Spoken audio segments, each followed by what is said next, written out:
Hey, hi, hello, and good afternoon. My name is Amanda, and welcome to the Done Creative Live. So, as I said, we're just gonna get right into this, you guys. So, if you would like a card pulled, we'll do the whole introduction, and I'll say hi to you guys after the first half hour. So, this will be a little different than we normally do. The code word to get yourself a one card read. And it's going to be pretty quick because we're going to boom, boom, boom right through these. If we run out before the half hour mark, we'll just play it by ear, see what happens. Normally people tend to start coming out of the woodwork, and when I do just single card reads for people at the beginning of my live streams normally, sometimes we're at it 30-40 minutes. So I think this will be pretty par for the course with that. But the code word to get you, one card read would be to put 444 in the chat. And I'm asking if you just put it one time. If you see that I have skipped you, just hold off until we're kind of, rounding out a little bit, because sometimes my chat looks different than yours. And also, just do it one time. If I see multiple people, it's gonna get me confused, and then it's gonna go downhill. Like it has. I mean, it's never gone like completely downhill in the past, but you know what I'm saying. So you will have your question in mind. So go ahead and put any kind of question you want to know an answer to. And let's see, I haven't even decided the deck we're going to use. What are we going to do, Spirit? What's going on here? What deck? What deck? Oh man, they're telling me tarot, but that's going to take so much longer because there's so much more. I'm just listening. Okay. See, I'm not even prepared. I didn't even come prepared. This is how it works when Spirit gives me an idea to do something and then they don't elaborate. Okay. So they're telling me now I'm going to have to use my intuition between tarot and then this deck. And I will basically be doing as quickly as I can to get it going. So if you are just popping in to get yourself a one card read, and please only post it once or only put it up one time to get your card read so that we can try to accommodate everybody. Knowing me, I'll probably go past the half hour point so no one feels left out, but you know what I'm saying. So put a 444, 444. That is going to be your ticket to a free card read. If you put more than 3 4s, that's cool too. It just lets me know you're here to play. You're here to get a card. So I'm going to scroll back up because you guys are posting your 4s. And again, if it appears that I'm reading these out of order of what you're seeing, oftentimes when I go back and watch this, my order is slightly different than yours on the back end of the YouTube studio. Don't know why that is. I don't know if it's the 10-second delay or what's going on, but it looks to me like Cheyenne Downey is the first one up with her 444. So one card read from tarot for Cheyenne. And I'm not, I'll pull the card. If it's a tarot card, for additional homework on your question that you have in your mind, you don't have to post it here. But the card you have in your mind, you can look up, say if it's the Four of Pentacles, you go look up what does Four of Pentacles mean, and then just use your intuition as to what it can mean. I can give you a real quick little read about what it means, what I'm seeing. Okay. So Cheyenne, you're asked to be going within. You have the Hermit, which is also the number 9 in the tarot. These might be things that are very relevant to you, but just going within and really shining that light, finding that light from within to be able to bring it externally and letting that inner light shine the way for you, for your next step. Your next step will be illuminated from that inner light. Shauna Lisa is the next one I see here. Apologize if my knocking on the deck is too much. It sometimes can get a little loud. We had here the Queen of Wands fall into my lap. Look at her. She is manifesting queen right there. She is doing some candle magic, maybe doing some sort of visualization or ritual to be able to manifest what it is she wants. And also I'm seeing healing energy in your hands, really amping up. You may have really cold hands, really hot hands, feeling vibrations in your hands. These are all things that are coming up for you, Shauna Lisa, or that you've been experiencing. Vicky is next. So Vicky's card, 8 of Cups. So Vicky, you're walking away from something that just doesn't feel emotionally fulfilling to you. And this could even have to do with other people are like, oh, you should date this person, you should do this thing. And you're just kind of like, I'm not feeling it. So, follow that inner compass, that light, that solar plexus energy is really important for you to work on doing some solar plexus healing, solar plexus activation, whatever it is in your instance, whatever your question you're asking about. Okay, up next we have Damini. And a card already fell out. So we have here the Page of Wands. So you're really feeling inspired. You want to kick up your heels and just get going on something. This is something that's really stirred. I mean, it could be romantic, but to me, this just feels passionate. This is this fire burning within that you just want to share with the world, this beautiful energy that you're emanating. And this could even result in you starting or picking back up a creative project. So I love that. Okay, up next we've got Robin. There's a hair bothering me. Par for the course over here. I think that's the second time I've said that. Maybe it's because my husband went and bought himself a $1,200, but for only $50. He spent $50 for a $1,200 putting green mower, or like a golf course mower, because he's a big golfer. So maybe that's why I keep saying par for the course. I don't know. All right, Robin Stinson, your card. The Hanged Man with the number 12. So the number 12 or the number 3 might be relevant to you at this time, Robin. But I'm just seeing you seeing things in a whole new light. And it's really illuminating that third eye, maybe even up into the crown chakra. You're maybe seeing the world in a different way. Or maybe you're seeing someone's opinion that maybe you're like, you had your own mind made up on something, and something someone's told you just couldn't really register with you because you already had your flag planted on. This is what I believe. This is what's going on. But I see you shifting and really accommodating. But this to me feels more of a spiritual kind of hanged man energy, not you just, listening to politics. I'm like, well, maybe I'm this side, maybe I'm that side. This is a more spiritual thing. You're really leveling up your consciousness in such a way that you're seeing things differently. But maybe something someone has said is what has sparked this for you, Robin. Right, Nyasia, they're telling me to go to this deck. So I'm going to listen. Nyasia's card. Nyasia, my dear Nyasia. We've missed you around here, dear. We have here examine unfinished business. So there's something that you have been working on, or maybe again put on the back burner, that you've kind of been thinking about, and it's very creative. There is a lot of orange going on here, and the hair on her head is very yellow. So this is you having the confidence to go after something that you are going to create, something that you want to manifest. You're finally gaining the confidence to be able to do that. I love that so much for you, Nyasia. I'm excited. Susan, we're going back to tarot for Susan. We're trucking right on through. And I think I started about the 3 to 4 minute mark. So we'll go to about 33, 34 minutes. Or if there are stragglers, of course, I will probably read for them, as long as it's not like 20 more people after that point. But I think we're doing relatively well. I'm keeping on task. Rapid fire. All right. Susan. Here we go for Susan. So there may have been something in your past, or maybe something you're going through right now, emotions. This to me really does feel linked to your past for some reason. Wounds have come up from childhood, or a heartbreak, a loss of some sort. And to me, this does feel maybe even like grief, the loss of someone you love so much. They're just no longer in your life, either through death or just, moving on, parting of ways. But you really are, they're telling me, Susan, to get a clarifier on what the outcome of this is for you. Why is Susan experiencing this right now? So Susan gets 2 cards. You're overcoming it. So whatever it is that you've dealt with that's really felt like, I just heard there are many strings attached. Look at all the strings coming off. There are cords. Maybe cutting cords surrounding grief, surrounding loss, surrounding trauma from other people, heartbreak, all of that. You're overcoming it. You're conquering it. You are, and this could even be your own ego, because this is an ego card, but you're gaining victory over your own ego, Susan. Yes, Susan. Look at Susan shining her light and overcoming her obstacles.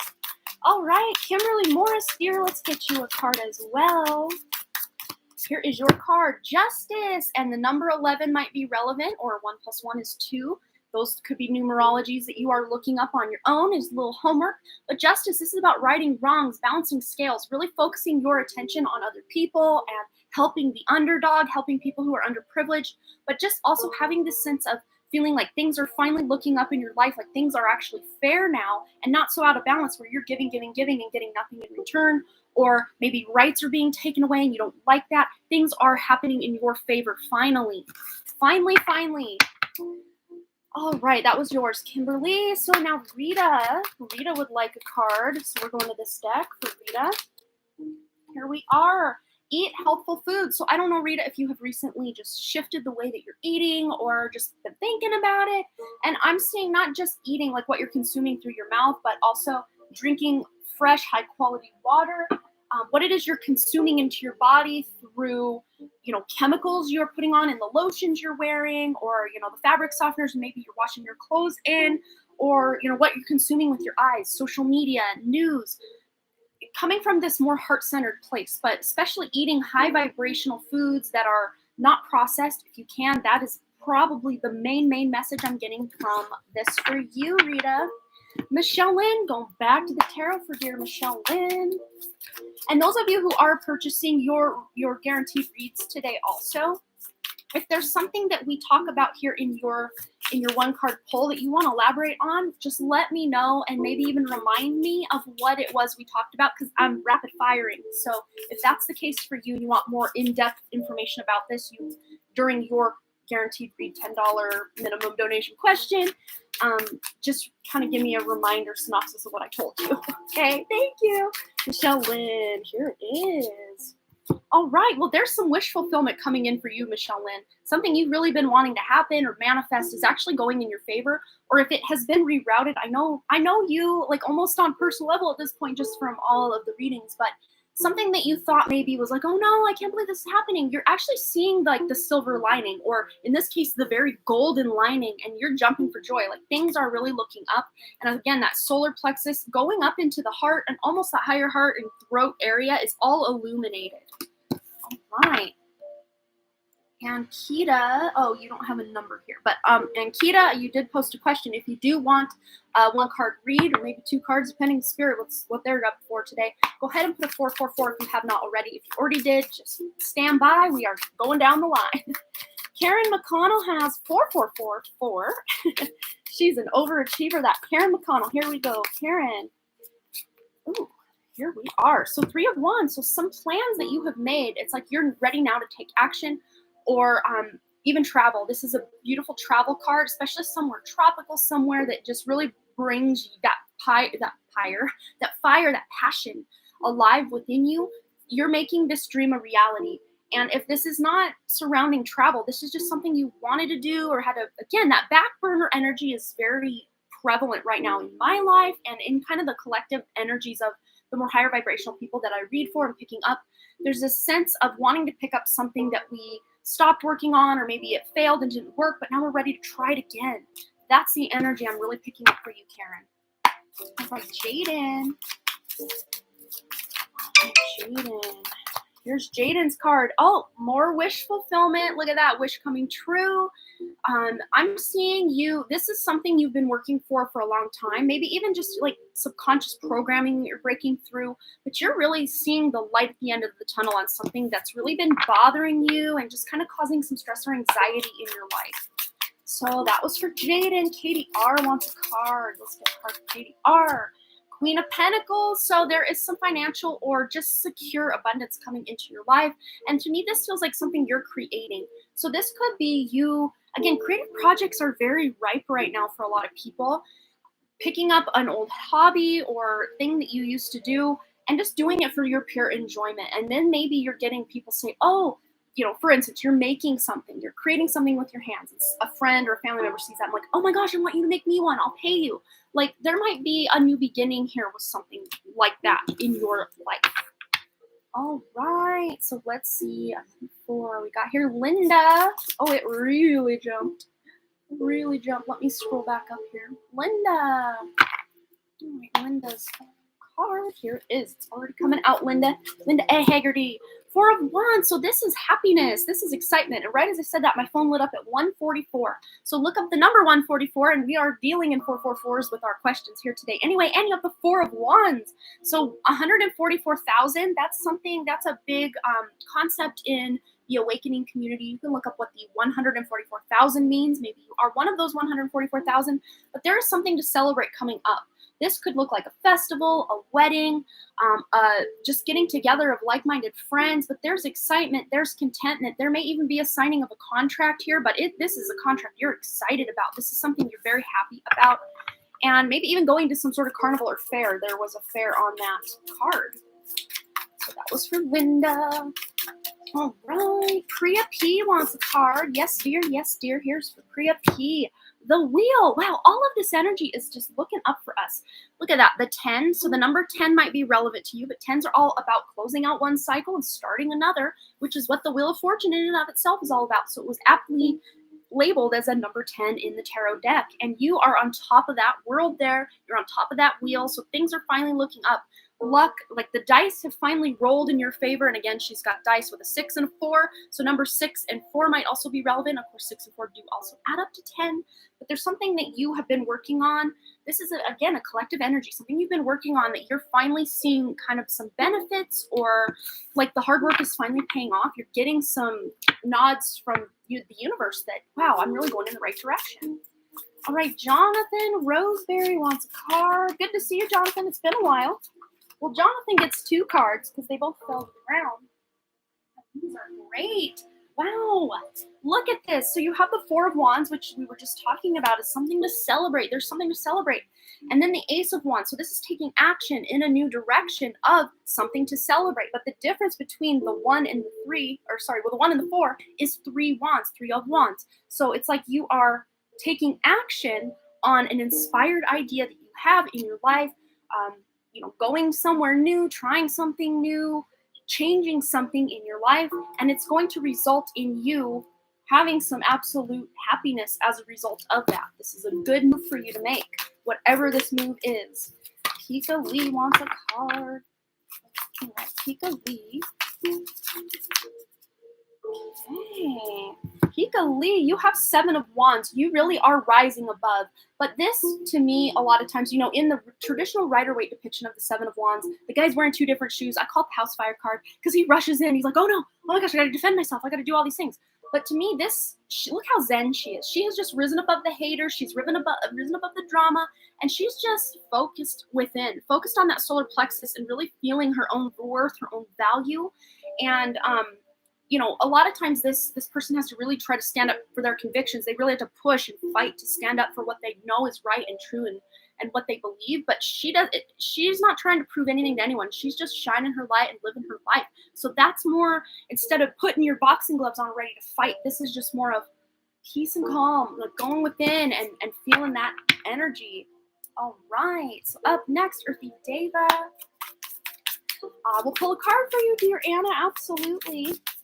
All right, Anna's card is the Knight of Cups. So this could actually look like a knight in shining armor or some sort of love interest coming in, wanting to offer you a romantic date night, or you just wanting to treat yourself to a romantic date night, however it resonates. But this could look like you buying some really beautiful food, doing some journaling or letter writing, doing some sort of ritual where we've got a bowl here, filling this bowl with herbs and burning the herbs.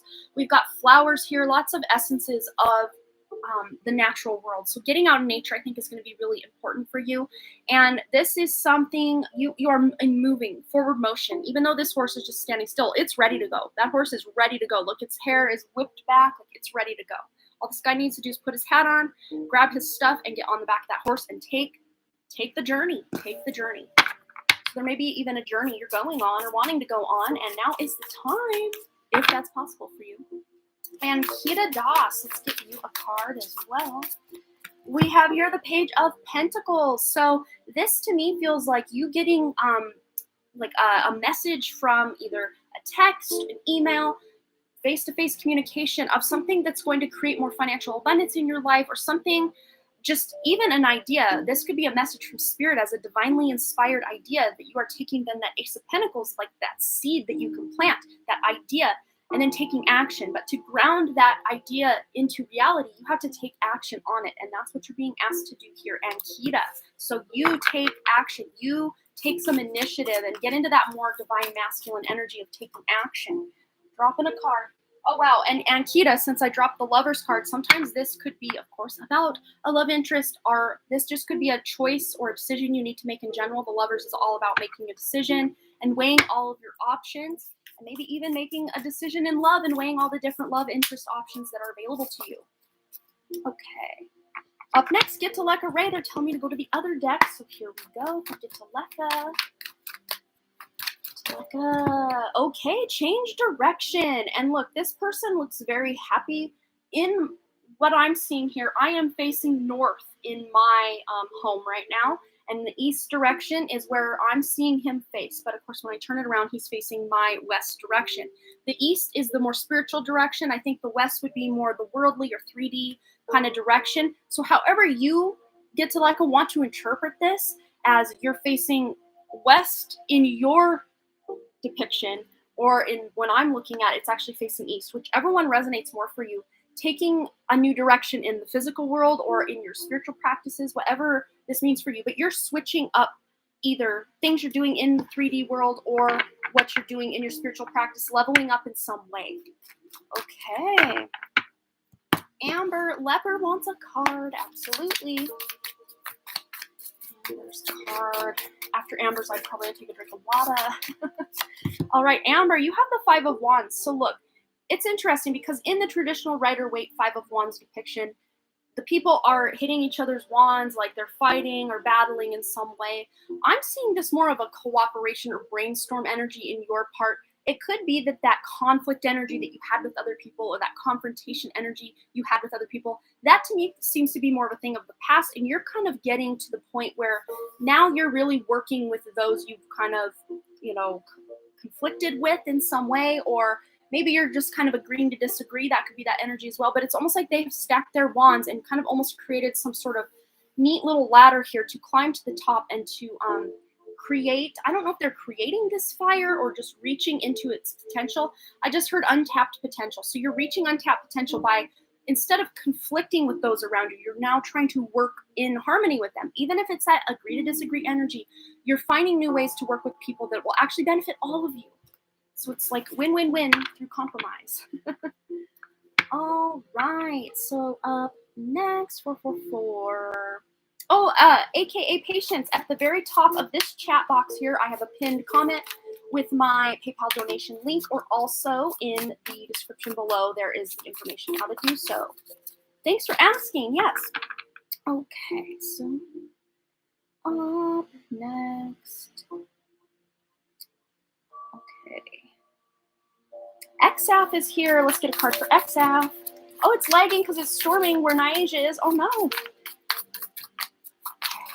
XAF wants a card. XAF. Okay, the Magician and the number 1. So you may be XAF seeing a lot of 111, 1111, or just the number 11 or the number 1. It's very significant. It is a new beginning. So you're taking a new beginning where you're the one in control of manifestation and being able to manifest what it is you want. And I'm seeing here 4 swirls of like kind of energetic or vibrational energy that she's creating. So I'm seeing an 1111.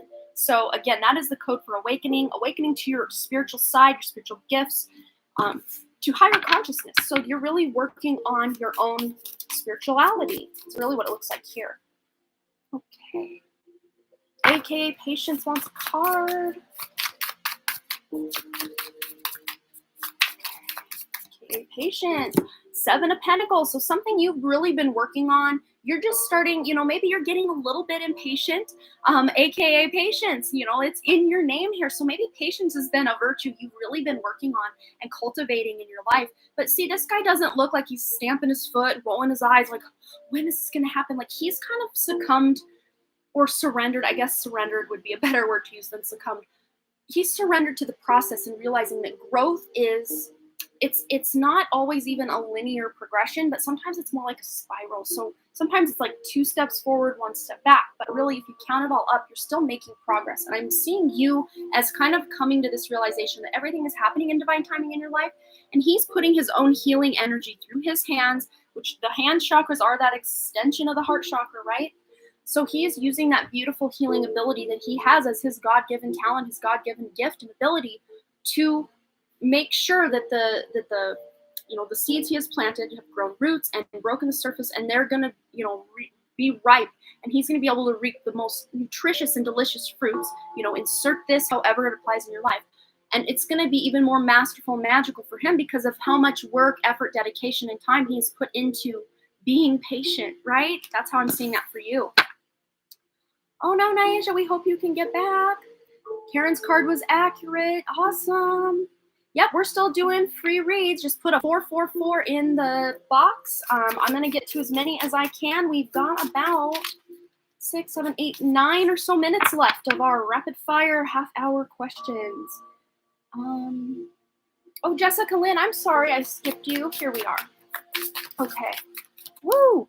We've got here 5 of Cups. So this is you really shifting your perspective, not focusing so much on the things that haven't worked out in the past and just, really attaching to things that seem more negative, not spiritually bypassing those negative things. If they're coming up, of course, feel them so you can heal them and deal with them.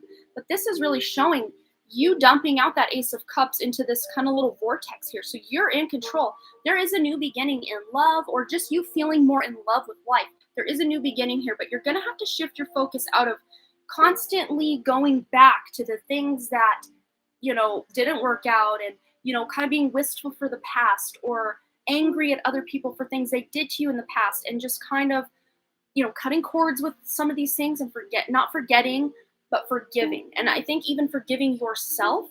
But of course, if this is something really diabolical, someone has done to you in the past, of course, there's probably still a lot more healing to do. But it's like you're taking initiative you're the one spilling this cup into this vortex here. So this is also healing energy. The Ace of Cups is a very healing energy as well. So I hope that resonated. And sorry for skipping you. Once again, I'm not perfect on here. Let's see. Let me go back up. Oh wow, I am so behind. I hope I can get everybody done in the amount of time that I wanted to do. Seeing some repeating names here, so I'm going to go for those who I know I haven't read for. Sarah McKinnon. And we do have some donations that have come in that I will add to the list when we're finished. No, I'm doing this half hour in exchange for the free question mosh pit today, just because it does take a lot of my energy. And as a thank you, if you guys feel so inclined, maybe if you want to put a like on the video as a thank you for your question, I would greatly appreciate that. Because everything is an energy exchange. There's always an ebb and a flow, a give and a take. Even if I don't expect you guys to pay me in any way or repay me in any way for what I do for you, but go pay that forward to somebody else. That's how I always say to do things here. I'm not looking for anything from you guys. I just want to give. And I see that come back into my life in other ways. So I don't expect you guys to be the ones to have to do that. So, all right. Okay. Yeah. I wrote all out in the description, like kind of the way we were going to do things today. And I mentioned we weren't doing the mosh pit today because we're doing this in exchange for that. Ethan is here though. Oh no, Sarah McKinnon. And then Ethan will be next. Okay, Sarah, 9 of Pentacles. So your hard work is paying off. Look how excited she is. She's able now to pick these fruits of her labor. And look how excited she is. She has really put in the effort. And this is after a long, hard road. This isn't something she just kind of skated through and, oh, wow, now all this abundance. This is something you've worked and mastered. This is something you've really mastered. And now you are at the finish line of something and able to reap the benefits or rewards of all that hard work you've put in, Sarah. Okay, Ethan is next. Okay, Ethan. We've got here the 4 of Pentacles. So again, we were kind of talking about that lack mentality a little bit earlier with that 5 of Cups energy. And the 4 of Pentacles can have a similar energy, but this is more coming from a lack mentality or feeling like you don't have enough, either spiritually, physically, mentally, emotionally. It's like you're feeling lacking, especially in those physical ways. That could be monetarily, or just feeling secure and stable in like your safety in life. And this is you. Look how she's holding that to her heart and solar plexus area here, and closing her eyes and really feeling into what these lacks or lack mentalities, these limiting beliefs, she's really feeling into where they're stemming from and trying to get to the root of them rather than trying to either push them away or just kind of scratch the surface. So you're really doing some deep diving and deep healing, especially surrounding your security and just stability in life, Ethan. And they're just showing me too, that could have to do with your sexuality, just feeling secure in sharing who you are in all capacities and, feeling safe to do so could be a theme in your life coming up. Okay.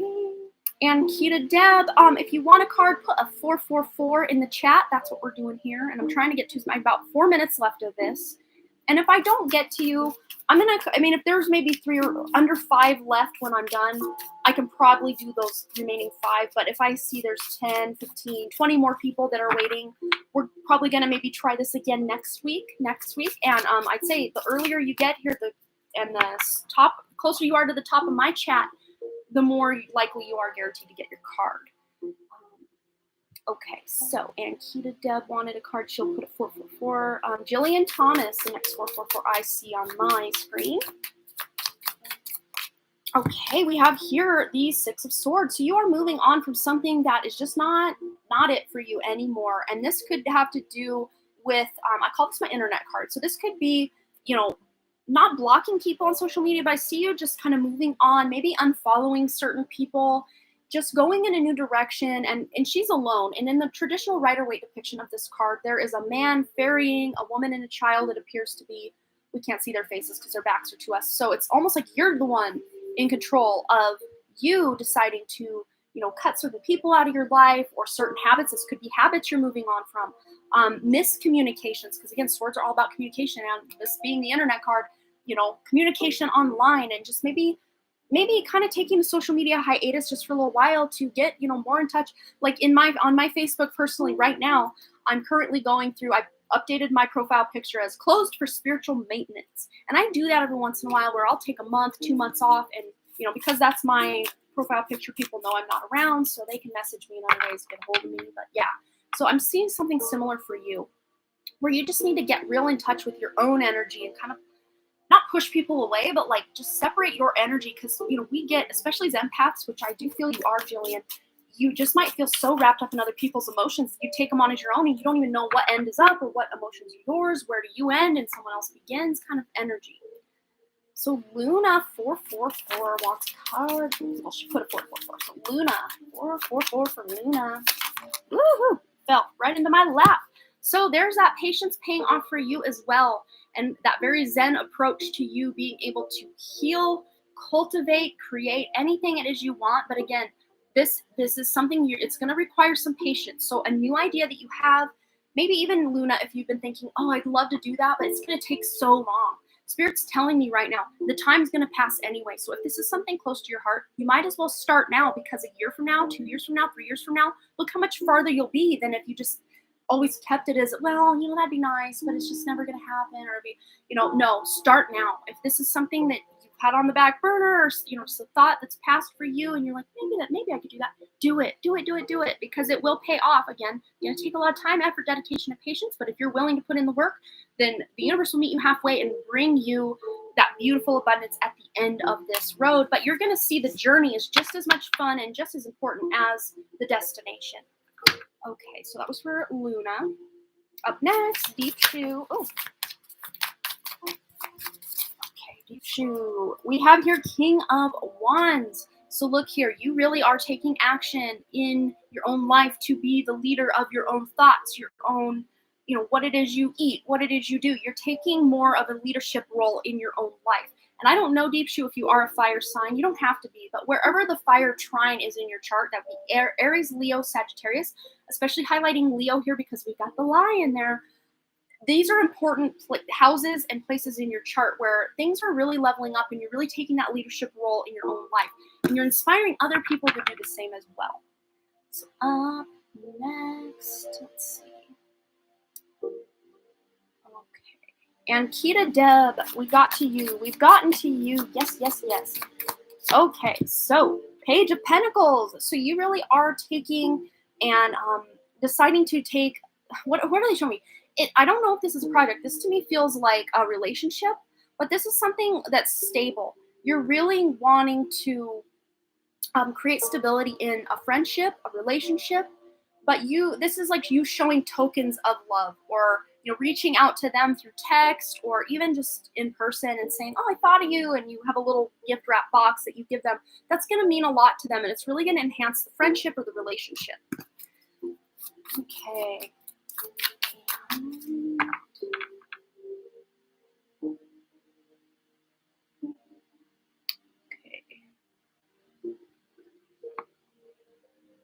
Let's see. All right, I'm seeing some repeated here, but we are at the time. We are at the mark. So we'll take Davika. Davika will be our last 30-minute rapid fire free read. But of course, if you missed a free reading or you would like more in-depth information about the reading I did give you or any other reading, you can always send a donation. And once again, all of your lovely donations do go to help my mom, whose house burned down in July of 2019. And she's still living in a little camper and ready to hopefully get into her home. But the lumber prices went way up. They're starting to come back down. So maybe by next spring, we'll be able to break ground on her house. And of course, she's been getting some stuff with the money that I've been saving. She's gotten it recently, earlier this week, actually, a table and chair set, really beautiful table and chair set. And also, what else did we get her? A freezer. And she bought a big shed where she could kind of create her own like walk-in pantry outside of her home for all of her appliances and stuff. She did buy that on her own though, but I've got lots of money that I can now give to her as she needs.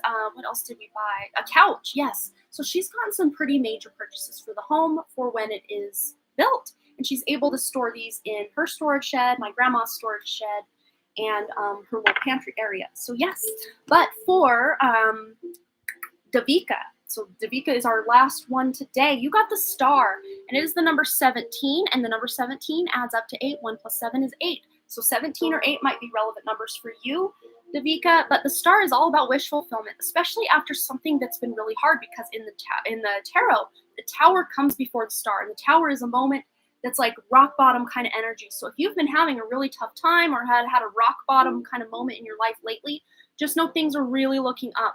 And it's like she's got this star by an energetic cord. It's like she's got control of this star. She can, bring it along like it's a leash, and she can, let it float. And she's being brought along for the ride by this star. This is higher vibrational, higher dimensional energy coming in. And this could even look like a spirit guide, because to me, that is how a lot of my spirit guides will come in, is like a white light orb, and then sometimes they will have a colored halo or aura around them. And like in my instance, Archangel Michael usually comes in as an almost white hot light in the middle with lighter blue on the outside, darker blue, darker blue, darker blue on the outer. That's how he appears to me most of the time. So maybe that's what's going on for you, Davika. All right, we made it, and I forgot to take my drink of water, didn't I? And I apologize. Oh no, Disney World fan, you're the last 444 I see. So we'll go ahead and do one card for you, and then we will go into just the introduction, and then we'll jump right into these readings. I had a couple little things I wanted to say before we get started. Nothing crazy, some little exciting stuff. But yeah, take a breath and a drink of water. I almost made it. One more for Disney World fan 5.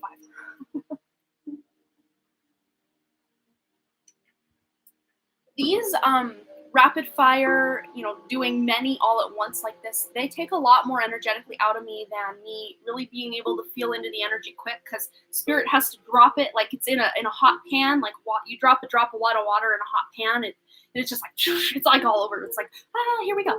But when it's me just zeroing in on your energy and the question you're asking, things aren't so, and we get more detail that way as well. So yes, tried to just give as much detail as I could without taking too much time and really getting these things going crazy. Okay, so for Disney World fan 454, here is your card. We have practice visualization. So maybe I'm really illuminated here to these chakras. So maybe you've been doing some meditation, some chakra work, maybe some yoga, some sort of spiritual practice, but they're really standing out this third eye. It's not in a line with everything else because it's being kind of put to the forefront. So really focusing on that third eye, and really paying attention to the pictures or the visuals that you get inside your mind, but also visualizing what you actually want to happen in your life, rather than going to the doom and gloom and worst case kind of scenario. Think of the best case scenario and really hold that as your kind of beacon of light to guide you. So that's what I see. Disney fan family. Wait, was it Disney World fan 5? All right. Okay, that is it for our rapid fire free questions. But again, if you would like a question answered or more in-depth analysis of what we touched on in your free question, you can always send a donation. And again, all your donations do go to help my mom, whose house burned down in July 14th of 2019. Yes. And if you guys actually want to see what all went down with the house fire, if you haven't, broken record for those that are here all the time, but if you're new here and you just want to see what an actual burned down house looks like, and all the emotions involved, and seeing us tear it down and go inside of the house and do all the things, there's a 3-part docuseries I have linked in my description if you want to go check that out.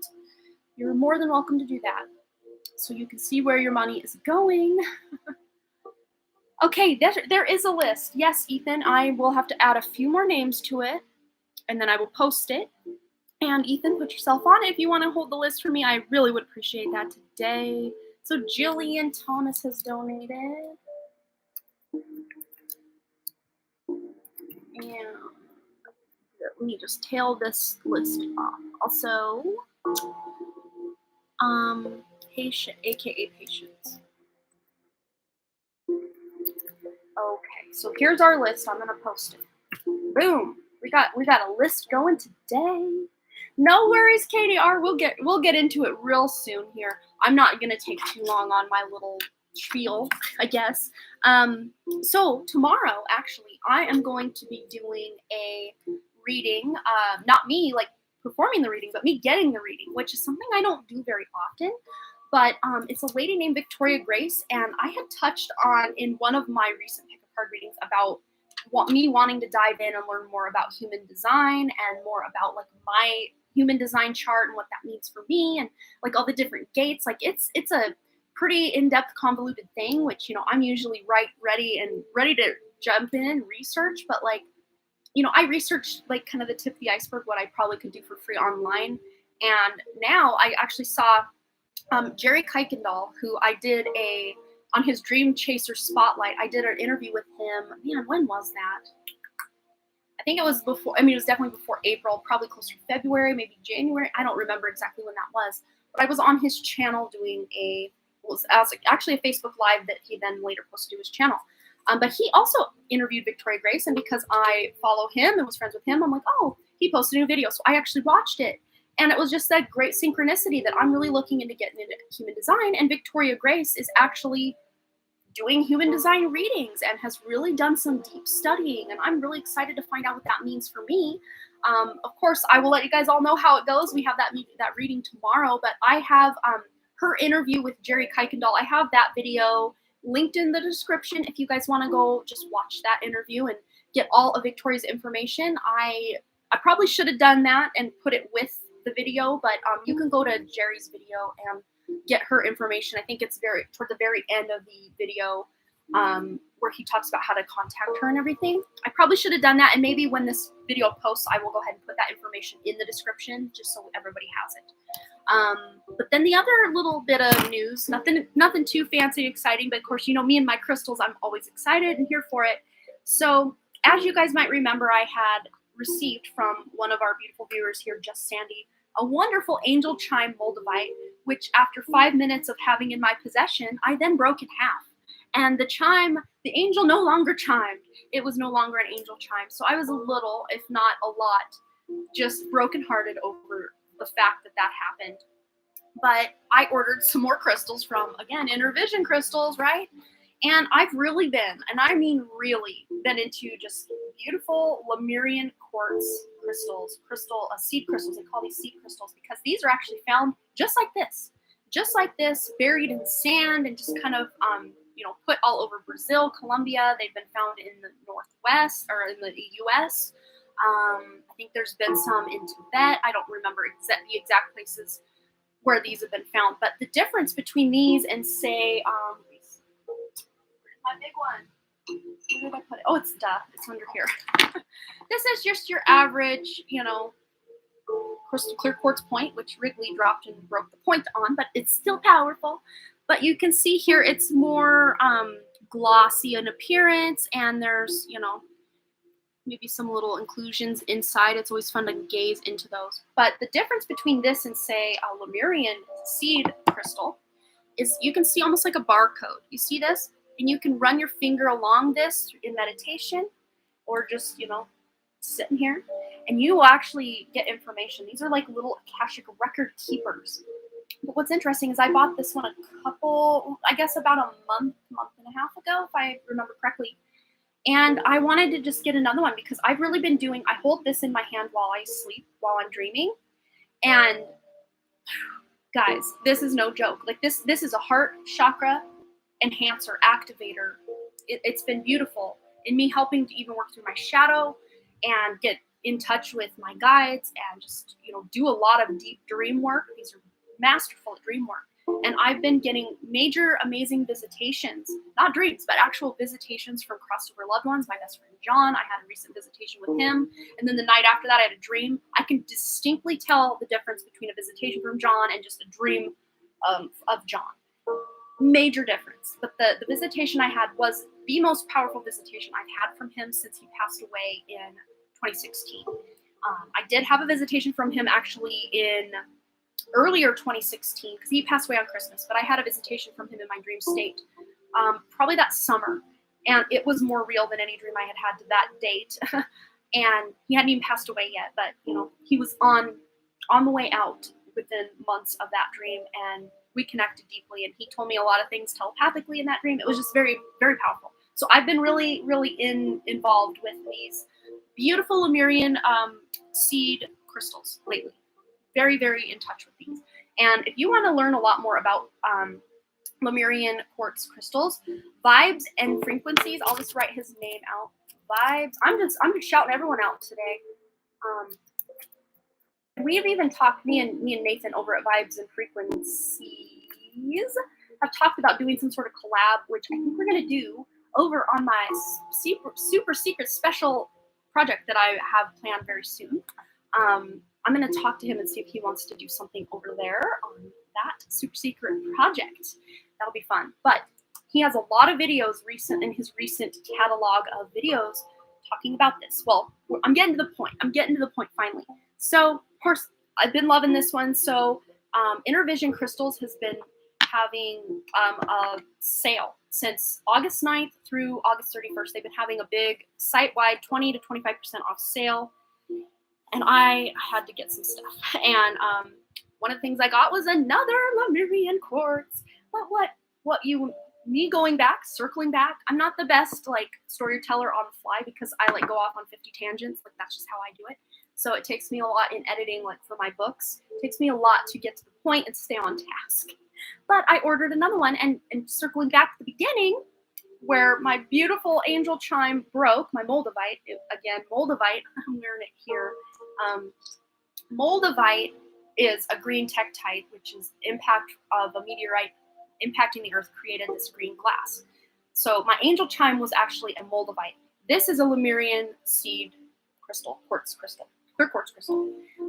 So this one's not an angel chime, but this one, they call it singing Lemurian quartz, which is basically the same as, an angel chime Moldavite, but because listen, so here's my regular one. And I use this because it helps muffle the sound or amplify the sound a little bit. So this is the first Lemurian quartz I got. That's what it sounds like. I'll just, hit anything against it, right? Anything, even a smoky quartz pendulum. Oh, that kind of ringing is something else, but there. Okay, that's the sound. Well, my new one, and it wasn't labeled singing quartz. It just arrived to me, and this was a beautiful discovery that I had on my own about it. So I'll take my Moldavite. Listen to the difference. You hear that ting, ting, ting? I am obsessed. All day, we went to the fair with the kids yesterday, the county fair, and I brought this with me, and I'm just playing with it the whole time. I'm obsessed with it, but you can really hear that amplified sound with this. It's so beautiful. Oh my gosh, I love it. It's so angelic and just otherworldly. And I'm on the hunt, hopefully, to get another angel chime quartz, because then when you put the two of them together, it makes an even more amazing sound. And it's actually, this one was only $17 on the sale price. So they're very affordable. I mean, to me, a $17 singing crystal is very affordable price. I know the angel chime Moldavites can be upwards of $2,000, $3,000, $4,000, thousands of dollars. So to me, $17, and I didn't even know it was an angel chime or quote unquote singing quartz, but I was excited about it. Okay, that's all I had to share about that. I was excited, so I just had to share. You guys know me and my crystals. So far, I actually had 2 orders, and this was the second order I had, and it actually came in first. But in this order, I got this singing Lemurian quartz and also a citrine point. So these are great crystals for abundance, manifestation. Yeah, and I've always wanted one because I had a fake citrine that they usually will take a piece of rough or tumbled clear quartz and like dye it yellow some way. I have one of those. And Dr. Lupo is actually the one that told me most citrine that you buy is actually fake. But Intervision crystals, you can see the difference in color, I think, that way. But Intervision crystals actually is a very reputable site, and that's why I continue to this day to buy crystals from their site. And it's just Intervision, one word, Intervision, and then space crystals.com. Well, intervisioncrystals.com. Yeah, I'll write it out. Intervision crystals. I hope it's spelled out right. Okay, but yes, I'm done rambling about crystals. Katie R, go ahead and post your question. But yeah, I'm gonna say hi to you guys. I mean, we just jumped in and just whoa, here we go. Here's Amanda. She's doing readings. So let's bring it down. Bring some peace back to the environment here. I'm gonna go and put my crystal. I'll probably keep this one out just in my lap. Yeah, let's move this down here. Okay. So, I'm about to go shopping for crystals. I feel like I'm watching QVC. I'm thankful for it because I'll check them out. Yeah, and I never think that people need to have crystals to complete them in any way. I mean, I look at my crystals as really good friends. Like they are friends, and they become fast friends. Like me and this one here are already deeply bonded. She doesn't have a name. She's a she. This one's a she. This one's a he. She doesn't have a name yet, but like my moldavite, I put back. You can hear I got multiple crystals hanging out in here. I got, this is Dr. Norman P. Langston. This prophecy stone here is, I just call him Hedgehog because he looks like a hedgehog. He's very spiky and cute. And then what else do I have here? Libyan desert glass, I believe. Yeah, Libyan desert glass. So beautiful. Yeah, I'm in love with high-powered crystals. Any crystal, really. You could give me any crystal, I'd be just completely content. You bought blue apatite, sodalite, amazonite, and lapis lazuli today. Ooh, very throat and third eye stones that you're interested in. So there may be a leveling up or spiritual calling that you have, Vicky, to speaking your truth or just leveling up and bringing on more spiritual topics and being able to understand those topics. That's really cool. You fell in love with pink quartz and clear quartz. Yes, rose quartz, pink quartz, such a beautiful stone, which it's hard to tell it's even pink because it's so light sometimes, but you put a clear quartz up to it and you can definitely see the pink. And that is, I think, the magnesium that's included that makes it pink. I know at least for pink mangano calcite, which I have a big sphere of over there, that's why it becomes pink, is because of the magnesium. I don't know like the scientific ways of crystals for the most part, but that little fun fact stood out to me. All right, but yes, I hope you guys are doing well. And I didn't talk your ear off, but yeah, we're almost an hour in and we haven't even started on our list, but I just felt called to do, because lately our free question mosh pit has kind of fizzled to maybe 2 or 3 readings per Saturday, and I kind of felt the need to give back for a while. So thank you so much, Ethan, for keeping the list. I greatly appreciate it. I hope you added your own name. You did. Thank you. And yeah, AKA Patience, and then Ethan, and then, yeah, the Bella Nava Creations. So cool. Katie R, my dear, go ahead and post your question, and we will get into it. Take another drink of water. And my door here is open just to promote some airflow, because when I close that door, it is so hot in here. And I don't think you could see it if I tried to show you, but the smoke is worse than it was even 2-3 weeks ago. So I'm like fingers crossed that over the course of this next week and the next that I don't lose my voice again, because that happens. But if I do, I will just take that as Spirit's way of saying that I'm just a little overactive in the old throat chakra and I need to dial it down a little. Used to collect quartzite rocks from the playground when I was a kid. Oh man, I noticed, I used to live in a really small town when I started kindergarten in Washington, and I would walk like 3-4 blocks down to the school and then back home, because it was a very close, close-knit community. So my mom trusted it back then. I wouldn't trust my 10-year-old now to walk from his school home. I just wouldn't, because there's like a stage 4 or level 4 child sex predator that lives like 3 blocks up, and like I'm just too helicopter mom with that. But we would walk by this one garage, and on either side of the garage, they had just these white rocks. And I'd pick them up, and I'd like do this with them because they had little glitteries in them.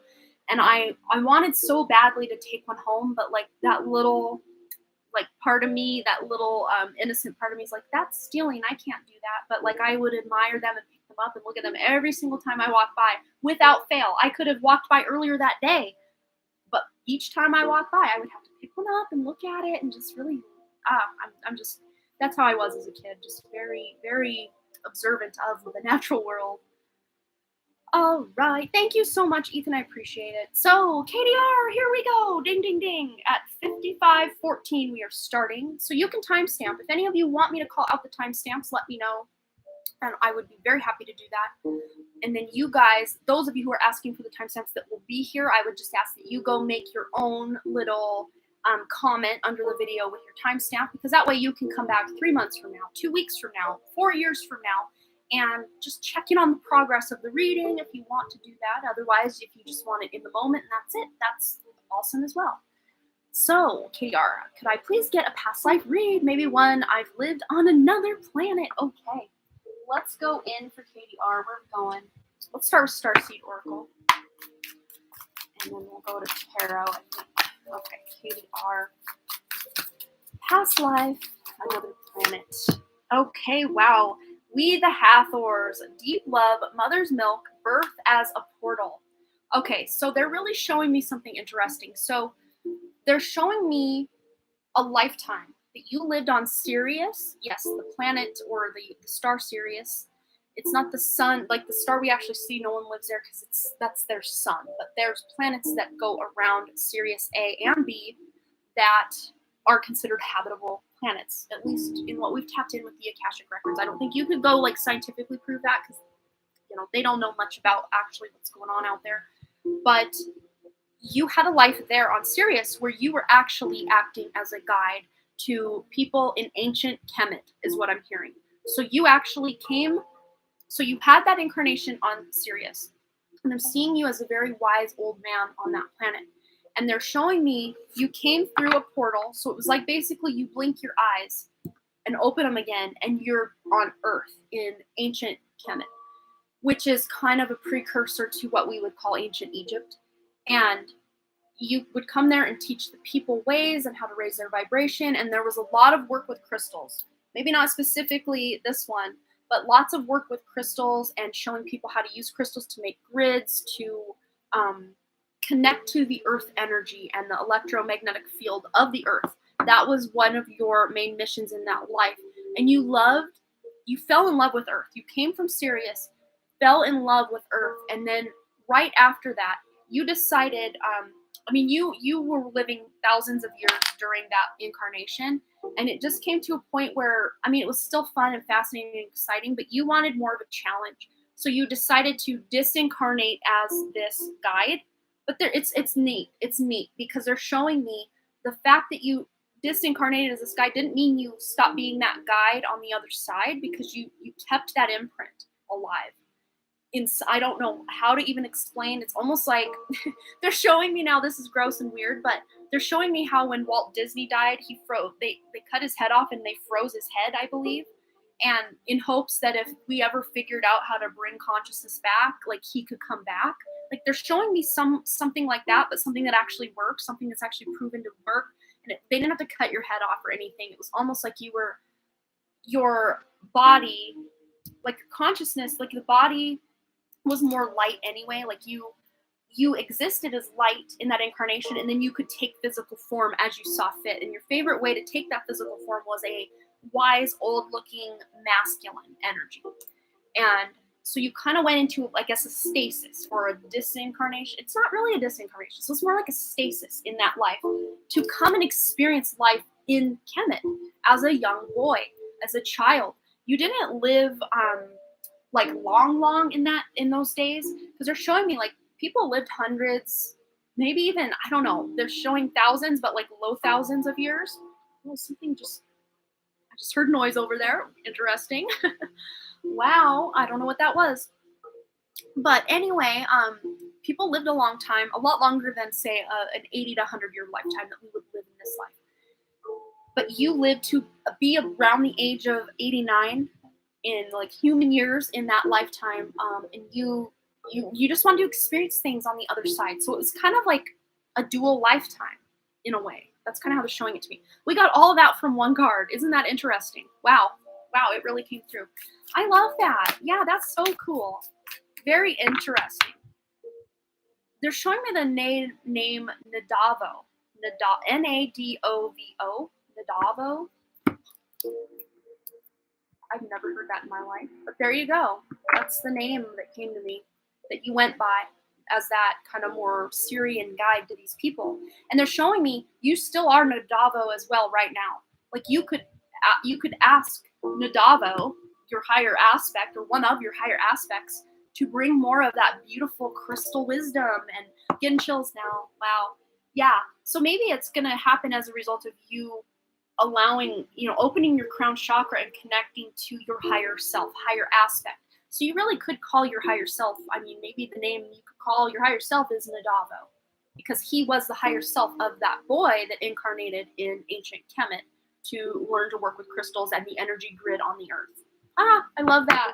So cool. And I like that name, Nadavo. That's very fun.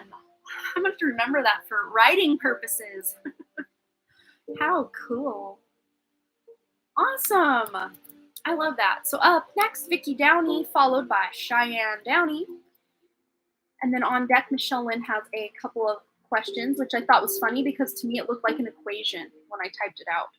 It was in parentheses, x plus 2, or x2 plus y, n, like it was a fraction. It's so funny. Vicky's already got a question out. Can I please have a general reading? Also got the 8 of Cups at the start, and I'm assuming this is in relation to walking away from the current job and accepting another offer. Yeah, especially if your current job doesn't really offer you that emotional fulfillment that you're looking for. And emotional fulfillment can look like you feeling like at the end of a workday, like you really accomplished things, or you're really proud of yourself, or you're just really excited to, wake up the next day and go back to work. So if you don't feel that way at all in the job you're in, then it really wouldn't be considered emotionally fulfilling or purposeful, like on the bigger scale is really what I'm seeing. So let's go ahead and pull some cards on clarifying that 8 of Cups that Vicky got in the general, and just seeing if this has anything to do with leaving the job and then accepting another offer. Yes, passion and pleasure. Savor your life. So this is what you're wanting in your life, is more passion and pleasure. More work that you're passionate about, but then having more leisure time to do what you want. So you're not feeling burned out or worked and worked and worked and no reward. Like this to me feels like a beautiful work-life balance, and even almost to the point where you want to work even when you're not at work. Like you're thinking about awesome things you can do at work when you're not at work. Which, if you're in that boat, then you have a job you're passionate about. So that's really what they're showing me with that card. So let's go ahead and go over here as well. For Vicky, clarifying that 8 of Cups, walking away from something no longer emotionally fulfilling. And that sun in that card was really illuminating, like almost as a solar plexus energy. You're really owning your gifts, and that's going to help you step into that. Yeah, you're finding that inner part of yourself. And there is a lot of yellow that I doubt I would be able to find it in any timely manner, but that 8 of Cups here was that yellow sun on the horizon. I don't think I saw it. That yellow sun on the horizon, and look at all the yellow you're surrounded in here. You're finding lost pieces of yourself, or finding that passion again, and finding more pleasure in life. And it's interesting because the moon is lit up very yellow. It's almost like it's following you around day and night. That need or that call to level yourself up and really tap into your self-worth, your value more, valuing who you are as a human, and wanting to do work that actually fulfills you and makes you feel more purposeful. That's something you're really looking to do coming up. Or maybe you've been looking to do that for a while and it just hasn't happened. Let's see what else. Yes, a personal issue reaches resolution. So it's interesting because a lot of times when we're unfulfilled in one area of life, we start being unfulfilled in others, because it's almost like it creates a leak of energy, and then that kind of resonates through other areas of life. So there may even be some personal issues that are happening in your life as a result of you not feeling fulfilled at work, maybe even just kind of feeling apathetic about your old, hobbies, or just having any motivation to do anything fun. And I just see on my clock here 2, 3, 4. So there is going to be a progression. You're moving out of this energy. You're going to get that resolution in this personal issue that you've been going through. And it could involve a Cancer, or wherever your house of Cancer is in your chart, or any planet you have in Cancer. And of course, the moon rules the sign of Cancer. So wherever your moon is in your chart could also be kind of shining light, no pun intended, on where these areas are reaching resolution, what areas of your life are reaching resolution for you to create a beautiful new beginning. So I hope that resonated, Vicki. Thanks again for your donation. But you are leveling up. That is for sure. We can definitely see that. So Cheyenne wants a general.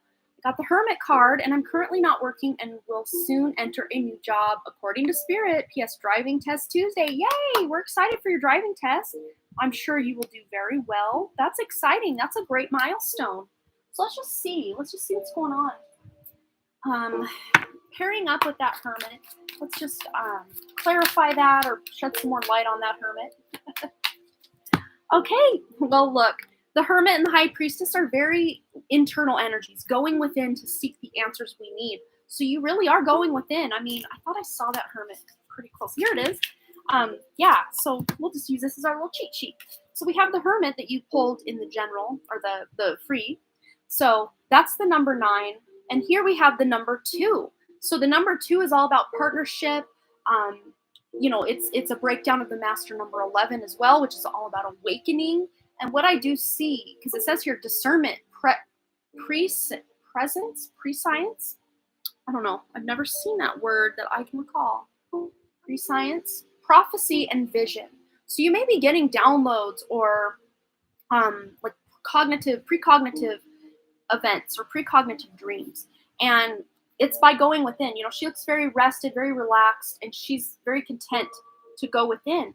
And then this one here, she's wide awake. She's ready to take that information she learned by going within and to actually create or use that energy and information to manifest something new in her life. So you may be getting a lot of dreams or really divinely inspired ideas. So especially if it's not following your normal train of thought, like I always say, I will sometimes just let my mind wander as I do dishes or, do some sort of gardening or some what we would consider more mundane task, folding laundry. I just let my mind wander and just see where it goes. And a lot of times, if you can't understand or think of how did I get from thinking about this to this, and just some random thought pops into the middle of it. That's usually Spirit. That's usually divinely inspired ideas. And that's what I see here for you. But then you add up the numbers 2 and 9. That adds up to an 11 as well. So 11 is kind of the representation that we have going on here. So awakening, really just showing up and being in the present moment is what's going to help you be in your power. So during that driving test, being very present, allowing all of your senses to really come alive while you're doing your driving test, and just, being very present is going to really help you tap into these beautiful energies. Ethan's getting tingles. I got some too. I had to itch my arm. Let's see what else. Anything else to illuminate what's going on? What else could this mean? Could you tell us more about this new job that Spirit saw coming in for Cheyenne? Okay, we have the Deer, another master number 22. You add up 11 and 11 equals 22. So progression, once again, you are progressing on your path. And this has something to do with your spiritual or your life purpose. I don't know if you have a strong connection to deer, or they're showing me like a deer animal totem or deer spirit animal has really been working with you lately. And the deer is all about gentleness and diplomacy. It's a very Libra energy. It's a very justice card energy. It's very just wanting the best for everyone. Why can't we all get along energy? And this is kind of the energy you're really embodying. But if you are interviewing for jobs or looking for jobs, people are going to see that beautiful diplomacy that you have. And I don't know much about your birth chart that I can recall, but I don't know, wherever Libra is in your chart, that could be a strong indication of where this gentleness is needed in your life, or maybe even diplomacy. And this could even be you being more gentle and diplomatic with yourself, not beating yourself up for making a mistake or not doing things right. You're just being more fair to yourself even, but as well as others. One more for Cheyenne. Whoa, here we are. Yes, you're on the right path. So keep following that beautiful guidance. Remember, I did say in this card, if I'm remembering back to our free reads we just did, that light would be shining brightly enough for you to be able to see that next step, and then that next step, that next step. Of course, have a pretty general idea of where it is you're actually wanting to go. But if, I take this example a lot on my channel where you're leaving LA at night and you're driving all the way to New York City. Well, part of that journey, you're going to be driving at night, and your headlights are only illuminating like the 200 feet in front of you or so. Maybe less, maybe more. I don't know. That's just a rough estimate Spirit's giving me. But you have that faith, that knowing within that the road's going to keep going. There may be a deer on the road. There may be an obstacle on the road in the dark, but you're going to be able to illuminate just enough ahead of you to be able to see any obstacles you need to overcome. That's really what they're showing me. So I hope that resonated for you, Cheyenne, and I'm wishing you the best of luck. Not that you need it. It's like, not that she needs it. Not that you need it, but I'm wishing you the best of luck with your driving test and with your new job, because I remember we did tap into that energy, and it felt like a job that was going to be really exciting for you, something you could really sink your teeth into and just feel alive about. I mean, I think everybody's job should make them feel that way, because we spend so much of our lives doing our jobs, right?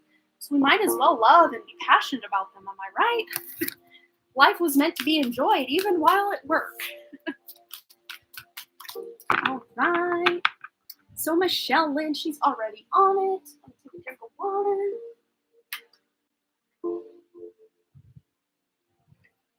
And my other water bottle, different one.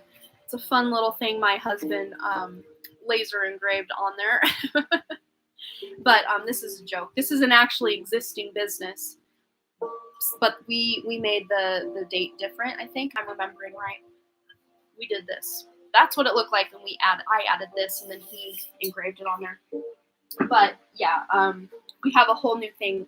My father-in-law, we call him Dunner, because his grandpa was Riley Brown, and then his dad was Dunn, and he was Dunner. So it was like brown, like in the oven. Something's brown, and then something's done, and then he's Dunner. Like he's more done than before.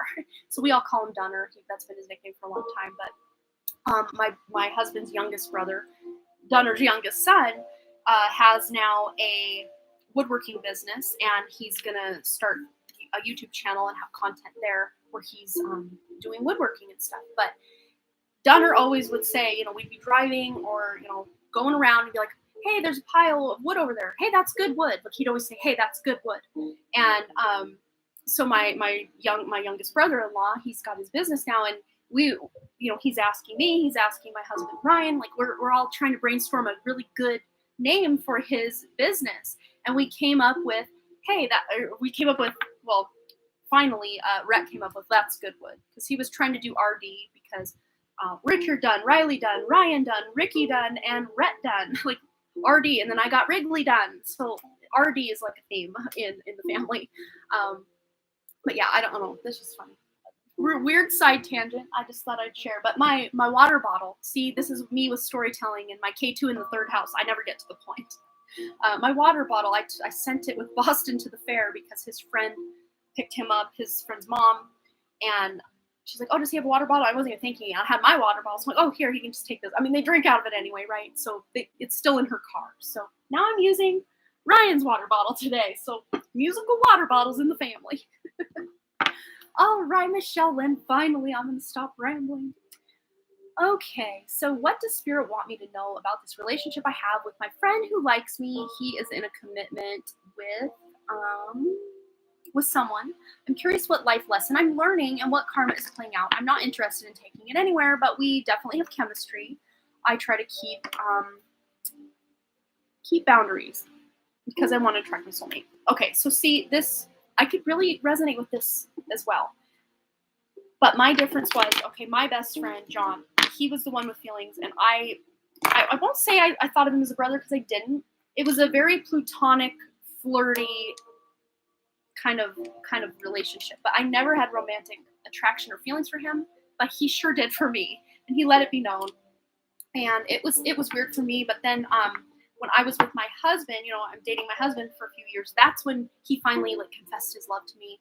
And he wasn't with anyone at the time, but I sure was.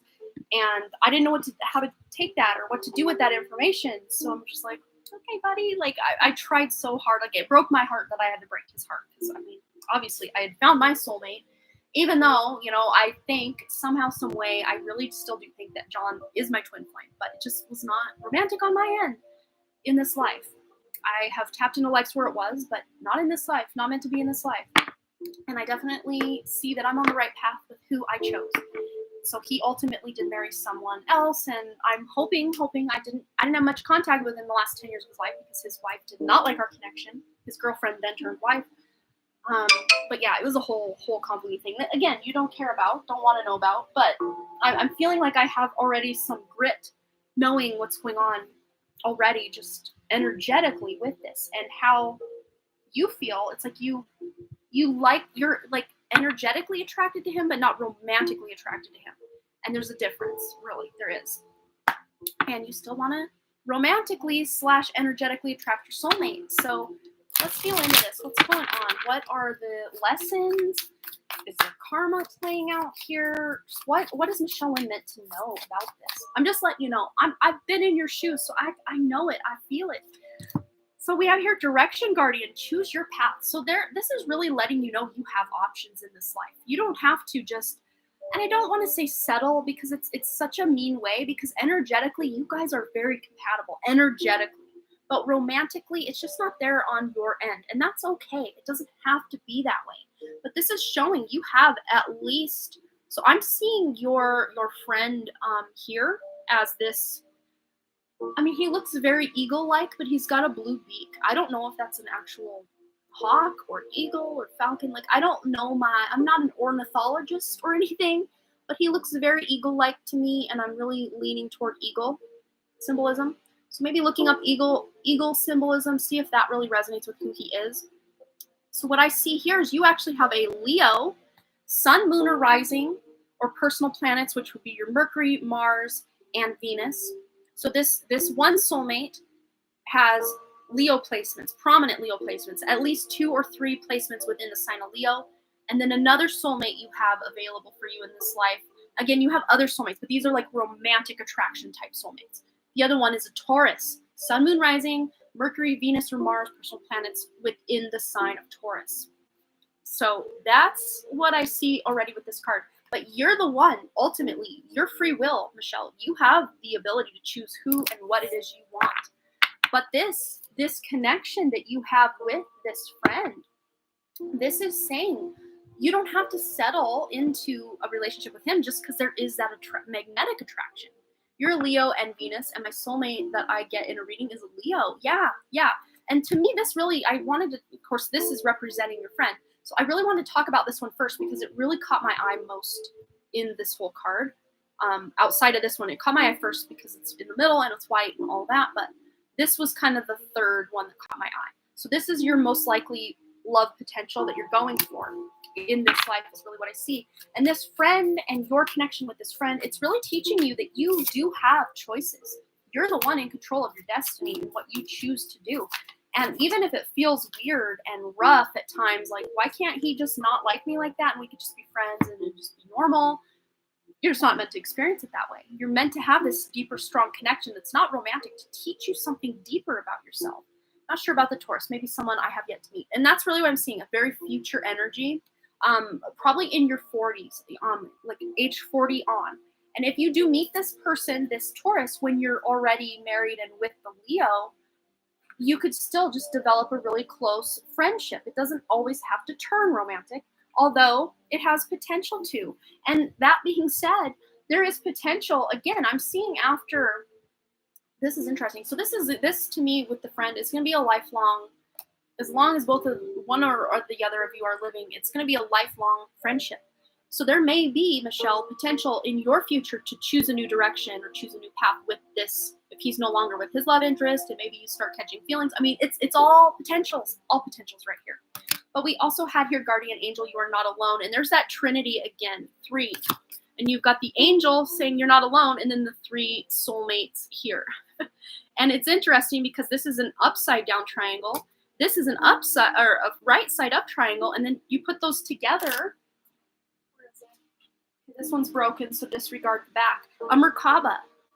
So look up the symbolism of Merkaba. They want you to do a deep dive in this because this is what this relationship with not only your friend, but also your future, most likely potential soulmate, and then a future potential soulmate.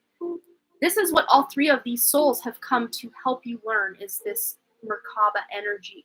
And it is a very beautiful balance of divine masculine and divine feminine. So interesting. Oh, wow. Okay, this is cool. They just showed me this. The Taurus they're showing me is a very feminine energy. So this could be like a soul sister energy. It doesn't have to be romantic. So this friend is a very soul brother energy, soul sister energy, most likely romantic partner, masculine energy. That's how they're really now showing this to me.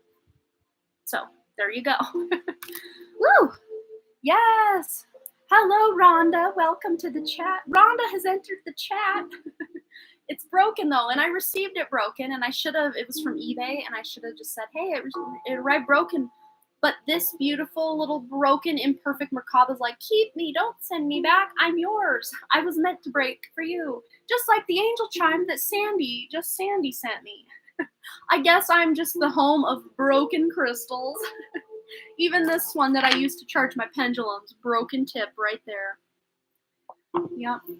Sometimes I'm the one that breaks them, sometimes my kids break them, sometimes they arrive broken, but they all have a home in my home. I love this thing. All right. So I hope that answered and did not further confuse Michelle, because Spirit has been known to do that these past few weeks of live streams, is just adding more questions to the questions you have.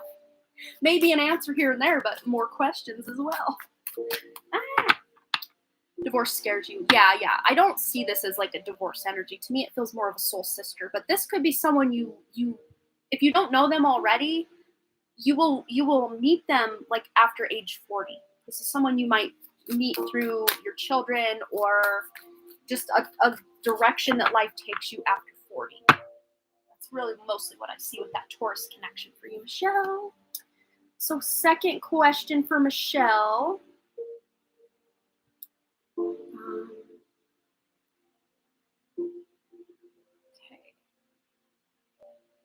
Yeah, absolutely, Sierra. If you want to add more, go ahead and do that. Absolutely. And then we had Yamalet. I'm not sure who you are here in the chat. If you can let some... Oh, Yami. I bet you're Yami. So I'm sure Ethan has already got you on the list. Thank you so much, Ethan. I appreciate that. Okay, so additional yes or no for Sierra. We've got you covered, and Yami as well. Okay. No worries, Ethan. I appreciate you. Michelle says, I have a Capricorn in 4th house as well as Saturn in Aquarius in 4th house. Will this month's full moon energy or full moon in Aquarius be of any significance to me? I feel September could be a good month as I'm approaching my birthday in early October. Yeah, I see you already. They're showing me you closing out some sort of cycle. There's something that you're done with. Ooh, it could be your job, or you're just maybe completely checked out of your job, like mentally, maybe physically there, but like you're spiritually and emotionally just wiped your hands of that place. There's a distinct ending that feels like an empowering ending. This is not anything scary. It could even be an ending to health issues, because I wanted to reach for this deck first initially. So let's do that. Whew. Let's see what this ending is. What is this ending representing for Michelle? And this full moon in general. What is this? What is this? Yeah, alternative medicine. So something you've been doing that is not just from the mainstream, from the mold. Yeah. But it says here, Dear Archangel Raphael, thank you for guiding me to the ideal healing treatment modality and for giving me clear signs and messages to validate the best path for my well-being. Oh, that is your yes or no question. Well, they're trying to answer it already. So maybe if you want to come up with a different yes or no question, or if you want to just try to elaborate on that. But I see you overcoming some sort of health something. It's really going to be happy. But then, this could have something to do with a relationship. Maybe that Leo is ready to mingle. I don't know. They're just showing this. And this is a health deck. I mean, look at that.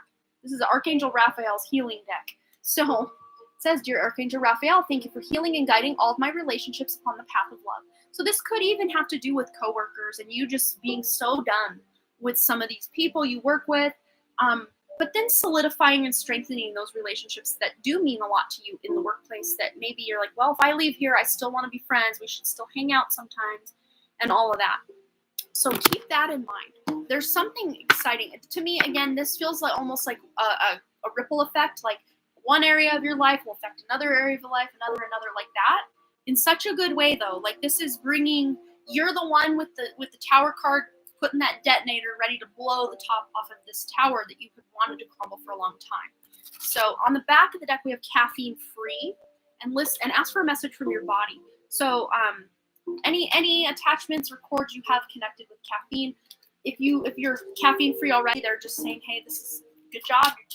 You're doing what's best for you, because they're showing me like the adrenal glands. Your adrenal glands just may be working overtime. And if you want to know more about that, again, I'm not a medical doctor. This is all for entertainment purposes only. You're drinking coffee now? LOL. Yeah.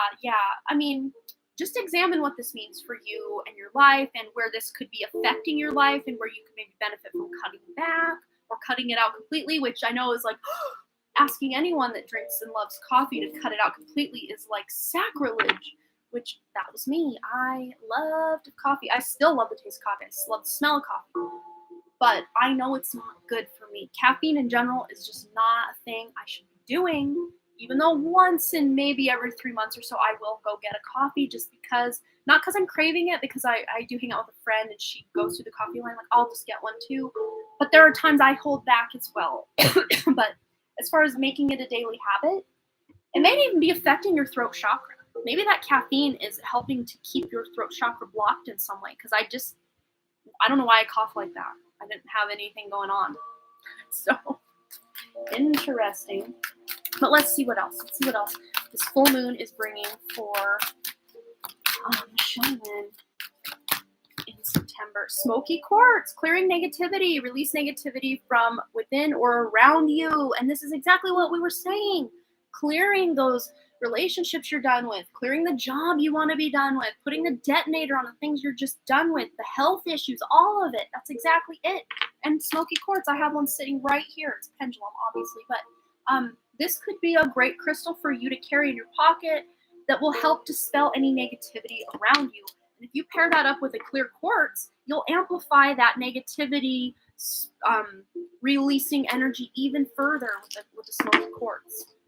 So yeah, maybe look into doing a little bit of that as well. But this full moon coming up is going to help you release limiting beliefs and just the things in your life that are no longer serving you. So really keep that in mind during this next full moon. All right. So next, Michelle Lynn's yes or no question. And she had mentioned asking about that, but I'll leave it up to you. Go ahead and post the yes or no question the way you want me to ask it, and then I will ask it. Take another drink of my water. Oh, you just saw that from the website, Amanda. Recommended. Such a beautiful crystal. And they even have smoky quartz, or smoky Lemurian quartzes on there. If you go under Brazilian Lemurian quartz, I think, under the category of that, that's where I found these two I got from but they also have more high quality, whatever, rare from Colombia. Colombian quartzes are Lemurians as well, but they're way more expensive. I'm all about saving a little bit of money. And I don't need my crystals to be museum or gem quality. I mean, even this one came to me. It looks like it's missing a bunch of stuff, but this is how it was found. And it's singing. So it was formed this way to hold that singing resonance. So I'm cool. Amanda is the home of broken crystals. They don't have to look perfect. And in fact, I prefer something that isn't perfect as far as my crystals go. I love the uniqueness and the different shapes, sizes, and deformations in all of this. I love it. Yeah, okay. So will Spirit ever reveal to me what exactly is causing my eye symptoms with proof? Will I ever get validation of what is truly causing my eye symptoms? A lot of people and doctors didn't believe me. Yeah, a lot of doctors, especially when you kind of have an intuitive reason for believing this or that is happening rather than a concrete, here's the evidence, they almost at times want to put you, I haven't done this personally because I don't go to doctors. I'm not sick ever, hardly. And the last few times I've gone to doctors were just because I was pregnant, and that's what you do, OBGYN. But I just have had this, I won't say aversion. I mean, doctors don't scare me or anything like that, but it's just like my own inner knowing knows best. I don't know. Just since I was a real young kid, I just never, my mom was never that mom that would take us to the doctor every time we had a sniffle. Like, we just toughed it out and we figured it out, So I just have this kind of, a lot of doctors, and not to say that those who are going to medical school and those who are doctors don't want to help people, because absolutely I do not believe that's the case. I believe they do want to help people. That's why they got into this in the first place. But a lot of medical school, I hope that my feed doesn't get cut, censorship stuff, but a lot of the medical stuff is basically just, basically, I don't know, how do I put this? It's just, slinging big pharma. A lot of times, you have a problem, they want to give you a prescription. They don't want to try to get to the root cause of it. And, there's a lot of surgical procedures that happen that really don't need to be happening. If you would address the spiritual and emotional cause of something, you could actually reverse whatever it was. So I'm really seeing there being a spiritual or emotional cause for your eye issues, especially. Michelle, let's feel into that for you. Let's see what's going on. I know this was your yes or no, but we're not going to the yes or no deck. We're just going to see if you will be able to get this going, these answers you seek. But, maybe even the alternative medicine card you got from that healing deck. It could be that maybe you're going to a holistic practitioner or an Ayurvedic medicine, or if they're showing acupuncture might help, or just some sort of alternative approach that maybe you haven't thought of yet. Go with the flow. Just really feel into what would help me, what would bring me my answers. Go within, because spirit will put signs in your outer, awareness. Signs, symbols, synchronicities. Maybe you keep seeing, I don't know, billboards for acupuncture or billboards for chiropractic services, which you might think, well, chiropractic services, what's that going to help me with my eye issues? You would be surprised. Chiropractic services, actually, they're more than just cracking bones. I mean, you can ask Dr. Lupo. He's kind of on hiatus until the fall, into the winter months again. He'll be back. But he really broke it down for me and a lot of other people on his channel, how chiropractic services go way deeper than just cracking bones and making your back not hurt anymore. Like, it's a whole thing. And maybe even acupuncture is a really good alternative, but yet still science-y enough that it's accepted as a mainstream modality. But maybe even energy healing, sound healing, going on, how do you spell her last name? I don't remember. Her name's L. Oh man. Putting this in the list here, let me get this out of my way. Okay, so I don't know if that's how you spell her last name, but she has a lot of subliminal tones that will help you heal different things. And she might have something that would resonate for you with this issue. But again, go with the flow. Go with the flow. Really feel into that intuition and just see the signs. Ask Spirit for help. Say, Spirit, what are you trying to show me? Why is this happening to me? And then once you tap into the root cause of what it is, the thing will go away like it never happened at all. Same thing like with my breast issue I was having from June of last year, 2020, all the way through like April of this year. It's gone. It has disappeared. The red spot on my, is gone. The only red spot left is the little scar from the biopsy that they did, and that's the only evidence that anything was ever out of place. And it was very obvious that there was something there before, and now it's gone. So whatever the spiritual root of whatever I had, I figured it out somehow, some way. And on the back of the deck, you got patience. So have some patience. Just know that there's nothing that this is causing as far as it's so if this is a mold issue, obviously there's some sort of toxicity that's creating this issue, but they're showing us, me and you, that this is not going to greatly affect your health long term. I mean, obviously it's annoying and it may hurt and it may be irritable and irritating and all of that. But ultimately, when you can get to the spiritual root of this, you're going to be able to get through all of it, and it's almost like nothing happened to begin with.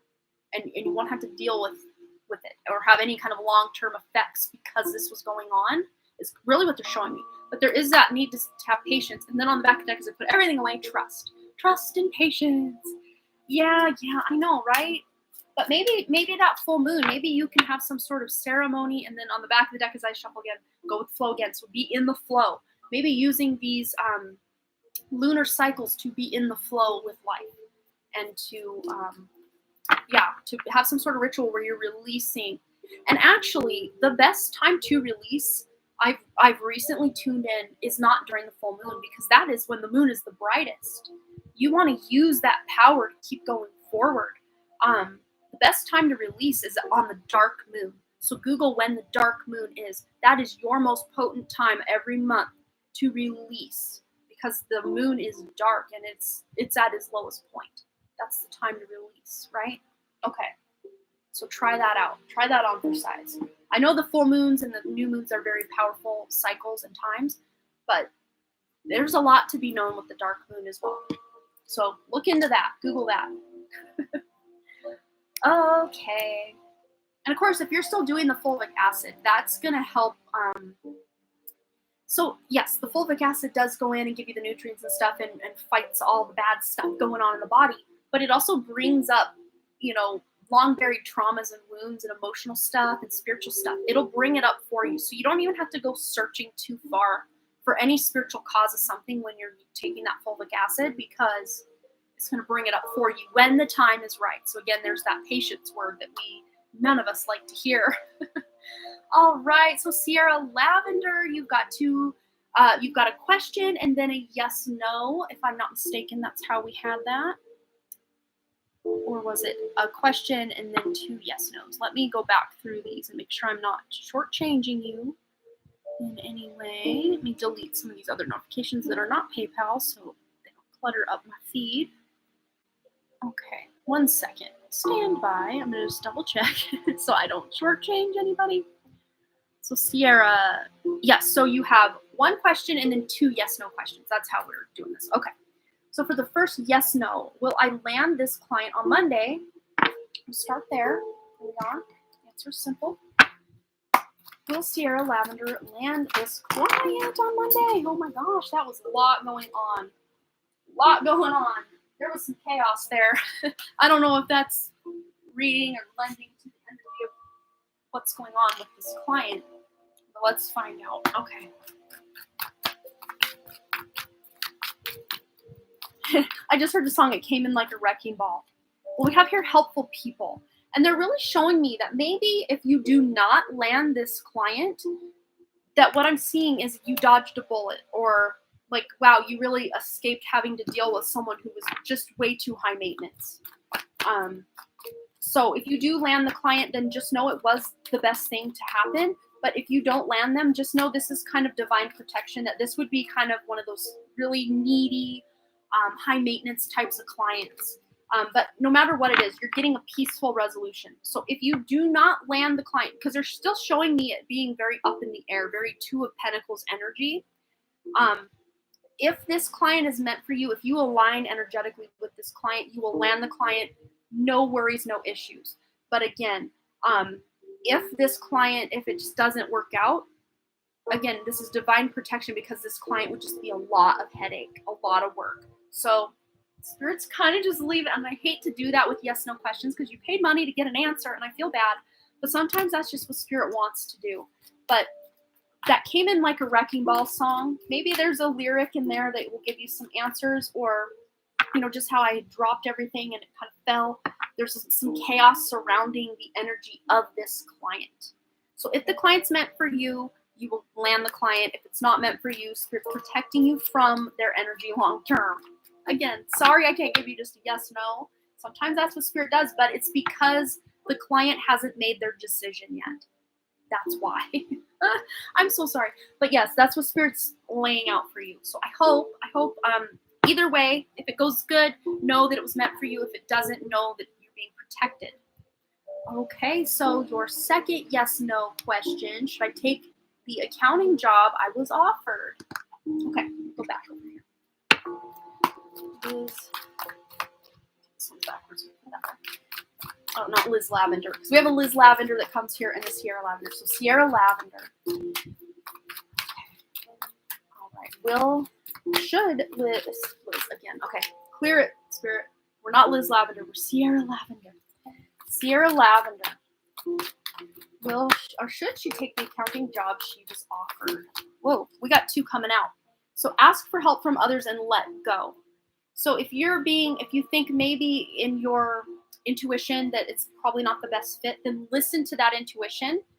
But there are other people maybe you can talk to that can maybe point you in the direction of a better job. But if this is something you had your heart set on, let go of the outcome of feeling like, oh, is this the wrong move?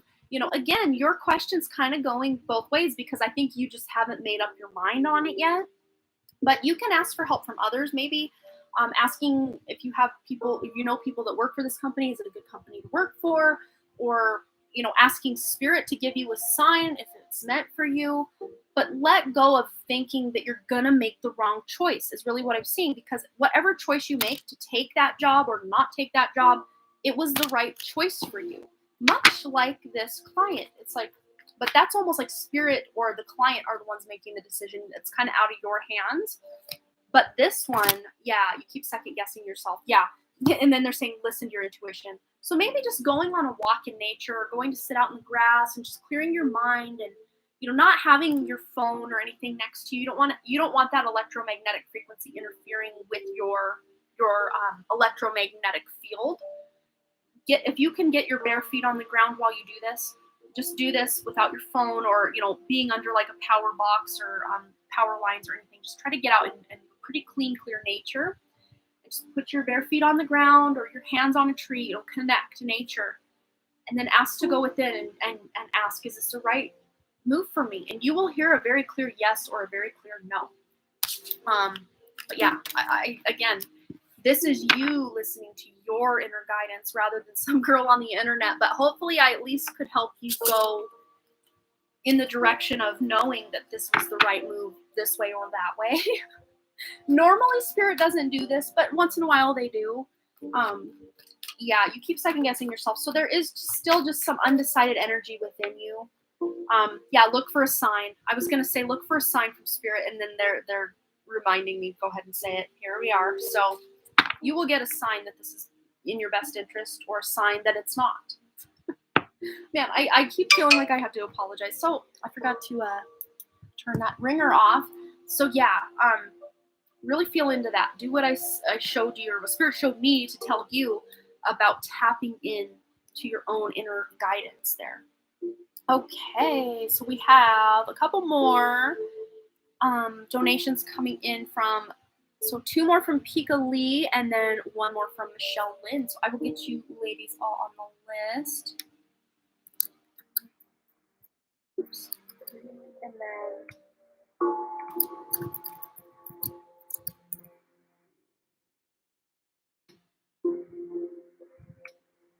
then you have your reading question up already, Sierra. Thank you. We will get right into that after I update the list here. Oh, Ethan's back. Cool. Thank you, Ethan. So yes, Pika Lee times 3 and then Michelle Lynn. Perfect. You've got it. Thank you. I appreciate that. I wasn't sure if you returned from your little be right back, but I appreciate it. Okay, so Pika Lee will be after Sierra's question here on deck. Times 3. Okay, so reading. How long will it take me to get 25 clients in my bookkeeping business? Okay, so again, Spirit has been very wishy-washy. Speaking of wishy-washy, when I dropped all that chaotic stuff here, my astro die with the 12 numbers on it went somewhere. It flew the coop. Where did it go? Oh my gosh, Spirit. Why are you doing this? I know I had it. I had it right. There it is. Okay, it's by the door. Ooh, it's by the door. So maybe you're on your way out of something or going through a new energetic portal in some way that's going to lead you to what it is you need to do to get these clients. I don't know. Take that door analogy as you will. But let's just roll this dice and then we'll pull cards about it. feel into this energy. Whatever the number is, we'll just roll with it there. Okay, so for Sierra Lavender to be able to get 25 clients in the bookkeeping business, we have a 9. Could be 9 days, 9 weeks, 9 months, or the 9th month, which would be September, which would be next month. Depending how close you are to achieving this goal, I don't know if you only have 2 clients or 24 clients. Like, I'm not sure where you're at on your journey.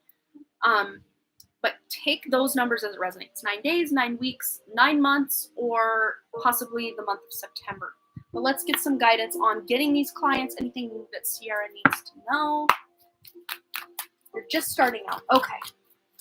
So I'm leaning more toward 9 months, or maybe even September of 2022, because that's a pretty long-term goal. I mean, that's a lot of clients to get, especially just starting out. So it says here, Ariel card, new psychic and spiritual experiences are changing the way you view the world and yourself. Allow your spiritual gifts to open through study, meditation, and prayer. So just the way you're seeing the world is really shifting and changing the way that you're going about your business. And it's helping you actually attract clients. They're showing me there may be certain clients that you will book, like you'll start with them, you'll book the clients, but then you'll realize, maybe this client's constantly emailing you questions, or, hey, can you do this for me? Hey, can you? And it's almost like they're getting more work out of you than what they're paying. Like, they're showing me 2 very needy clients coming up. Maybe one of them is the one you're trying to book that you had asked that other question about. But this is you really getting in alignment with your life purpose, with your soul, with nature, with the earth. That will help bring you like-minded, and it's like attracts like. So magnets can either repel each other or attract each other. And what you're doing is you're shifting your energy to a higher vibration, to where you're attracting the clients that are going to be themselves higher energy, rather than those clients that just it's so much hard work to even work with them because they're all over the place. You're kind of tempering your energy to be able to then temper and mesh really well and jive with the clients you're bringing and their energy that they're bringing. Let's see. I'm gonna go over here. Tarot. Just see, let's just feel into this. How long will this take energy, and just anything else Spirit wants you to know about gaining these clients, or whatever wants to come up. Okay, 5 of Wands. So there are those couple of kind of chaotic energies, conflicting energies, just constantly you having to, hold their hand through everything. And this is you overcoming those types of clients and feeling into clients that are actually more, again, it's very easy to work with them. They don't have any complaints ever, and it's much better. You may have a little kind of learning curve or kind of grace period where you're going to kind of have to, they're showing me like kiss a couple frogs to find those Prince type of clients. And they're saying, not trying to avoid, I mean, of course, being aware of this potential in certain clients, but not trying to avoid it. Like, I'm not going to book any clients unless I am 100% aligned with them. They're not showing me you doing that either, because even working with these difficult clients, you're going to learn a lot of important business ethics, business lessons through working with these people. So anything that does come across your path, if you're intuitively leaning toward it at the time, then take it on as a challenge or as a great reward, whatever it is that Spirit's wanting to send you, because ultimately you're going to overcome that kind of, it's really hard to get clients. Maybe even it's your own mentality you're fighting. It's really hard to get clients. How do I even find these people? Where do I even advertise? If you're kind of in that boat where you're thinking, no one's going to want to book with me, I'm just getting started, they want someone more advanced, you could be overcoming some of your own mental gymnastics that you're doing to almost block beautiful, great connecting clients, because you're not as, it's like you're not as empowered in your own, even if you have, faith in your skills, maybe you just don't have faith in your skills as a business owner on your own. And that will show through to the clients. Like, subconsciously, they will pick up on that. But look, they're showing some patience. So I do think this is leaning more toward the 9 months to maybe September of 2022 when you're going to reach that goal. But your hard work, your effort, your attention, your time, your energy will not be wasted. This is energy well spent, time well spent cultivating and creating this list of clients and providing services for these clients. And all the good, bad, and everything in between that you're experiencing is helping you grow your business. So that's powerful. And the fact that it's taking you a little longer maybe and having some patience in growing this business, it's actually showing how stable it is, because a business that just blows up overnight with someone who's not prepared to take on 25 clients tomorrow, that can lead to burnout like that. That can lead to, shutting down, like, curling up in the fetal position, like, oh my God, I can't handle his 25 clients in 2 weeks. Like, so it's actually, again, like that divine protection that not only the right clients will come to you, maybe again, kissing a few frogs to get to the prince type of clients, but also building it slow and steady. That'll help you really get the momentum and the experience that you need over these first couple months leading into this, to really help you get your feet wet and feel confident that you can provide the services that you are offering for that many clients. So I hope that resonated. Just slow and steady, and use your intuition. Trust your intuition. That's going to be key in helping you really feel through this. So I hope that resonated. Thanks again for all of your lovely donations, Sierra. I appreciate that. Take a drink of my water. Pika Lee times 3. That rhymed. And then Jillian will be after Pika Lee's 3 questions.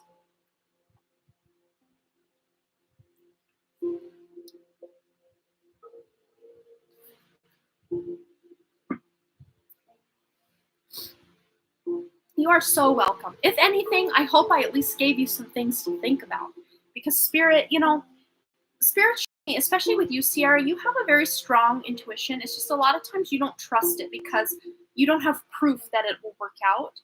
And they're showing me you just trusting that intuition and going on faith that things are working out, and then following the guidance that your intuition is giving you. You're going to start proving to yourself that your intuition's on point, and that will help you feel more confident in trusting your intuition, especially in your business and in your life in general. But as far as your business goes, learning to trust your intuition is really going to serve you long-term in your business.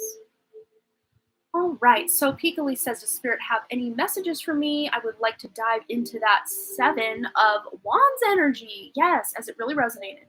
Today I woke up at 5:45 this morning. It was called to watch the sunrise. That's amazing. So let's feel into this for you.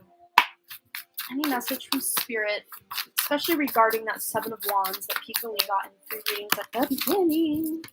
Okay, wow. Yes, the Magician. You rising above. It's almost like you're ascending. Like all those wands we saw, again, I'm probably not going to be able. What is touching me? Oh my gosh, I just got touched on the foot by something, and there's nothing down there. Whoa, spiritual sense is coming out to play. Let's see if I can find that 7 of Wands so we can look at the picture again. Again, if I can't find it in timely fashion, we will move on, but I'll see if I can find it. Because it was a beautiful depiction of that 7 of Wands energy. If that was what was going on the regular 7 of Wands, I think people would feel more empowered through any struggles they're going through. So this is really you owning that sense of empowerment. Yeah, here we are. As you go through those struggles, because to clarify this 7 of Wands that we pulled for you in the free reads, what we have here is you risen above, and you're in your own bubble. It's like anything even if these are magic wands that have energy, it's like they can't penetrate that. The only energy penetrating that, in my opinion, is spirit. Spirit can easily get through here because they're of a higher vibration than the bubble of these lower level, ego people that are real up in their ego is what I see here.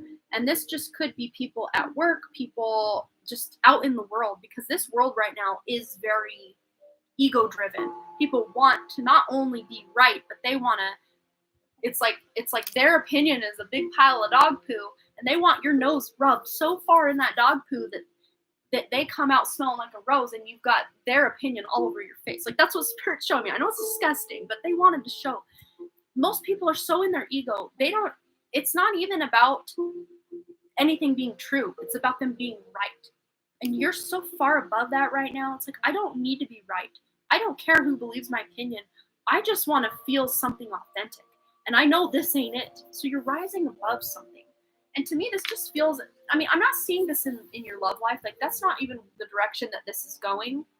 This is just more in your other interpersonal relationships.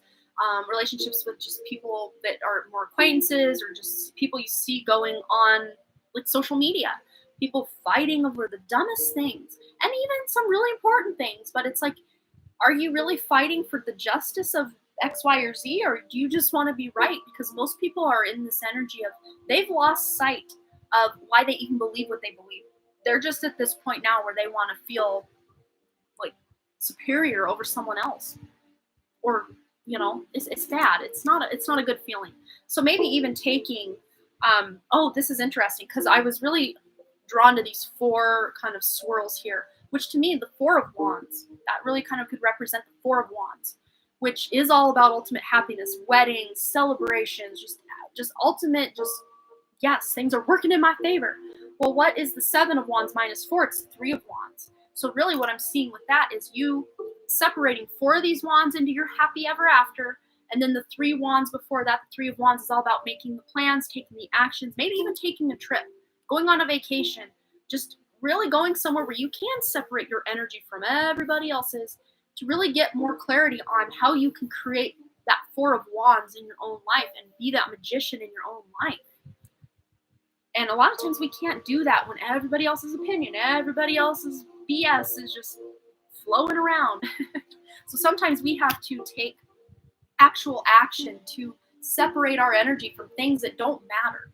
And I've caught myself with this recently, where I know that whole Britney Spears conservatorship thing is like a big thing right now. And I'm almost seeing Britney as really as the divine feminine on this planet right now, kind of held under her will or against her will, not able to do and live the life she wants. The divine feminine, we all have a divine feminine aspect. So I'm not just talking to the women here. But I was really sucked into the drama of Britney because Britney is my age. She's also, at least in Vedic astrology, a Libra ascendant.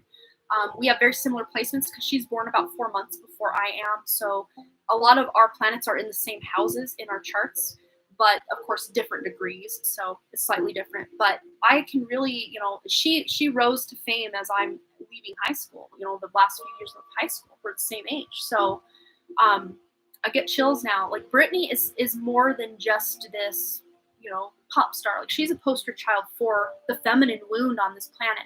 But I was catching myself like going down like Britney rabbit holes online and really getting angry about how, everything's going on. And Spirit's like, okay, you've seen what's going on. Why do you keep immersing yourself in it? Step away and feel into what that means for you now.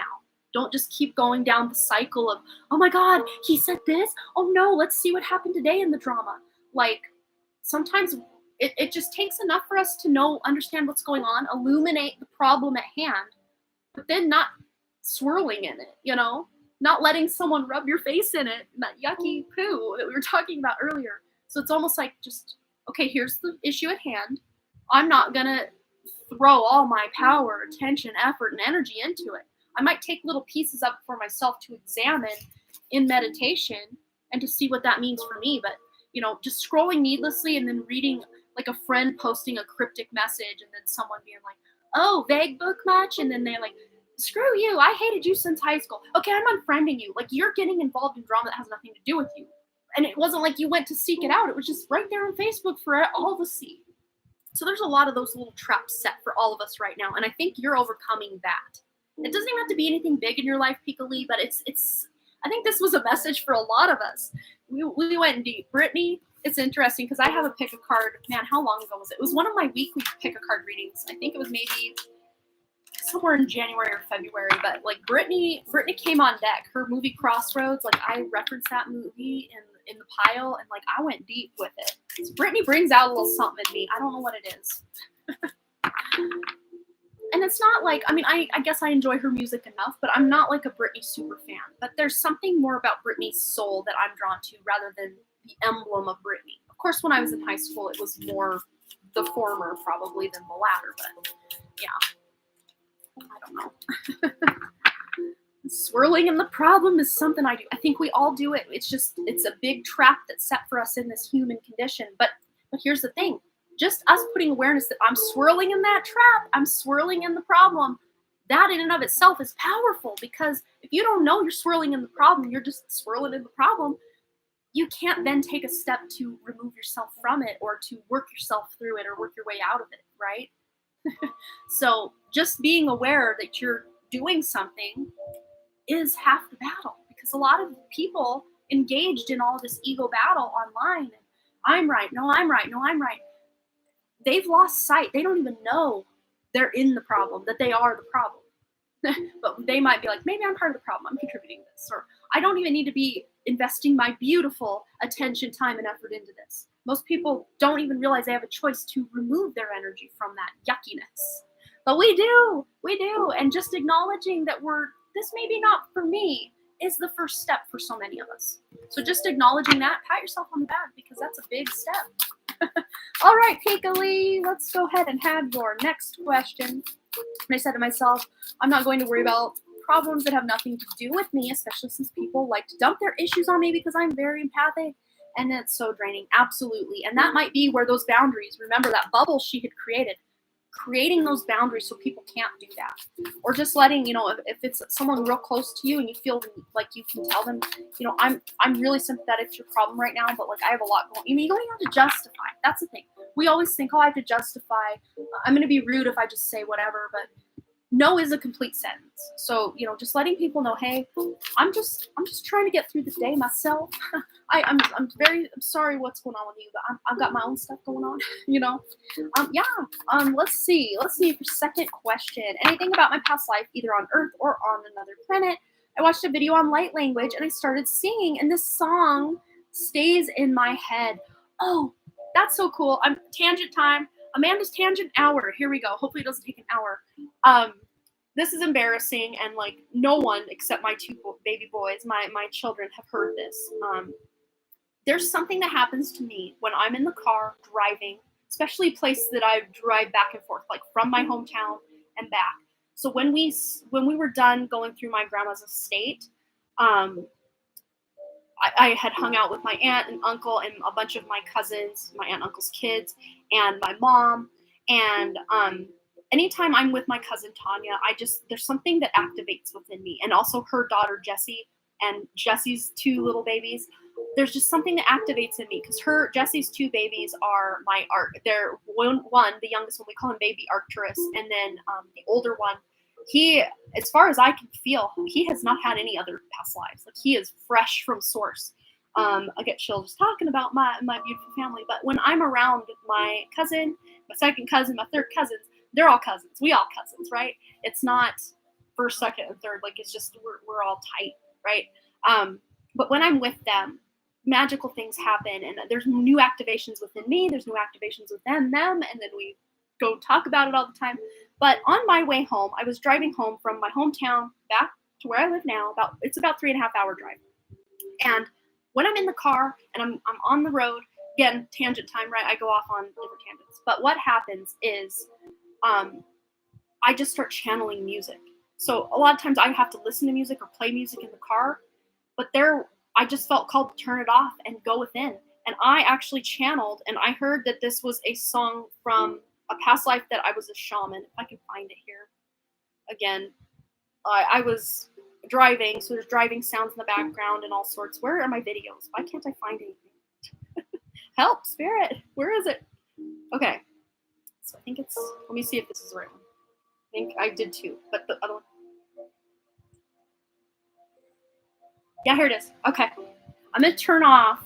Okay, this is embarrassing, but okay, you're here for it, right? We're all embarrassed together, right? Okay. So, you're going to hear me sing. Again, embarrassing, but this was just channeled from my soul. So I'll just let you see, maybe there's activations for all of you. We're taking, I guess, a little break, and then we're going to get into Pika Lee's past life. But here we go. Here we go. Okay, we're all still here.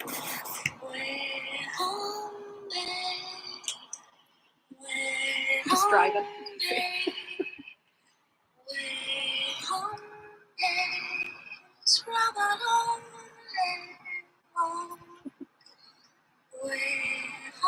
It's weird because it like brings tears to my eyes, and I don't know why.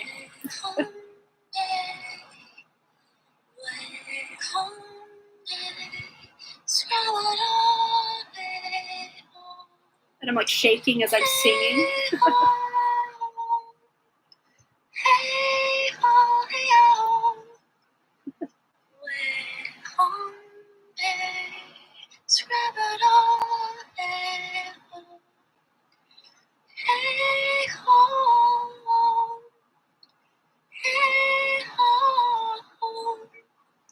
That's what I thought, like a lullaby.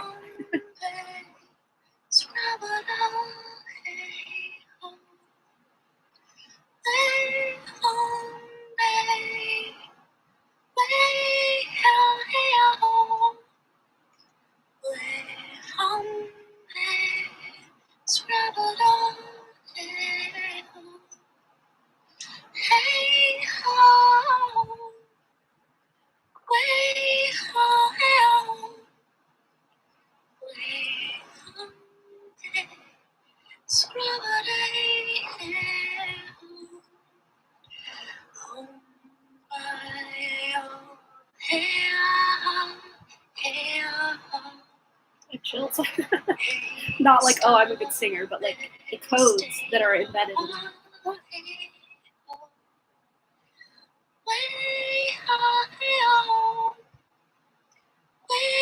It's almost over.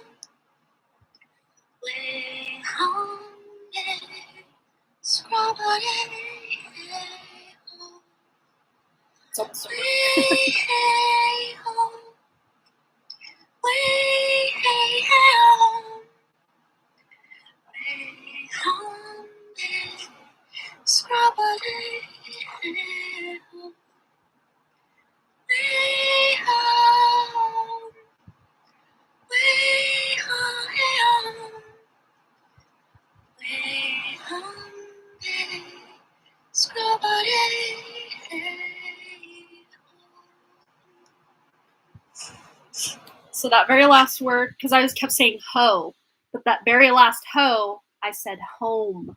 So Pika Lee, you said it reminds me, what did you say? Oh, so what do you say? Calling to come home. And that's exactly how I felt in the moment. And then Olivia is saying yes. And it is your heart and it is home. I'm tearing right now with body chills. Yeah. Oh, it was so powerful. But Spirit, you know, me, I love singing. I used to love singing in high school. I wrote so many songs. But again, like I could read music and play piano and stuff, but the notes that I heard in my head were somewhere between a white and black key. I couldn't get it just right. But then I learned, you know, a whole other side tangent from Kurt Cobain, the whole music conspiracy and how things are tuned just slightly out of tone with what resonates beautifully with our bodies. That's why 428 hertz music, you know, those solfeggio frequencies are so powerful and masterful, is because they actually resonate with our bodies. And I could do shows on this and just talk for hours on this stuff, but there was something about just being able to sing and express myself that it's embarrassing for me to do. Like the girl on Coyote Ugly, like that was me. Like I loved writing music and singing just in the dark by myself, but like I didn't want to have to put that on center stage for anyone else. But Spirit has been telling me with that download of that song that I need to somehow make that thing. And again, I'm not like some pop star or anything. Like that's not me. I absolutely adore and love singing, and music is like a second home to me. Listening to other people's music, drums and real actual, like even mainstream music at times. I don't know why I'm getting all these text messages, but I feel called now to actually create that as a high quality upload, maybe on my channel at some point. But I guess we'll see what comes of that. But Spirit, I think, put that, because Pika Lee said that reminds me of home, and we were talking about past life. I don't even remember how we got started. I'm like, where? Let me insert my little weird song here. So let me go back to your question, because there was something with that sparked something within me. Oh, the light language. That's right. Sorry, I apologize. My in-laws and my husband are group chatting, and I'm checking on out. Let me quit my app. But anything about my past life, either on Earth or another planet. I watched a video on light language and I started singing, and this song stays in my head. LOL. Of course, if your song's differing from what I just showed you, I wasn't trying to like, is it this song? Like, no. But I think there are certain songs that, much like, the singing, remember singing, the singing Lemurian chords. And it actually is better when I have something between my hand and this to really hear it. But there's something within our souls that really resonates with sound and music. And I think, the fact that you want to know about a past life and then that song and the light language, it all came together. I think this is having to do with Lemuria. So we're going to tap into that Lemurian life for you, Pika Lee. I know, long-winded introduction to your past life reading, but here we go. I'm excited. Put that back. Okay. Yeah, binaural beats are your thing. They make a bad day better. They really do. Yes. And I'm watching so many videos with 428 frequencies. You can even listen to songs. I closed out. Why are you back? You can listen to mainstream songs that are programmed to the 428. So one to listen to if you haven't heard it, or if you have, it's called Imagine Dragons, Whatever It Takes. So your homework, guys, your homework. First, go listen to Whatever It Takes by Imagine Dragons, just as on its own. Listen to that with headphones, preferably, so you can really get it in your feels, get in your body, in your nervous system. And then listen to that same song with the 428 hertz version. Just search Imagine Dragons, Whatever It Takes. Get away from me, family. I love you, but we're busy. I don't know how to stop that. I quit the app of messages, but it's still coming on hot. Anyway, that song specifically, if you listen to the 428's version, just listen to Whatever It Takes by Imagine Dragons and then 428 hertz. Just type that into the YouTube search. It will come up. And then get ready for it, because you're going to feel full body chills. And you can take any other song and just see if there's a 428 version of it on there. Or if there isn't a version, there is actually a program you can have on your computer where you can convert anything to that. You can convert anything to the 428 hertz. I think it's the A note. The note of A is tuned to 428, if I'm not mistaken. But yeah, try that as homework, because you'll be blown away. You can your body can feel a difference. Even if your ears can't hear a difference, just feel what your body feels. You will feel a difference, because the second version, the first version may still give you chills, but the real version, the 428's beautiful enhanced version, will actually take those chills up a whole other level. So do it, it's fun. So let's tap into Pika Lee's Lemurian life. Finally, 2 hours and 11 seconds and 44, 2 hours, 11 minutes, 44 seconds in. And I'm going to restart my other music just so we have some fun, cool background vibe going. Okay, so Pika Lee. We're tapping into this. They already showed me the Lemurian lifetime. And let's see what this is. Okay. Yes, absolutely. This card is on poppin'. The Magician. So you got this in your other reading, but here it is again. Okay, wow. So full circle moment. You're now really tapping into some gifts that you had in that Lemurian lifetime. This is interesting, because I think I had mentioned when I was talking about all of these, that these barcodes on the side were programmed, right? And these crystals were found just like this. They were not mined out of a crystal cave wall and found. These were buried in the sand, scattered all over, just as their own individual, because they call them seed, Lemurian seed crystals. So these were planted like seeds, right? By the people from Lemuria, Lemurian quartz, named them after the people who programmed them. And they say, when you come into ownership of one of these, there may be one of them that you have, if you have multiples, that or more that you have, and you run your finger all up and down the barcode, especially during meditation, or maybe listening to some really powerful music and meditation, you will have access to past life. Especially, you may even come full circle moment, because that's what they're showing me here, full circle from your question about this life that you got this card just recently. Sorry, mother-in-law, we don't want to hear it right now. Just right before this question, I know it's been minutes ago now, but full circle moment, you are actually going to be able to come into contact with a crystal that you physically programmed and buried to find in this lifetime. So, I don't know, if you were drawn to these Lemurian seed crystals, again, not sponsored, I'm not sponsored. You can go anywhere. You don't have to go the Intervision crystals. You can go anywhere to get your hands on, and they're very, very, very cost effective. So look at that. You can rub your finger up and down the ladder of barcode here. It's like kind of rotating. It's clear and very, there's nothing going on. Clear, and then barcode, and then clear, and then barcode, or clear, barcode. Yeah. So there's usually 6 points on these, but maybe you coming into contact, you will come eventually into contact with one that you programmed in this Lemurian lifetime. But let's tap into what's going on with this Lemurian lifetime, anything about this lifetime, and what it's meaning for Picoli's current life. Okay, High Wraith, and I never, yes, oh my God. Now I know why I shared that song. It's all coming together. I just listened to Spirit, because Spirit's like, you're gonna share that song. I'm like, oh no, I'm not. And they're like, just do it. You might even see me kind of mentally, even if I'm talking, I'm like mentally like going back and forth. Do I play this song for them or do I not? High Wraith. Longing for home, homesickness for the stars. Look at that. Yes. So this is so powerful. They're showing me now, Picoli.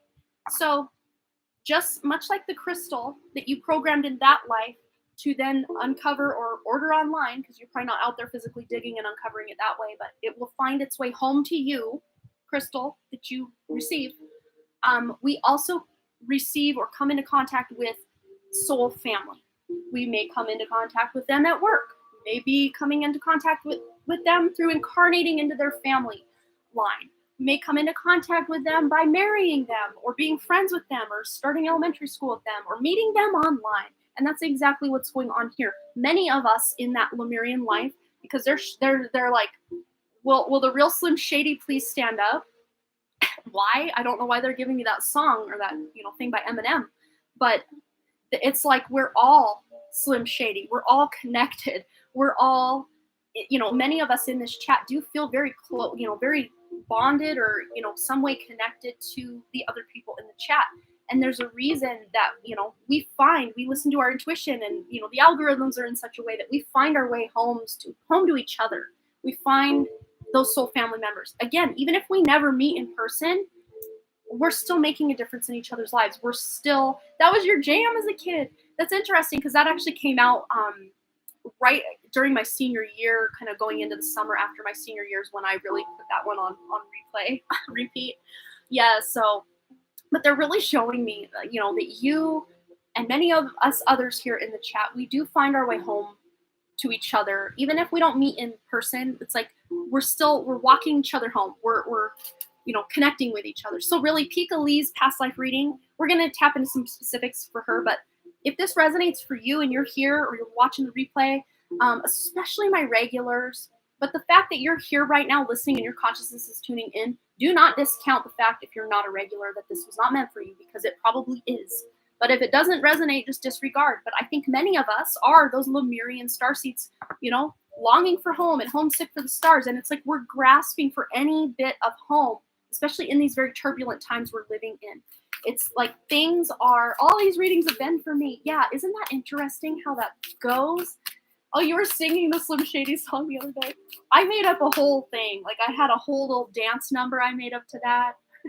Please, wait, it was like, please stand up. Please stand up. Yeah, I'm weird, but we're all longing for in these turbulent times and just feeling so out of kilter with what does the future look like? Is this going to become a totalitarian society? Like, is this going to become just something so dark and sinister?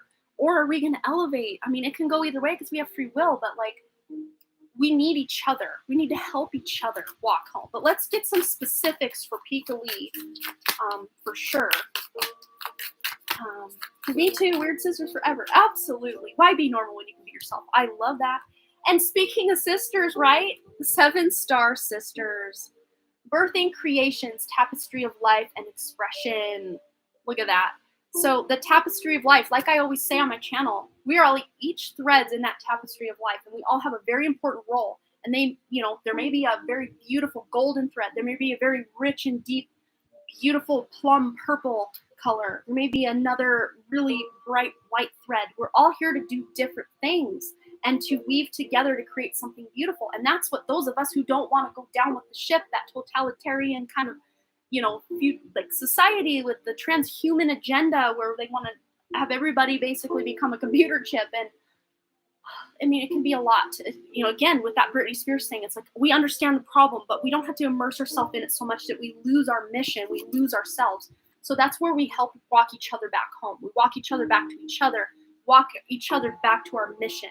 And that's a big part of what you did in that Lemurian life, because they're showing me that kind of at the end part of Lemuria, where many of the Lemurian starseeds, me, you, and others of us here included, were programming. We were on a deadline. Like, we got to program these crystals for future use of a civilization on Earth that's going to rise above this chaos that we are now descending into. Because Lemuria, so there was Atlantis, but then there was Lemuria, which was more advanced and more spiritual and more about love than even Atlantis was. And we saw civilization falling, and we were these very high vibrational starseeds here that realize that we can't stay here long because the vibration's becoming too unstable and too dense for us to be here. But we can't just, exit stage left and be done with this place, because we've invested so much love, time, effort, attention.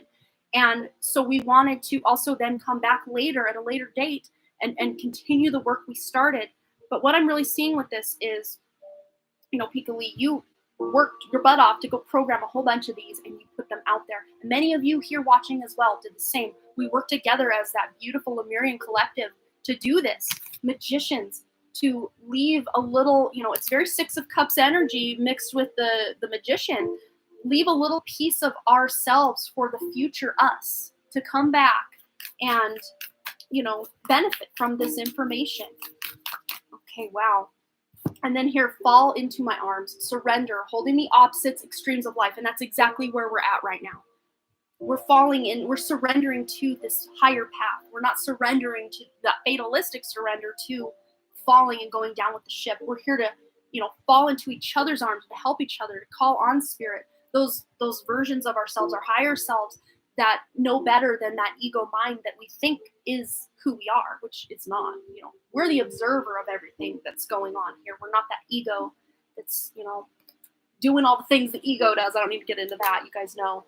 But let's just see what else from this past life. I know this is a little longer, more in-depth reading, but this to me almost feels like a collective read of those of us that are those Lemurians and, star seeds, and that just come to my channel. I think we all have found each other. Yes. There's that strength. And Five of Cups, are we going to pay attention to all the BS that we have almost no control over and go down with that ship and spill those cups? Or are we going to take action to spill this cup and create that beautiful vortex of the rays and the vibration to come back home to where we're going? Oh my God, that goes with the hugs. I always have loved giving hugs to other people and healing them. And then you said, a coworker told me that I have a healing energy, and she cried after I gave her a hug. Yes, absolutely. Other people can feel that. Other people can absolutely feel that. But then look, you have the Ace of Swords. You're coming into clarity and knowledge. And it's interesting because these crystals have a very specific clarity. They're actually kind of muddled in appearance at times, like kind of almost a frosted appearance on those barcode facets. See, it's kind of like foggy or hazy. But then this slice of it here is crystal clear. And then it's hazy again with the barcode, and then crystal clear. And then hazy again with the barcode. It's kind of frosted glass appearance. So it's like gaining clarity. And these, you meditate with this, you gain so much clarity because you programmed, as the collective of Lemurians and us as Lemurian starseeds coming back, it's almost like they're showing me like a hologram. Even one tiny little piece of the hologram still makes up the whole. Or one tiny little drop of the ocean still is part of the ocean. So even if you're like, I wonder if this specific one is one I touched in a past life, it doesn't necessarily have to be. Although it can be, right? But it doesn't necessarily have to be because it's almost like a hologram. You have access to holographic information because it's all vibration. It's all frequency, right? You get chills every time I see them. Yes. And you may get lucky. Try to find one that seems to be, not so perfectly shaped like this one. It's almost up and down, almost the same kind of, very smooth, flat. See this one here, it's almost like it doesn't appear that it has been broken. This is just how it was formed. But this kind of brokenness look to it, this imperfect look to it, is what creates the tension inside of this to make it have that beautiful tinkling sound, very beautiful, melodious sound, which is hard for me to accomplish just with that unless I had two that I could kind of tinkle together. There we go. But you could also go look up singing Lemurian quartz. I know it's so cost effective that no one's going to try to fake this. If you see the barcodes on the pictures that they're selling and you're actually looking at a picture of the actual crystal you're buying, because sometimes they're like, oh, here's a whole lot of crystals and then a couple, and like, oh, you'll get one of these crystals. Make sure you are seeing pictures of the actual crystal you're going to receive. But they're cost effective enough that no one's probably going to try to fake a Lemurian crystal. So maybe look singing Lemurian crystal if you want one that tinkles, like a tinkling of bells is what I heard. Or either one is very powerful, but these ones really, the tinkling sounds, these kind of angel chiming sounds really amplify that energy even more. And they're big on healing, big on heart chakra activation, healing, clearing out our shadow, tapping into inner child. This is like an all-purpose spiritual stone for all of us. So you can Google all the properties or metaphysical properties of the Lemurian crystals just to see if it resonates with something you guys all want to do and want to have. But yes, gaining clarity, Pikali. And I know I didn't go into too many specifics of this life, but we've tapped into enough. I think that it's going to resonate for you, that you're on this mission as, kind of the vibration is lowering, and you're like, I can't exist here much longer. We got to hurry and program these crystals and leave them.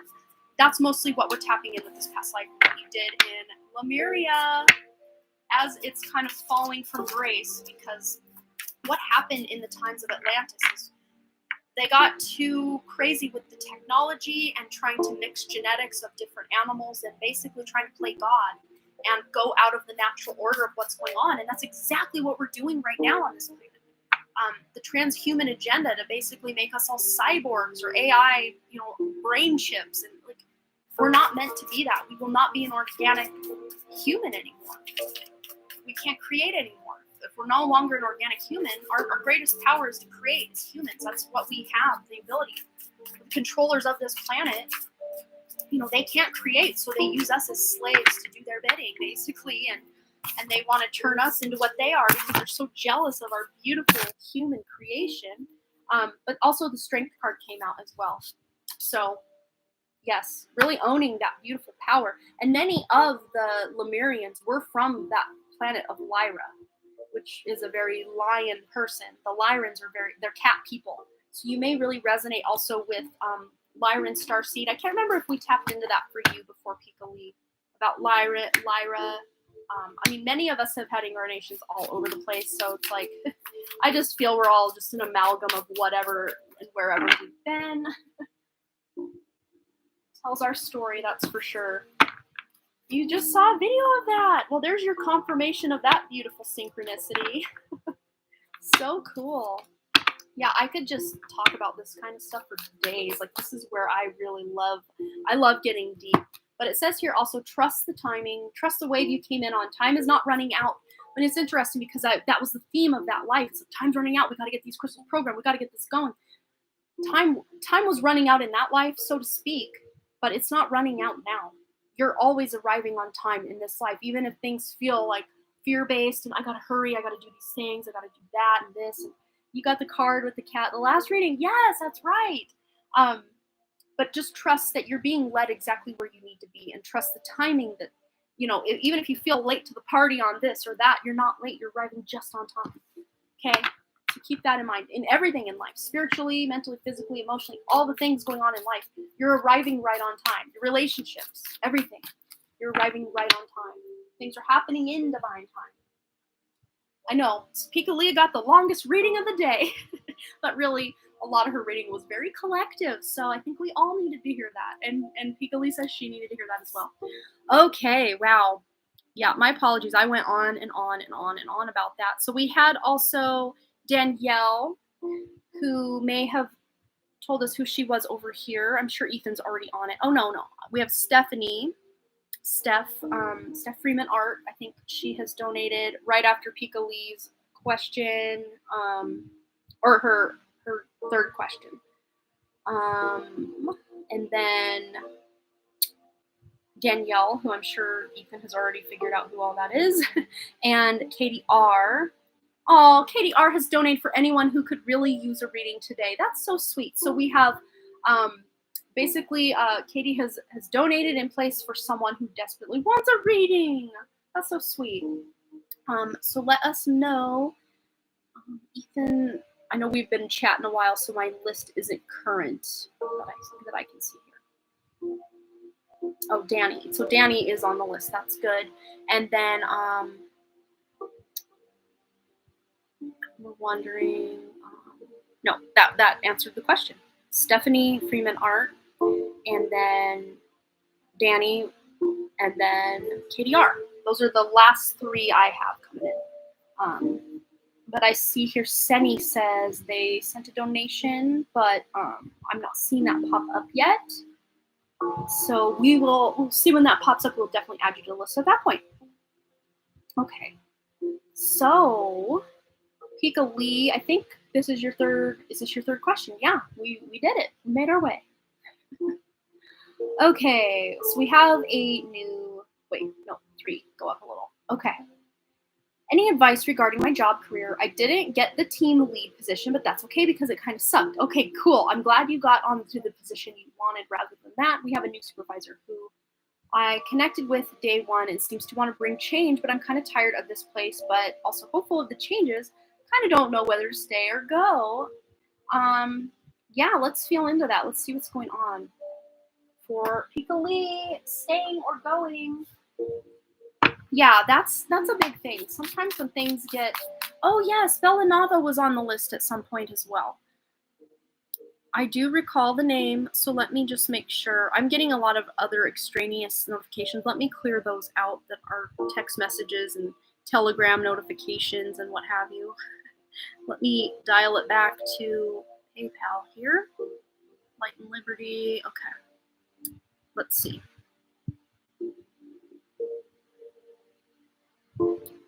Yes, you were right before Yami in the lineup. Between AKA Patience and Yami would be Bella Nava Creations, please. I think she's on there, though. I'm not sure. She was on my list here. Okay. All right, so Hikali.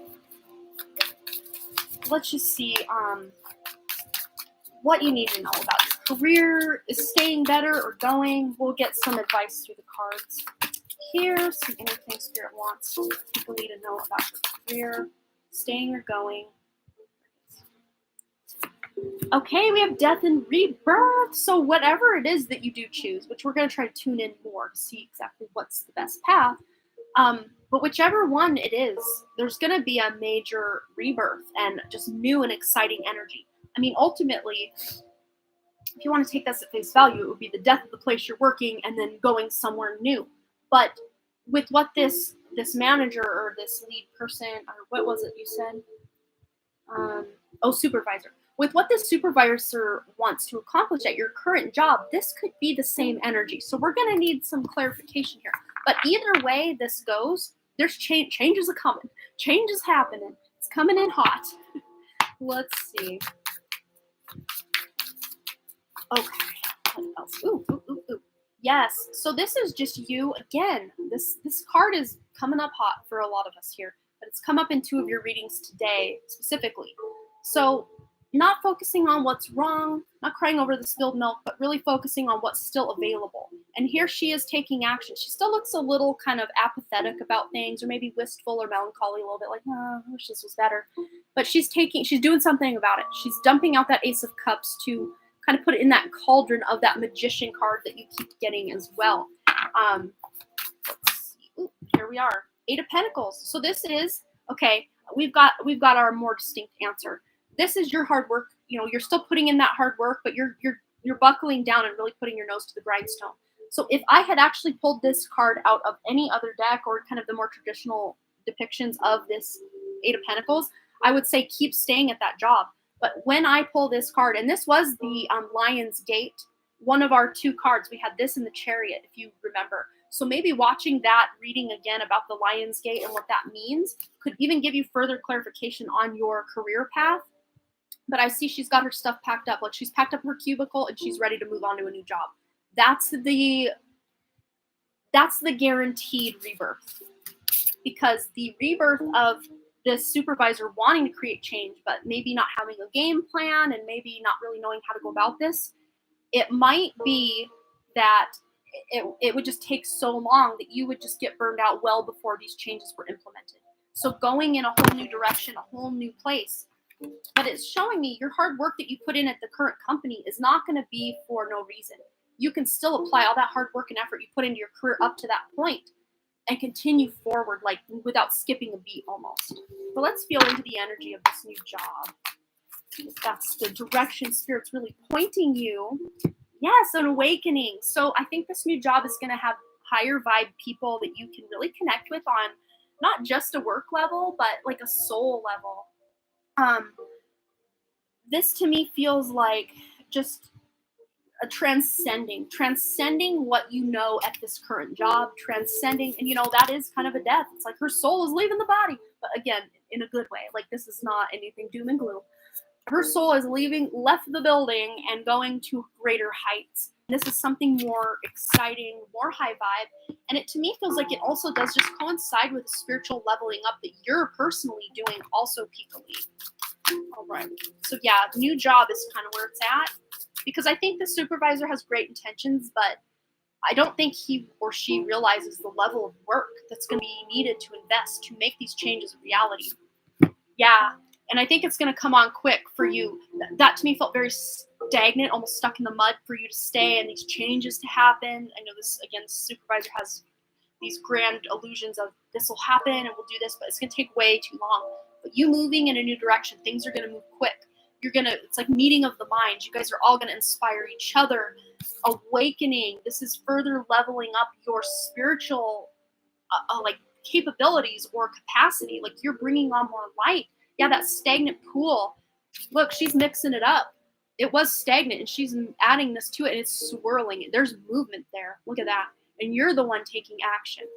So this doesn't look like you staying and waiting for that supervisor to implement these actions and changes. This is you taking action and just leaving the building and going somewhere new that is more exciting for both in like inspiration, but also on a spiritual level. Like this job, maybe you're meeting some like-minded people that are on the more spiritual side that you can hang out with and just vibe with. Or maybe this job in and of itself just takes you to another level. And then on the back of the deck, you've got strength. So this is you tapping back into that source of inner strength. And interesting because we have 8 and 8. Lion's Gate portal. So I think there may be, I know you were here and you watched that. I know you saw it. But what Spirit's showing me is if you watch it now from this, whatever information you've gained between when you watch that and right after this live stream, or whenever you leave this live stream, you're going to have new insight into that reading. There might be new nuggets of information for you in that reading with what you know now compared to what you knew when you first watched it. I don't know. That's what Spirit's showing me. Okay, one more. Totally sum this up. This move, making this move to the new job, what's going on. Yes, Ace of Wands, inspiration. This is passion. This is desire. This is excitement. This is purpose.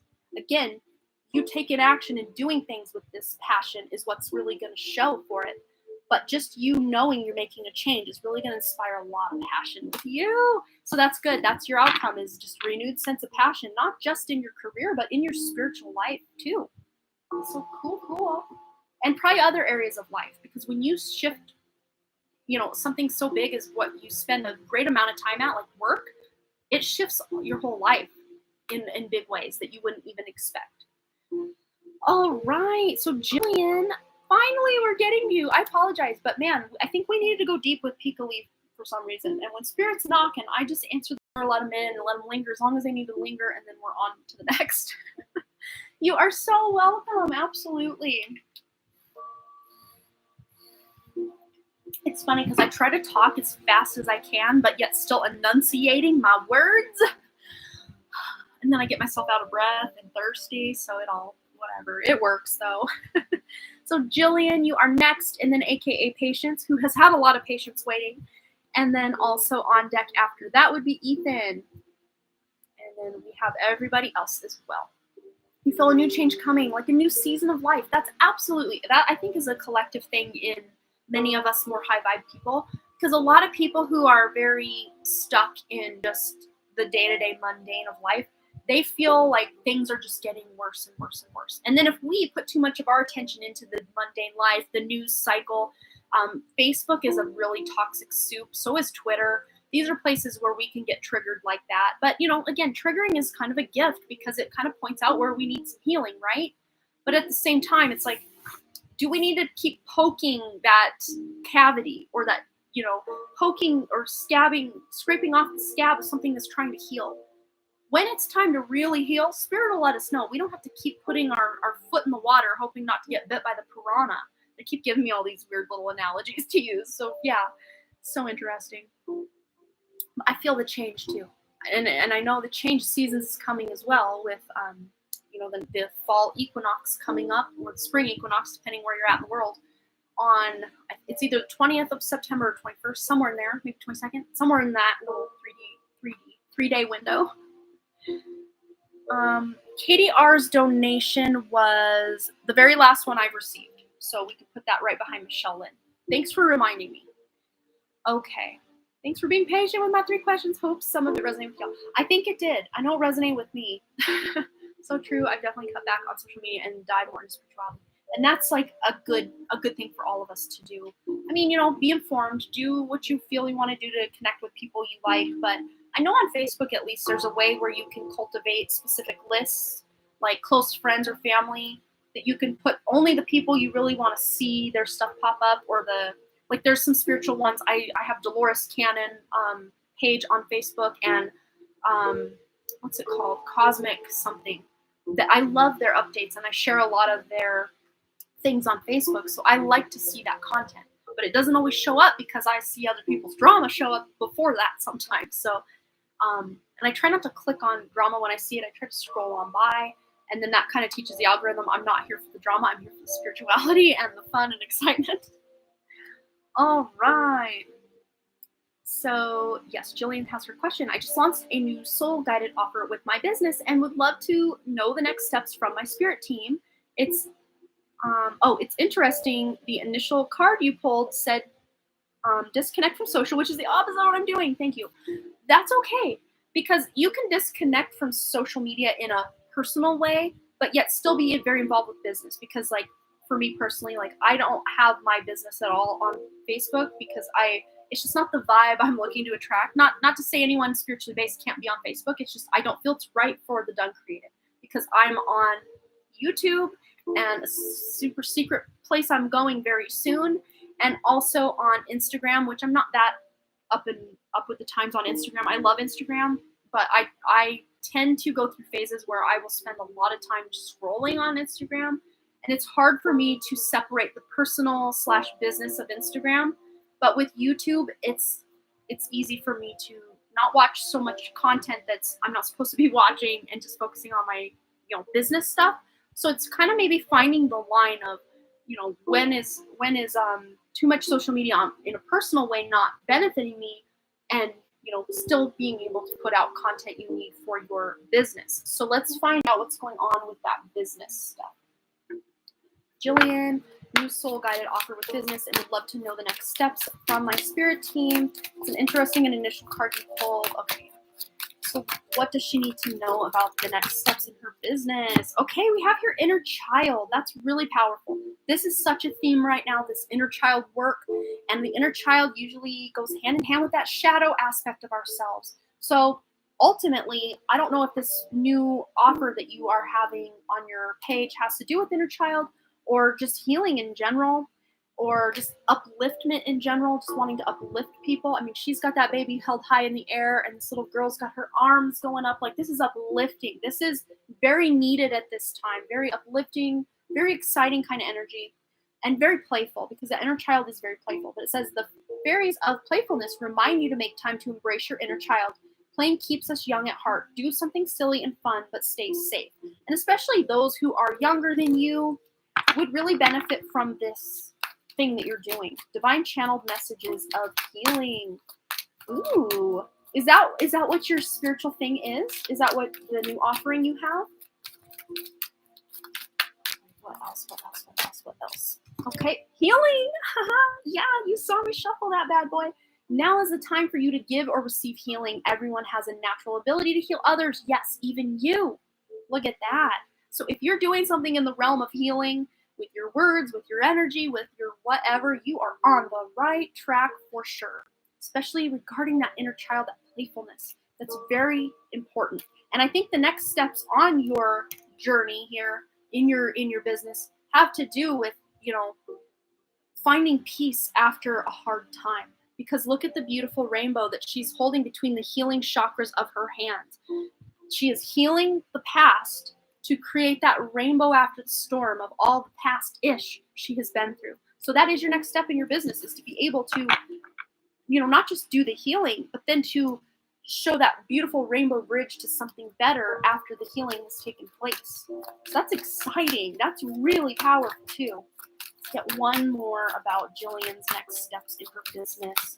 Spiritual stuff, please. Abundance. So this is actually going to create a lot of abundance in your life by really wanting to give from your heart to help others. You're going to get that back in the form of physical abundance and also just feeling very fulfilled, very in your purpose as well. It says, prepare yourself for incoming abundance. Release any mental blocks you may have. In fairyland and human land, there is enough abundance for everyone. So especially if it's hard for you to charge for your services. Many spiritually based businesses or, just even empathic people, they have a really hard time charging for their service because they genuinely care and have this purpose behind what it is they're doing. So they almost feel guilty charging money for something they thoroughly enjoy, or they want to help people on such a level that they feel like it's just their duty of servitude on this planet to just serve. But really, that creates this really big out of balance thing. And so you're saying the offer is completely free. Well, here's what they're showing me.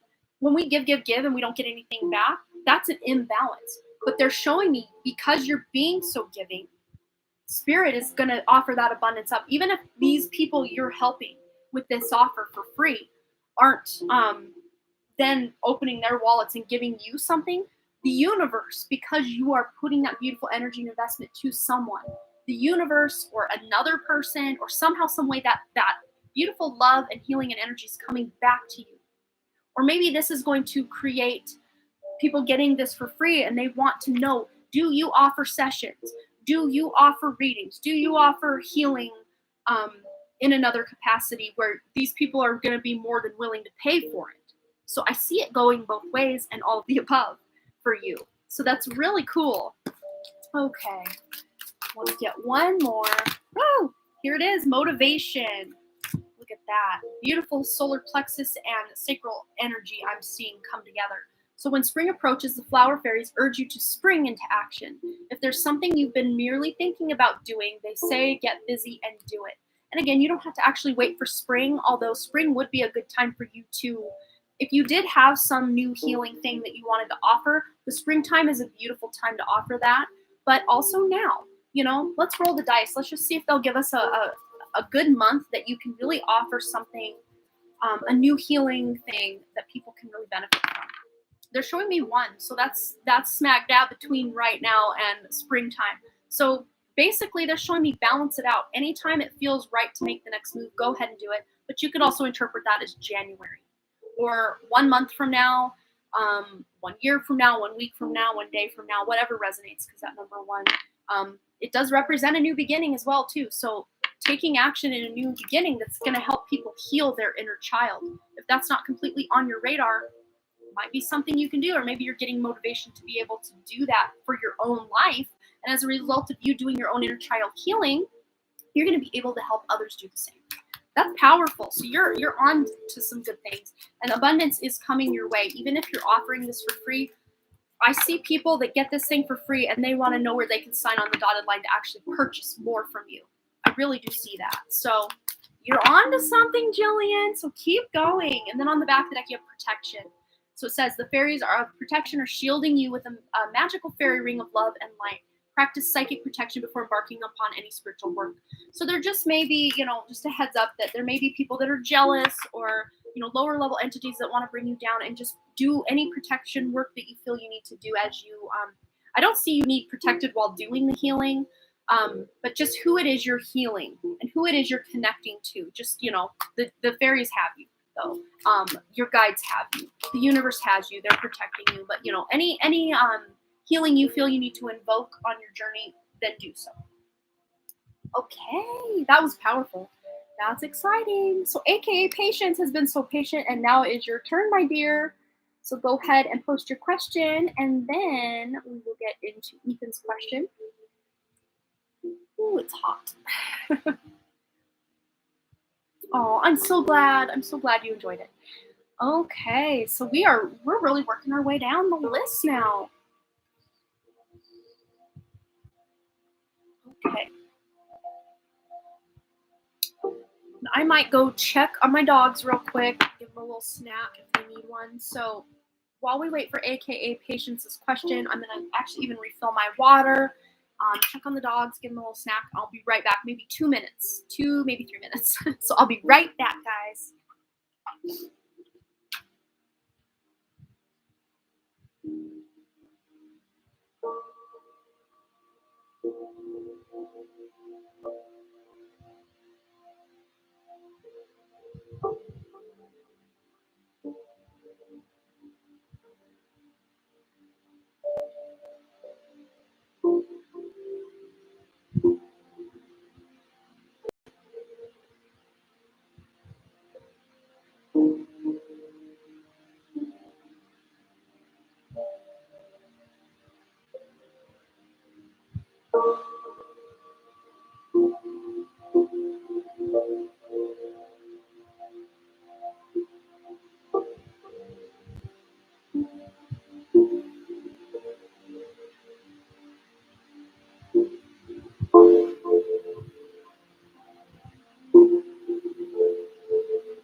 Fix my water bottle, something's going on. It's not my normal one, so I'm not getting straw to work. There's ice. Who knows? I guess it'll just have to be a little weird and loud. Okay. AKA Patience, should I reach out to Jillian for help healing? My previous question was too long. LOL. Oh, well, let's see. Let's see if that would be a good energetic fit.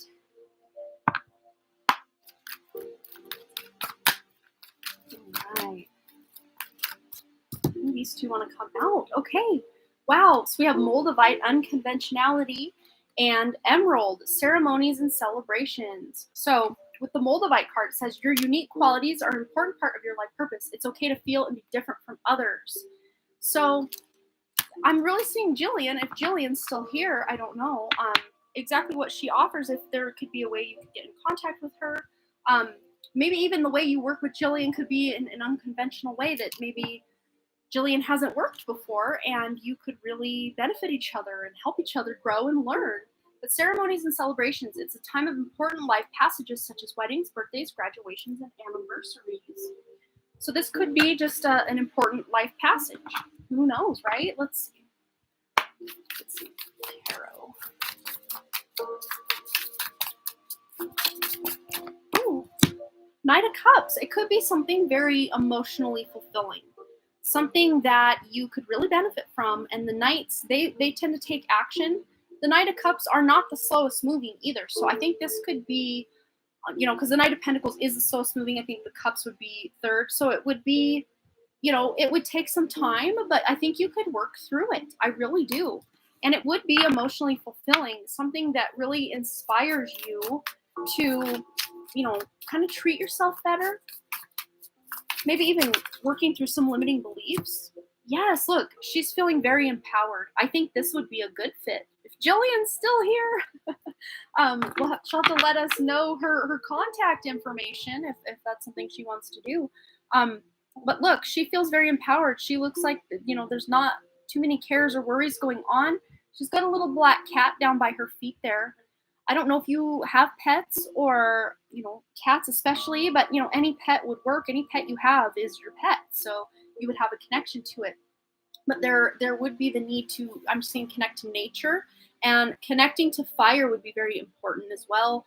Doing some sort of candle magic rituals, or, here we had ceremonies and celebrations, maybe ceremonies where you're doing some candle magic. Looking into candle magic, if you don't know much about it, I'm still relatively new to the whole candle magic thing myself. I've got a couple books I still have yet to read on candle magic that I'm hoping to get into, but I think the element of fire is maybe what's lacking in your healing process. So maybe they're showing me like Ayurvedic medicine, or maybe it's Chinese medicine, like old modalities of study where, is it like, I don't know, anyone from India or that knows this, is fire Vata? Like, I don't know. That's what Spirit's showing me. Anyone from India in the house that knows what I'm talking about, if I'm totally off my rocker or if this is a thing. But they're showing me like imbalance of that fire energy in your body is what's maybe causing some of this, or a lack of it, imbalance of it, something like that. Wow. I don't know, but look, it's like she created that without a lighter. She just looked at her palms like light up, and they're lit up, but it's not burning her. It's like a spiritual fire. So lighting that spiritual fire, I just heard. You've heard of Dr. K. I don't think I've heard of Dr. K. I'm all about learning new ways of doing things and more, alternative ways of medicine. Yeah, to me, this was like your current energy. You're just like kind of apathetic as to, what can really help me. I just feel like I've hit that roadblock, or, I'm just very stagnant in this healing journey right now. And look, Spirit is offering you the Ace of Cups, which, really, that's emotional fulfillment. And look, the Knight of Cups is emotional fulfillment being offered to you, maybe by Jillian, maybe by another practitioner, somebody who's good on inner child work. I'm wondering if I know of anyone I could suggest or recommend. I'm trying to think. Inner child. I follow so many people, and I know the inner child wound has been a thing lately in a lot of circles, spiritual circles. If I think of anyone, I do have your email, aka patients. So if I think of anyone later on, I can definitely pass on that information. I don't know that Jillian's still here because I haven't seen her since her reading was over right before yours. But Spirit's trying to offer you something. So maybe even you just keeping your aura open, your awareness open for Spirit to help you find a healing modality, a healing practitioner, anything it is that will help kind of heal or kind of get the ball rolling, or that fire lit to act as the catalyst to help you on your healing journey even more. So just put that out into the universe, maybe through a ceremony, lighting a candle with the intention of finding what will help you, or Spirit, even asking Spirit, help point out the root cause of my actual physical symptoms. That would even cut to the chase even quicker than just trying to heal the symptoms, if that makes sense. But look, we've got the Eight of Wands, which is quick moving. I had mentioned, this isn't the quickest moving. So maybe you just working with Jillian wouldn't be your quickest route to healing. Not to say it wouldn't work and she's not amazing. I'm sure she really is. But maybe that's not your quickest route, aka patience. Maybe there is a quicker route. Let's feel into this. Let's just see what this quicker route could be.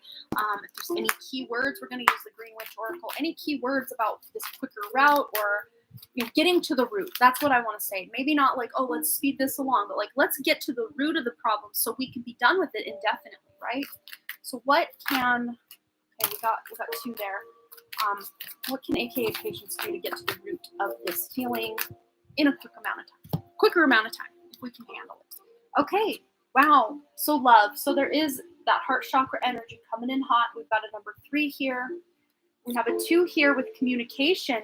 And it's interesting too, because communication is 2, heart would be 3 in this instance. It's like the progression. That's how they progress on the body.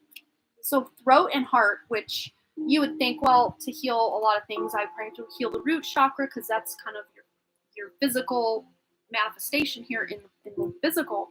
But love and communication, or dealing with issues surrounding lack of communication or lack of love in your childhood or in your earlier years or in past lives. And then we also have the number 8, which is you being the magician and really working on your own healing for yourself with productivity. So just taking action in your healing. Even if you don't feel in the moment it's going to go anywhere, but just showing up every day and putting the intention to heal will really help.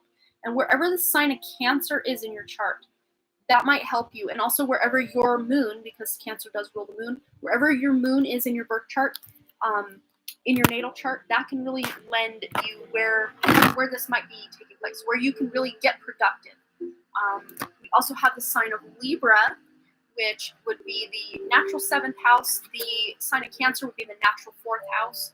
So if you don't know what your actual placements are, 7th house is other people. It's everyone that's not you that would be represented by the 7th house, or even more specifically, your romantic partner, your other half, so to speak, even though we're all complete on our own. And also Cancer rules the mother. So that could have been a lack of love from the mother, a lack of communication from the mother, or just not feeling emotionally taken care of by the mother the way that your soul wanted to. Maybe she did her best job, best she could, but it wasn't what you really wanted, what you really needed. And they're showing me you being the mother of your own inner child can really help bring you out of this as well. So I hope that gave you a little bit of a leeway or a lead on a direction to go. And if I think of any healing practitioners or anything off the top of my head, I will let you know. Yeah. So I hope that resonated for you, AKA patients. And you have 2 dogs and a cat. Well, I think all 3 of those beautiful animals, beautiful pets of yours, can just be beautiful healing beacons of light in your life. Just petting an animal can really raise our vibration just in that moment. Here it is. Where did the deck go? Found it.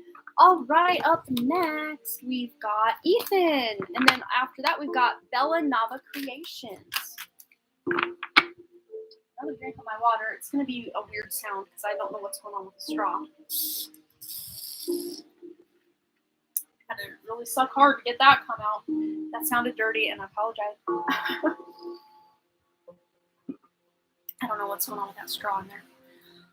All right. So let me just double check. We haven't had any other donations come in. No, KDR was our last one, which is totally fine. We've got a lot to work through still.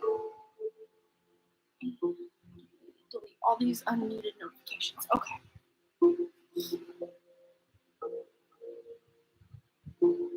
Trying to type a question out. Oh, no worries. Yeah, we'll get right into it when you're ready.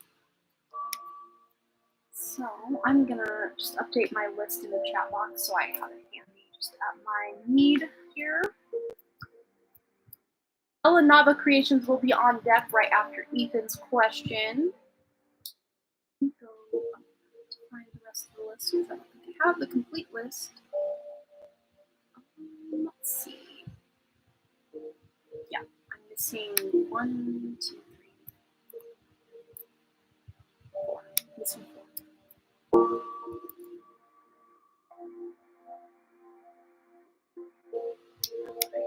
There we go.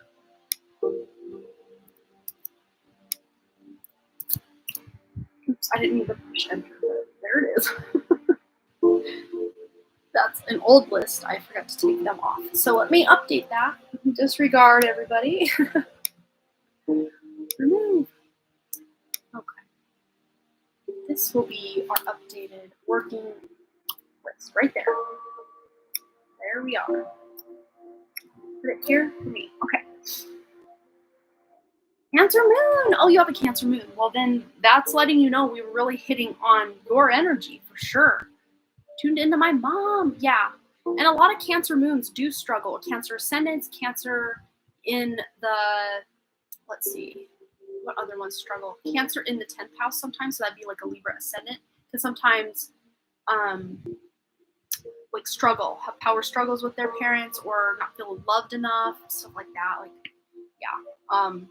Even having Cancer in the 12th house with the moon, it's a loss of nourishment from the mother. So, like, say if you were a Leo ascendant, that would really resonate with a Leo ascendant. Not that you have to be. I mean, it resonates. It doesn't need to play out in your birth chart as well. Because I'm sure, I mean, there's many ways you can find this information in a birth chart anyways. Yeah, you're so welcome. Oh, you sent your question. Was distancing myself from Alyssa the best thing to do? I have mixed feelings about her after everything she's done, which is why I asked. Okay, let's see if Ethan did the right thing by distancing himself from Alyssa. And I think we did tap into, I don't know if this is someone you hang out with at school a lot or just a friend, but we did tap into this energy of you finding new friends this year or just expanding your friend circle. I know we did tap into that a while back. Oh, you used to. That makes sense. Yeah, I think you're doing the right thing. You're taking a leap of faith in a new direction. This is something new. It's better because there may have been some deception or lack of communication or saying rude things, maybe miscommunicating. Just there was some just not good stuff with the throat chakra that was going on. Draining with her constant venting. Yeah, that's what I'm seeing. Like something negative with the throat chakra. That's someone gossiping, venting, just talking nonstop, and it can be a lot. If you have someone in your life, which I lovingly say this, my youngest son Wrigley, he does not stop talking, and some days I just need to like this is a lot. Like this, and I love that kid like no other, but like sometimes it's just a lot. Even if we love these people, right? But I think you did the right thing because it's a lot. It's just too much sometimes. Let's see what else. Yeah, and a lot of times someone who's venting all the time, it's like they can't get in a higher vibe state. They almost like being in that low vibe. They like having something to complain about. It's almost like even if they say they don't like drama, it's like they're the first person to tell you all the drama or to be involved in drama or to seek out the drama wherever it is.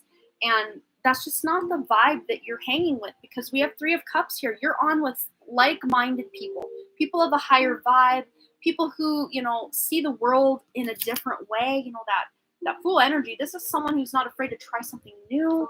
When it's kind of same old with her. Yeah, so much drama. I just see drama like a trail of glitter behind her. She just takes it and leaves it everywhere, attracts it, jumps into it, dives into it. Like it's there for the taking for her.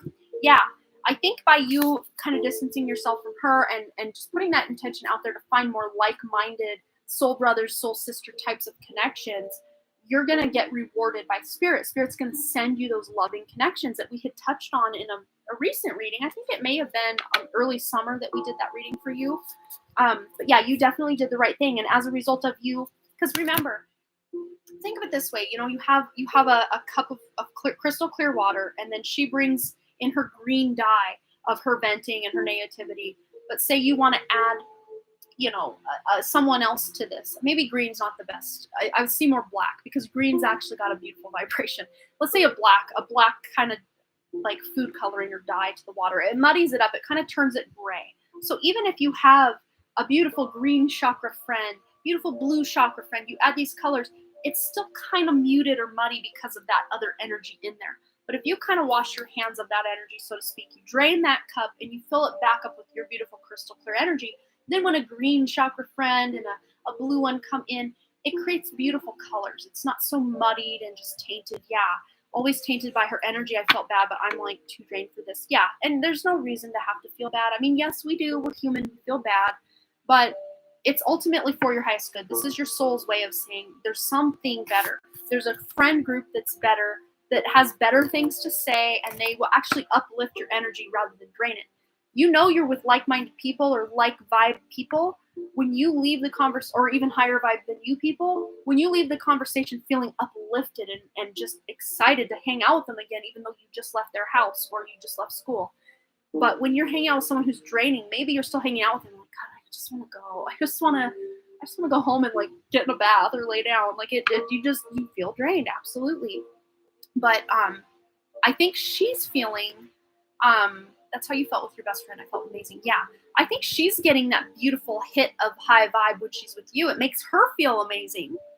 But she doesn't realize how much she brings you down. It's like she's like that drowning person that you're trying to save, but the drowning person needs that beautiful light so much that they try to take you down with them as they're trying to save. You're trying to save them, and they're trying to climb on top of you and put you under the water. They're not doing it on purpose, but it happens, right? That's how I see her energy. It's very clingy, very needy, it's hard. Not to say she's a bad person. I'm sure, she will learn through this and grow out of this. I'm sure.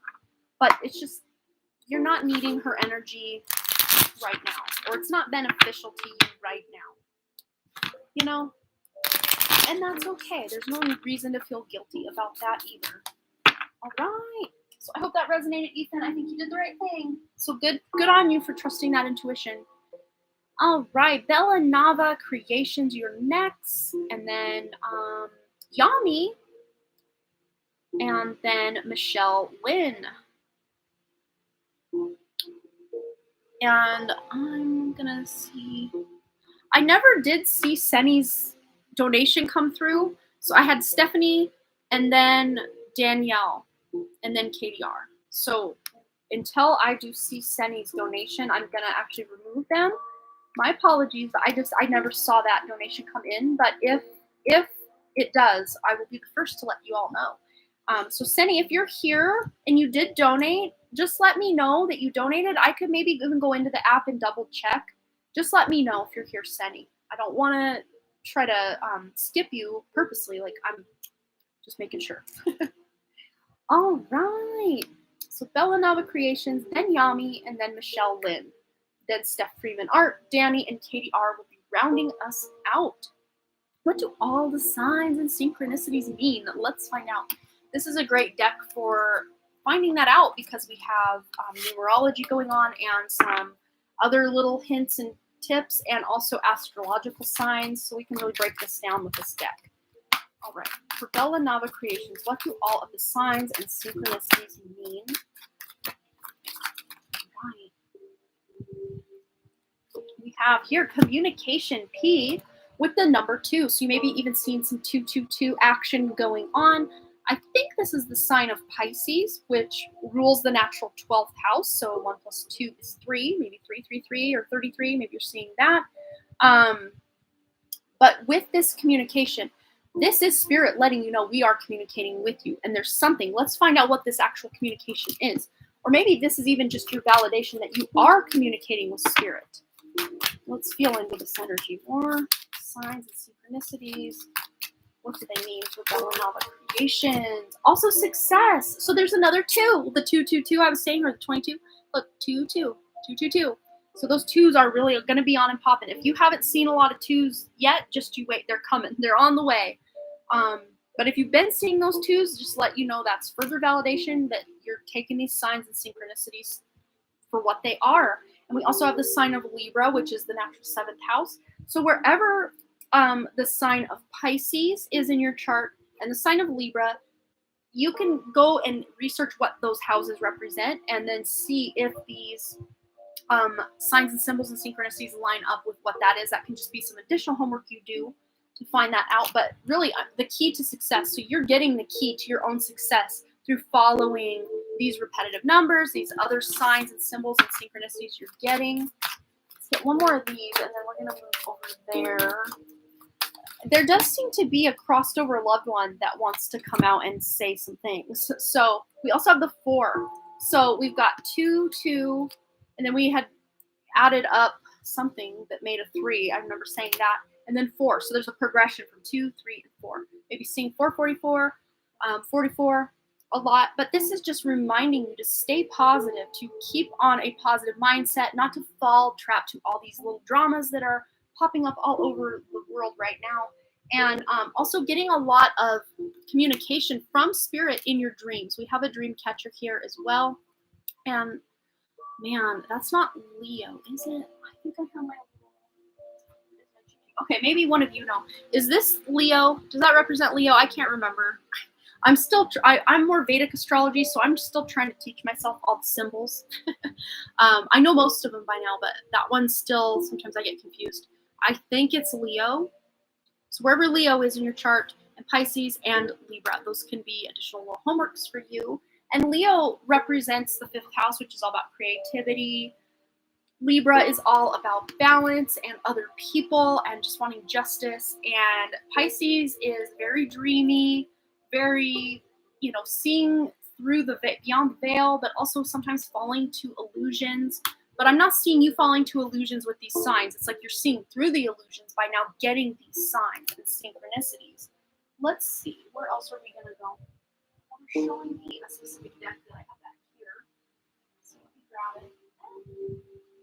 Here we go. All right, we're saying there's one in here that we need to draw for you as well.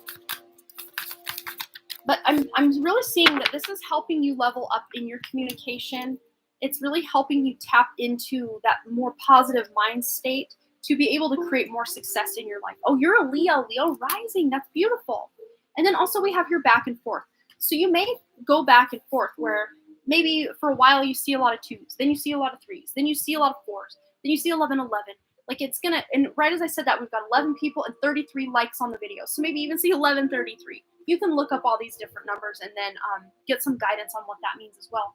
But really, this is showing me you balancing that Libra energy here. Where is it? This one. That Libra energy. It's like you're trying to balance the scales between the 3D world and 5D world. This world and beyond the veil, basically, you're going back and forth. So it's like you're teetering that line of 5D. So by really focusing on being more positive, of course, if things are coming up for you to deal with, don't do that toxic positivity thing where you like love and light, push it away. Anything that comes up for you, just feel it. Meet it where it is. Meet yourself where you're at. Feel it. You got to feel it to heal it, to deal with it, and move on is really what I'm seeing. And as a result of you doing that inner work, facing that shadow, doing the inner child work, doing any healing that you need to do, especially surrounding your success. If you have a fear of success or you feel you'll never succeed, do some healing of that limiting belief. And also with your communication, if you've had trouble communicating with certain people in your life or feel like maybe you're not getting that communication from other people in your life, you're balancing these things out. Big changes are happening in all of these different areas for you. So that's pretty much what Spirit's saying these signs are representing for you at this time. So I hope that resonated for you. Yeah, on the back of the deck, that's right. Oh, yeah. Thanks for reminding me, Spirit, because I was just going to truck right on through. There was a crossover loved one that was wanting to reach out to you, and this card just reminded me. And you losing this person may have made you feel lost. Your gifts have been supercharged. I feel not often here. Yeah, that's very Piscean energy as well. So let's reach out to this crossover loved one. Who is this? Do they want to reveal themselves, or do they just want to say I'm an ancestor? What do they want to say? Well, they really want you to get in the present moment already. So take a moment, stop. Now is the time to run. Now is not the time to rush into any decision you're about to make. Before this important decision is made, take a moment to pause and quiet the mind so that you can ask your soul for guidance before you act or move forward. So that's what they're wanting you to know. That's the message that this crossover loved one is trying to communicate to you. To don't feel like you have to rush into anything. And I love that beautiful orange butterfly is really illuminating this beautiful orange of the marigold here.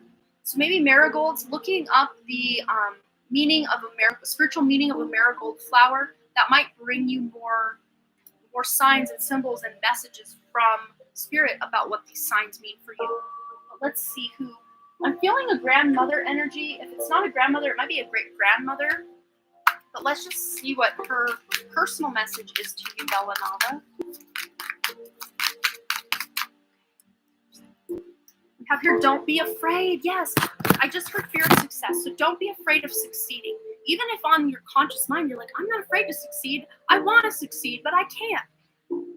There deep down is a subconscious fear of success. It's like maybe success is going to change your life so much you won't recognize yourself as a person or something like that. Let's get one more. One more from this grandmother energy or great-grandmother energy. What does this great-grandmother or grandmother want her to know?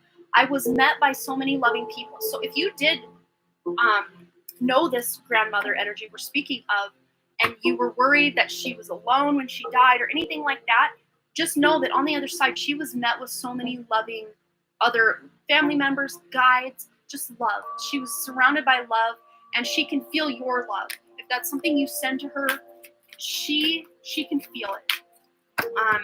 Yeah, and I don't know if this grandmother, because we did have those beautiful marigolds, I don't know if this grandmother loved flowers or just wore a lot of floral prints. I don't know. That's what she's just showing me. She's got like a floral shirt on with some like purple pants, and she's like checking out her outfit like, aren't I beautiful? She's so cute. Oh, you just watered them. Yeah, I've got chills now. But she says here, we have been together in dreams. And that's interesting because you did have that dream catcher on the marigold card. Look at that. So maybe if this is a grandmother you don't know, or she passed away before you were born, this is ancestral stuff. Maybe you're doing some healing with ancestral stuff, but she's just letting you know that she appears to you in dreams, maybe disguised as other people, for sure. But yeah, she's healthy and happy where she's at. All right, so I hope that resonated for you. All right, what else is going on? Up next, we've got Yami. So go ahead and post your question, Yami. You were just watering. I think that's so cool. That's just further validation that spirit is with you, and they're now proving to you they're with you, and that's kind of further proof that they are the ones sending you these messages. That's so cool. All right. This one back. Actually, I don't know where this one went, but I'll put this one over here. No, I'll put this one here and this one over here. How about that? All right, drink of water, and then Yami's question. Okay. Yami is a Taurus. Will Yami find a job soon? Let's find out. Okay. We're going to go to Moonology to start us out. All right, just make sure that I'm up to date on our list. If I don't need to add anybody, I think we're good. Yeah, we're good. Okay. All right, Yami, the beautiful Taurus Yami. Will Yami find a job soon? Oh, a great auntie. Yeah, that could be. She just feels very grandmotherly type of energy, but it definitely could be her as well. Yeah, whoever you feel it is or think it is, please trust that sense of intuition, even if it's not like actual grandmother. Maybe she just had that very grandmother quality or felt like your grandmother in some way, or maybe was a sister to your grandmother. I don't know. But the end of a tough cycle approaches. So if you were on this job hunt and you're unemployed and things just feel very dire, just know that the end of that tough cycle is coming. So yes, that is basically saying in a roundabout way that things are really looking up for the job front. Let's see what's going on in Yami's career. Finding a job soon. Yeah, so that tough cycle is ending very soon for you. And communication is key. So following up these places, if you're applying a lot of places, following up. And I know at least in my area, it's like they almost would probably hire the first person that came in because there are job shortages, especially like in like fast food and stuff like that, supply chains. There's a lot of job shortages. No one wants to work. They just want, not like, oh, no one wants to work. I mean, there are people that do, but I think the benefit they're getting, a lot of people, by saying that, they don't want to work, I don't know. It's a whole thing. Like it's a whole other thing. But a lot of people, at least in my area, they would rather get money like sent to them by taxpayers than to actually work. Not that there's anything wrong with that when you need it, but like when there are so many jobs available and you're capable of working, but you choose not to, like there's kind of a moral issue there. But people do what they do. But communication is key, Yami. So what I'm seeing is you just following up. If you haven't heard from a place you applied in a while, maybe just sending them an email or calling them and just like, I'm just following up with my application, because that really shows initiative on your part. That shows you're serious about the job. That shows that you're not afraid to communicate, because open communication is a really big thing in corporate America, or just basically in any line of work. Open and clear communication is very, very important. but I see you communicating and you kind of being the one to take action and keep the ball rolling will get you exactly what you want, which is a job. Whoa. Okay, here it is. So we have work through your fears. So maybe even just fears of, oh no, I'm not going to get a job. They won't hire me. What if I never get a job? You know, all the fears that come up when you're unemployed and your sense of security is completely shaken. I mean, the card you got here is Capricorn. It is an earth sign. It wants that stability. It wants that safety. And Gemini is all about the air, you know, the mind, and maybe even going through your mind over and over on loop, like I'm unsafe, I'm unstable, oh no, you know, kind of creating worst case scenarios. And Spirit's saying try not to do that, because Spirit has your back. That tough cycle of unemployment or just being in a job that you don't like, that you want a different job, that's ending for you very soon. And working through your fears, you know, that's the water coming in with this Scorpio here. Working through the feelings that come up for you. Even the thoughts and feelings sometimes can feel very interconnected. And I do see that going on with you. It's sometimes these like thoughts of, oh no, what if I never this? What if I never that? It starts to create a physical sensation in your body. Like you feel it in your body. You see it in your mind first, then you feel it in your body, or maybe vice versa. And, you know, really feeling into that and working through those fears will really help you feel more empowered. And speaking of being empowered, let's just go to the chakra love messages and see if there's a chakra you can work on that may be blocked, or, you know, something you can do to enhance your chances here. Yes, look at that. Work through your fears. That's usually you feeling out of power. And I was really seeing a bright yellow. I wish I would have said that first, which is your solar plexus, feeling worthy, feeling like you deserve a job and you deserve, you know, paid for the job that you're at. Citrine, which I have a little one that I just got sitting right here. Look at that beautiful citrine. And this is all about abundance. Look at that. So it says the world is abundant when you choose to see it that way and not falling for the, oh no, what if this, what if that? No, envisioning what you actually want, because that's what you'll get. You're going to get what you keep envisioning. But if you start kind of shifting and looking at things more positively, and again, I know it's hard. It's simple to say, oh, think positive and you know, do the inner work. It's easy to say these things, but it's even much more harder to actually implement them and do them and walk the walk and talk the talk, right? But you're going to be able to do it, and you're going to actually be getting a job. I'm seeing that's something that feels very fulfilling to you. Speaking of that, let's just go get one more from the Human Fairy deck. And then up next, after Yami, we have Michelle Lynn. Go ahead and post your question, and we'll get right into it. You've been saying a lot lately. Is my birthright to get a stable job? And it absolutely is. Yeah, ask for help. Ask your guides. Ask your angels. Ask crossover loved ones. Ask friends, family, if they've heard of any jobs. You know, just put the word out that you're wanting a job, and putting that intention out to the universe is going to help you. But asking your guides and angels, your spirit team, asking them for help, because they can't invade your free will. They can't, you know, they see a perfect job for you coming a mile away, but they're maybe sending you little signs, symbols, and synchronicities to get it on your radar, so to speak. But if you ask them outright, Spirit, please help me locate the job that is best for me, that I could really be of service and I can feel that abundance coming in and feel more stable and secure in my life. And mark my words, it will happen much sooner than if you just try to go it on your own. Of course, we're not going it on our own. Spirit's always there, you know, throwing us a breadcrumb here and there and a lifeline here and there. But when we ask them for help and team up with them, like consciously team up and put that intention, it gets even more on and popping with Spirit. You'll start seeing like things just line up. It's like almost like a beautiful path being paved right before your very eyes. But it says angels are celestial beings who protect everyone, and the fairies say now is the time for you to ask for angelic assistance specifically. Of course, you can ask for people in your life for help as well, but this is specifically your guides, your angels, even crossover loved ones that you want to communicate with to help you. And you will see this come to fruition much sooner. Even asking them to help you work through your fears, asking them to help you be a better communicator, asking them to help this tough cycle approach even sooner, asking them all these things will really benefit you. But coming from a place of love rather than lack will make it happen even sooner for you. So keep that in mind. But yes, it is your birthright to have a job that you love, that pays your bills, that makes you feel stable and secure. You absolutely deserve that. Absolutely you do, Yami. So I hope that resonated for you. Will definitely do. Yes. And it's such a simple thing. You think, well, I should have thought of that. But like, I mean, a lot of times I forget. Like I'm going through some struggles and I'm like, man, I just wish this, I wish that.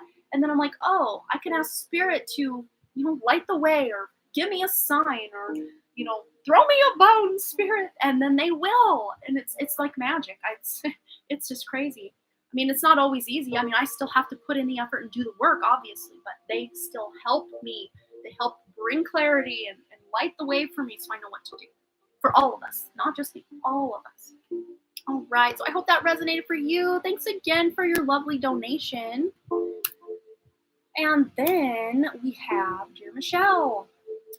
So, as of recently, I believe I can go to my brother's wedding. Oh, so cool.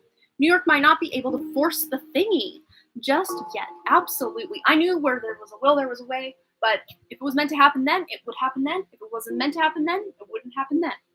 See? I love it.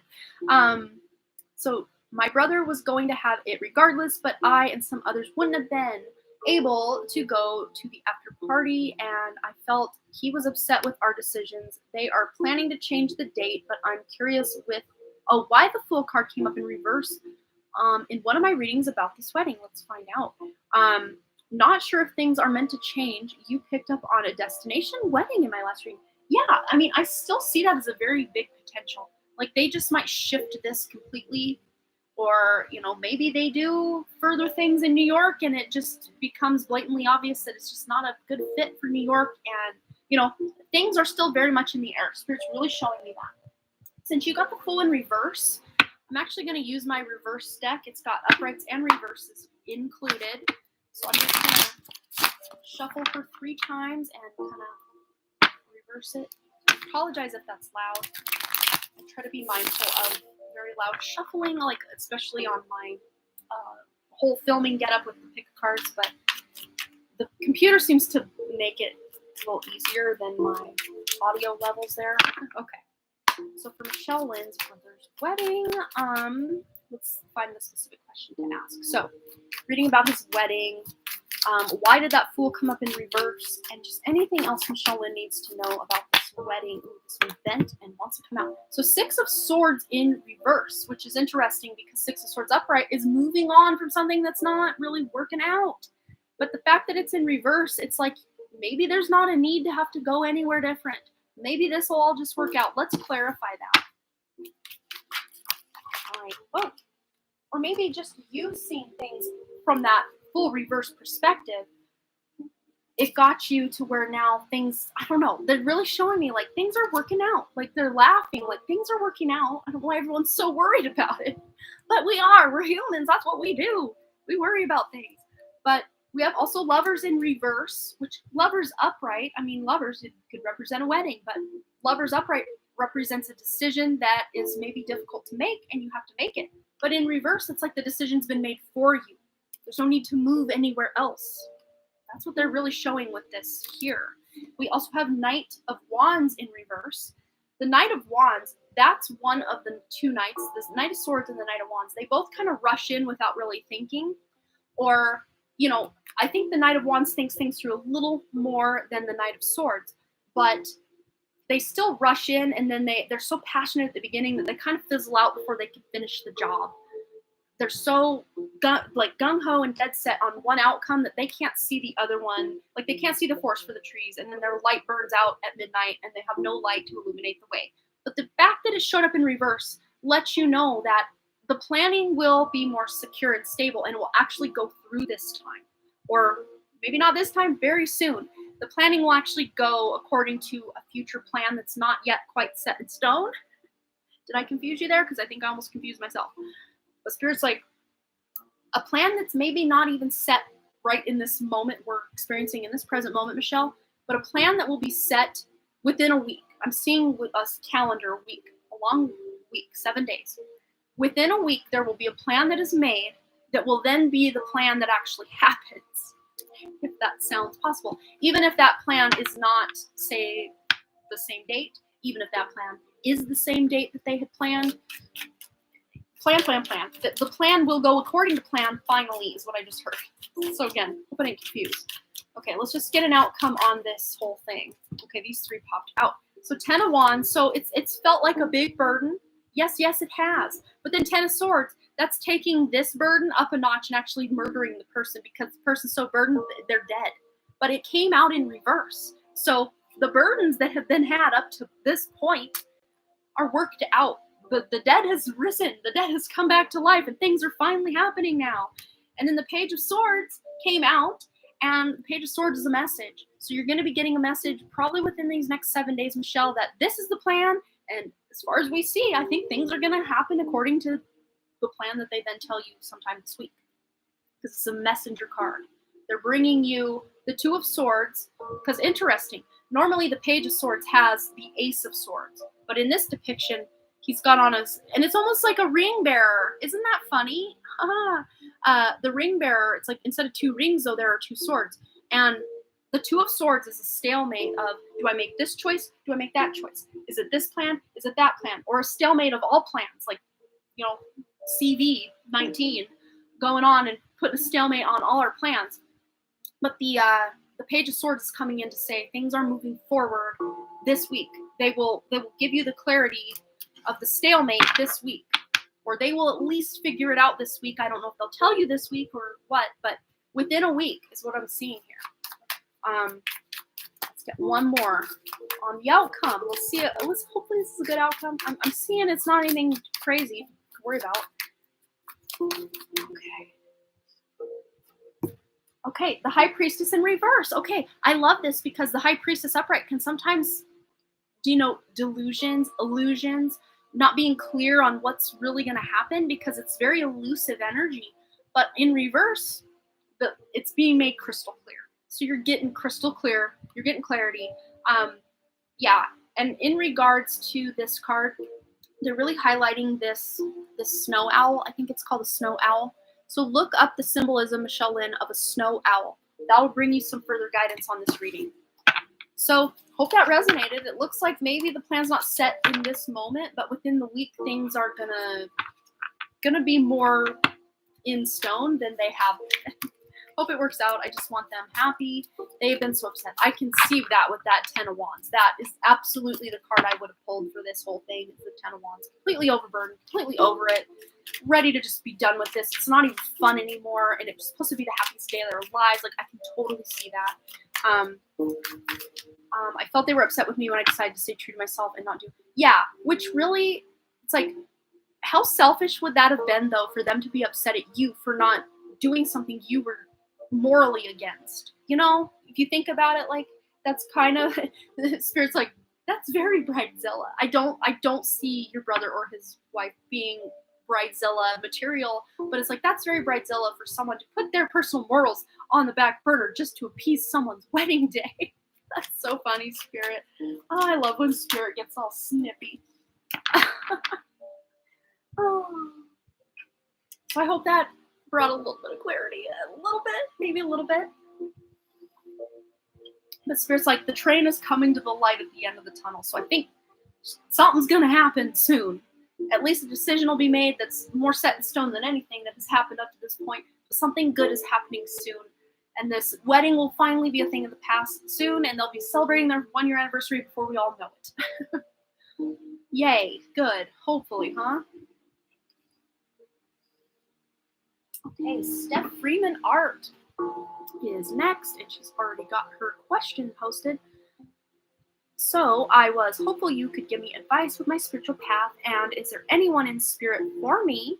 It's been so difficult lately taking care of Gran and trying to give myself the time I need. Absolutely. Let's see. Let's get some beautiful, hopeful advice on Steph Freeman's spiritual path. This fairy deck is really coming in hot today with the healing vibes that we need. All right, hopeful and beautiful, uplifting message, advice about Steph Freeman's spiritual path. Okay, we have here motivation. So you're really going to be motivated. They're showing me to really up your game, or maybe even take on a new spiritual practice. Something that may be new to you, maybe something you had researched or heard about and have yet to research, but there's something that's going to be within the next 3 months added to your daily or weekly spiritual practice that they're showing me like it's already on your radar, but maybe not like front burner. It's more back burner kind of radar, or maybe something like, maybe someday I need to get into that, but then you never actually get into that. they're showing me you're going to be able to get into it. And they're showing me like 3 months. So that would be September, October, November. And then you're going to really take this to distance because this is a card all about spring, the springtime. So if you are in the US or somewhere in the northern hemisphere, you would be experiencing spring starting in March. But if you're in the southern hemisphere, spring is actually on the horizon for you. So maybe you can clarify what part of the world where spring happens for you. Not to say that you are waiting till spring to get this motivation, but it's like you're starting it now or very soon in these next 3 months. You're starting this thing, and then by spring you're really hitting your stride with this spiritual practice or this thing you're implementing. Maybe it's you using crystals for healing. Maybe it's you doing yoga. Maybe it's you just trying to deepen your meditation. Something along these different lines. But this motivation card says, when spring approaches, the flower fairies urge you to spring into action. If there's something you've been merely thinking about doing, they say get busy and do it. So any kind of thing you've been thinking about to kind of level up your spiritual practice, now's the time to start doing it. Over these next 3 months, you're going to start doing that. And then by spring, you're really hitting your stride with it. But let's see what else. We also have abundance. So this card has been coming out hot. Every time I pick this deck up today, this card has come out, I think. Maybe not, but I'm thinking it has. Abundance. Prepare yourself for incoming abundance. Release any mental blocks you may have. In fairyland, human land, there is enough abundance for everyone. So sometimes feeling like I'm not spiritual enough, or, it's funny because we're like, as humans, like, I'm not spiritual enough, which is funny because we're just playing this little role of human. Human is this is the illusion. This is the play pretend game. This is, like two little kids playing pretend together. That is what the human experience really is. Thinking I'm not spiritual enough or I need to really up my spiritual game, it's almost laughable because as our natural existence, we are spirit. We could be nothing but spirit. But it's the illusion in this meat suit here that we think I'm not spiritual enough or I could be more spiritual. Really, yes, especially like vibration wise, but it's the ego that gets involved and the low density of this planet that gets involved. But they're really showing me you just acknowledging that you want to level up spiritually is going to really help bring it to you. But this is how you're going to do it. Solitude. So think of being alone as meaning you are all alone or all one. Wait, let me read that again. What am I saying? Think of being alone as meaning you are all one and in total harmony with everything. The greatest treasures are those that wait silently during your quiet times. So they're really showing you maybe sitting out in nature, in your yard or in a park or something, and just observing the bugs flying around, observing the wind blowing the leaves in the trees, observing how the grass feels under your feet, just observing and being very present in the moment without trying to solve any of your problems in your head or trying to meditate or anything. Just be very present with nature and just watch the clouds go by. You don't have to attach to any of these things and be like, because a lot of times when I'm out in nature, sometimes my mind likes to get involved. I'll see a butterfly or a caterpillar, and then I'll think, oh, I remember when I was a kid, I saw a caterpillar that was this color, and then I start thinking about my childhood. Well, sometimes that is Spirit's way of triggering those things to come up, but if they don't feel organic to the experience, don't attach to the thoughts. Just kind of let them also, like clouds, roll on by. But if a thought feels very authentic or genuine or something you need to really hook onto and dive into, then do it. But just the practice of being very in the present moment, feeling your senses, like your sight, your sound, your taste, your touch, all the other senses that I missed. Just being very present in the moment and really utilizing all your senses. Nature's a good place to do it because there's sights, there's sounds, there's smells, there's touch, touching the ground, smelling, the beautiful earth beneath your feet, feeling the beautiful breeze on your face as well, and maybe tasting fruit off a tree or eating your lunch in the park. I don't know. Just try to invoke all the senses. This is going to be a way you can really feel more in tune with your beautiful spirit, your beautiful soul, path. But also on the back of the deck, we've got purity. There's a beautiful white unicorn there. So maybe there's a symbolism that you can look up with the white unicorn, what that means. Always trust in the purity of your heart. Look inside your heart, and within it, you will find the answer to your question. Wow. That's pretty powerful. So let's see if there are any crossed over loved ones here. I am already kind of feeling like a grandfather energy. He's got glasses, and they look like little round Harry Potter glasses, but like with gold frames. So he's saying grandfather. What is his message? What does he want to let Steph know? Oh, a father's love. So he was the father of someone in your life, probably one of your parents, the father of one of your parents. But he's saying, as him as a grandfather, if he's a grandfather, he was also a father. But he's saying a father's love for his son or daughter never dies. The strength gained from such love is often unquantifiable in that it can be tapped into at any time for whatever reason. Whether your father is still here or past, or has passed, a father's love is one of the strongest bonds any of us will ever experience. That's it exactly. I can't get out of my head. So much going on. Thinking about a camping trip alone. Oh, that would be so powerful. That would be so good for you. For all of us, I think that would sound really good for me as well. But that grandfather energy. I don't see, like just in my peripheral, like inner vision.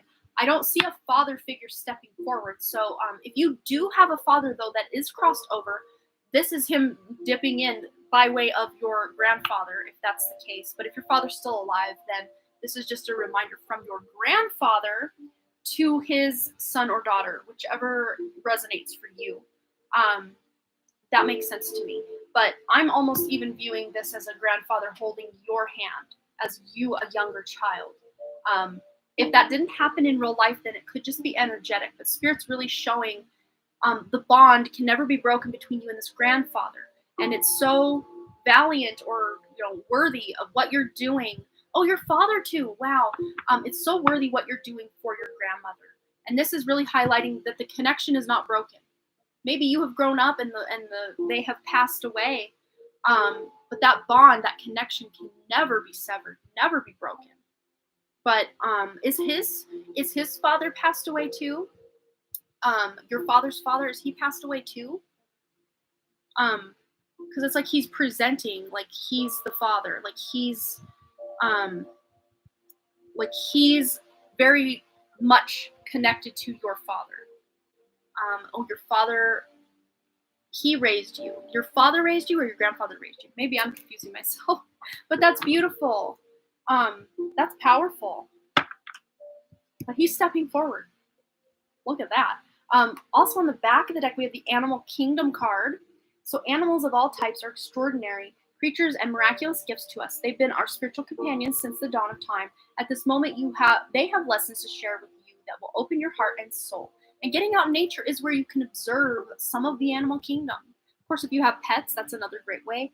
Just getting out in nature, I just feel you being able to connect back to nature is so important and so healing for you at this time. That would be beautiful.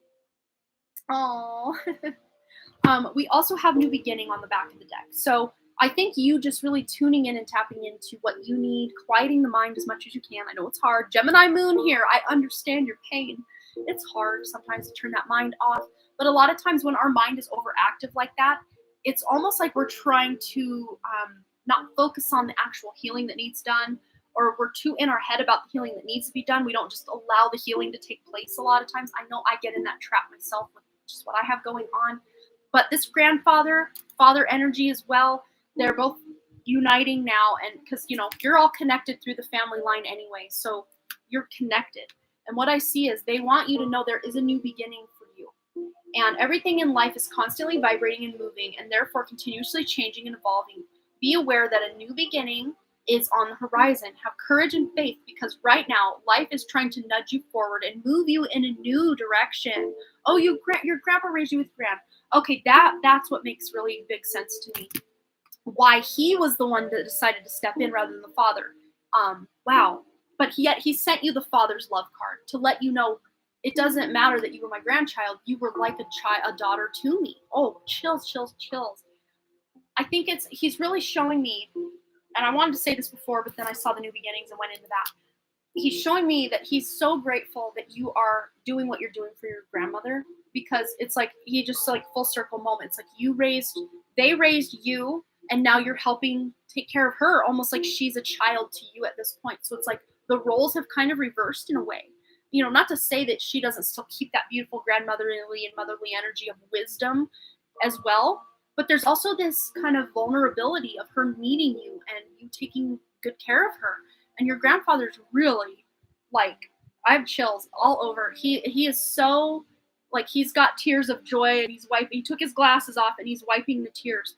He's like, I'm so grateful that you're doing this. And he's like, I know it's hard and it's not going to last forever, but just cherish and enjoy these moments because they won't last forever. And when it is time for her to cross, he will be there. He will be there, and so will your father.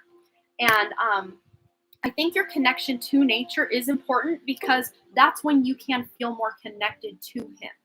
I don't know if you guys did a lot of outdoor activities together, hunting, fishing, just gardens. I don't know. There's an outdoor element to the relationship you had with your grandfather that is so important, and it's a legacy I think you're still continuing on through, whatever it was, the activities you did as a child with your grandparents. It could just be the grandfather or the grandmother and grandfather both, but there's a connection to nature that maybe has been missing in your life for a while that you're bringing it back online. And your grandfather's stepping into, say he appreciates everything you're doing, but he wants you to not forget about yourself in the process. Because just like a parent of a child who needs constant care, like I'm assuming that your 99-year-old grandmother needs quite a lot of care. It's not something you could just leave the house for hours on end and just know she's okay. It's almost like a mother of a young child under the age of 10, 12 that needs constant care and meals cooked and just a lot of tending to. So it's almost like you're a mother of a young child that doesn't have a lot of time for herself. And your grandfather doesn't want you to get lost in the shuffle of caring for your grandmother. And that's why your spiritual connection, your spiritual practice, your getting solitude and being able to connect with nature is so important to you, because these are missing elements that you haven't been able to, even if you are a spiritual person, it's like you feel you could be doing more. And that being in your head, feeling you could be doing more for both your grandmother, yourself, feeling disconnected from who you used to be when you were carefree and didn't have to care for anybody. These are all coming together because there's a lot of healing going on in your life right now. But yes, I love this. I could probably go on and on and on and on about this, but he's so grateful to you. He's, again, wiping tears. Like, he's so grateful. And again, he's saying this won't last forever. And just to enjoy what you do have left with your grandmother. And he's saying not to feel bad some days where you feel like, I love her. It's been a long time. And it sounds, and I don't want to make this sound sadistic or twisted in any way, but like my own mother, she was taking care of her aging mother, who for 20 plus years, my mom was the one showing up to mow the lawn, to take her grocery shopping, to run the errands, to help her with everything. And then as she advanced in age, it just, she had advanced dementia. It's almost like taking care of a baby or a child. It's a lot. It's a full-time job and then some, around the clock. But what they're showing me with my mom, there were times, my mom even felt guilty, like she's such a burden. I love her, but like my mom and grandma had kind of a volatile relationship anyway, just because a lot of emotional abuse from my grandma to my mom, but she still loved her and showed up every day, did what she could. But your grandfather's saying, if there are days, dark days, where you're like, I just wish this was over.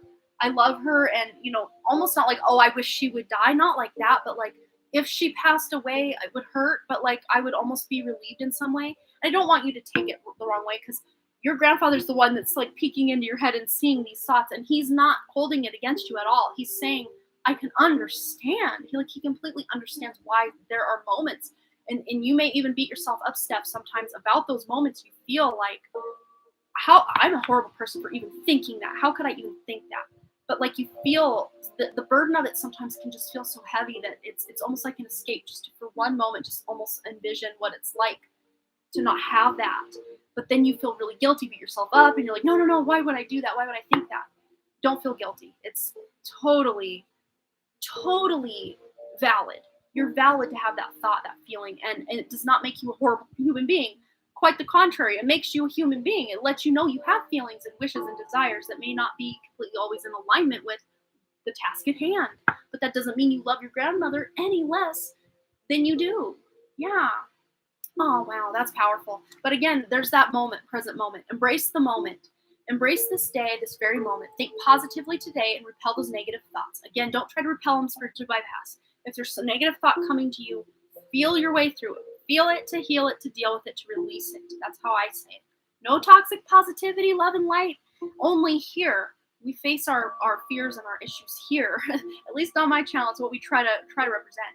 But it says, think positively today and repel those negative thoughts. I would say maybe more work through those, repel those negative thoughts. I'd say more work through them rather than try to repel them. But try not to judge yourself or others. Again, like I was saying, don't judge yourself. Don't beat yourself up for having these thoughts at times. Try not to judge yourself or others. This may be harder than you think. What is actually happening is that you are changing your energy. You're leveling up. You're raising your vibration for sure. I can't even tell you how wonderful this message is. It makes my heart ache. Thank you so very, very much. Oh, you are so welcome. Absolutely. But you know, they're showing me there is this need to get out of your head. Not like, oh, get out of your head, but they're lovingly guiding you to connect more with the physical world, nature especially.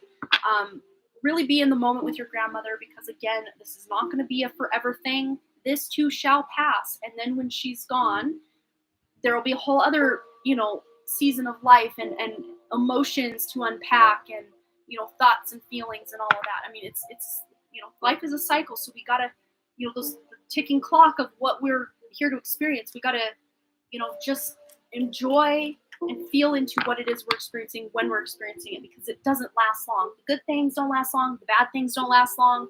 Really, life in general doesn't last that long. So being grateful for where we're at.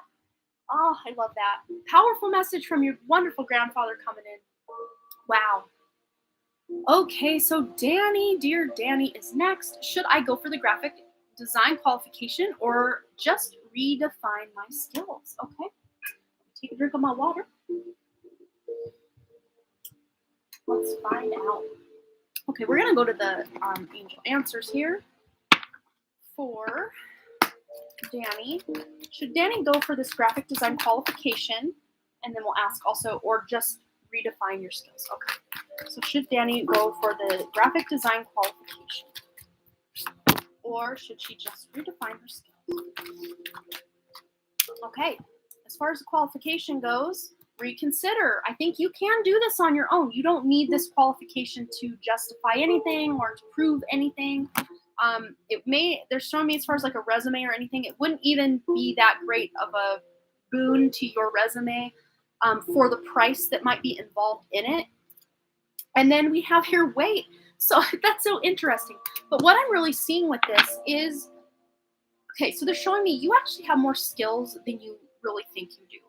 And with the reconsider and wait, I mean, these are very similar energies. So I'm going to kind of break the energy of this. What is this trying to say? Spirit, what are you trying to say? But I think the wait, I mean, it's always a good idea to level ourselves up and do these things. But there's more information. Maybe you're okay, that's interesting. Okay, this is what they're showing me. This should have been obvious before, now it's not. Okay, so the graphic design qualification you're looking into probably isn't the best bet. It wouldn't really do what you're hoping it would do. And as far as you redefining what you have, I think you can go decently far with that. But they're showing me like a third option that hasn't kind of come on your radar yet. That maybe a different qualification or a different program, or maybe like a Skillshare. Like they're showing me the website Skillshare. Like there are hundreds of professionals and amateurs, professionals on there creating content for people who are amateurs that are wanting to level their skills up. And for like, I think it's like $9.99 a month, you can sometimes even go on YouTube, and sometimes certain creators will have promo codes for like the first month free or the first 3 months of Skillshare for free. I'm seeing something more along those lines. It feels like a more unconventional way of learning than, say, a certificate or a degree. Skillshare was thinking this too. Yeah.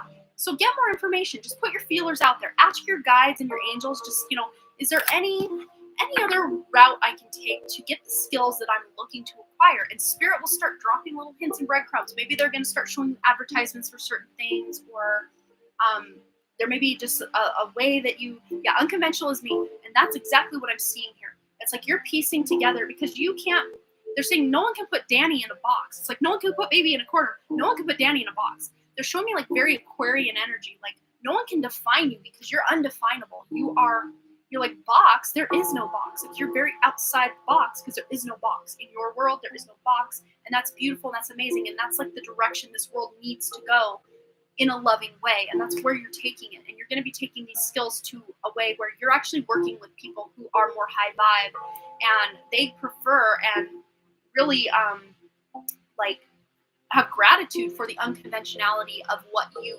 do and what you offer, as opposed to say some graphic design firm that they're, investing in and trying to help, create things for them. But you're unconventional. You have a cool website. Like you just do things different. And the clients that you're seeking out, that's what they want because they themselves are different and want to see out as different.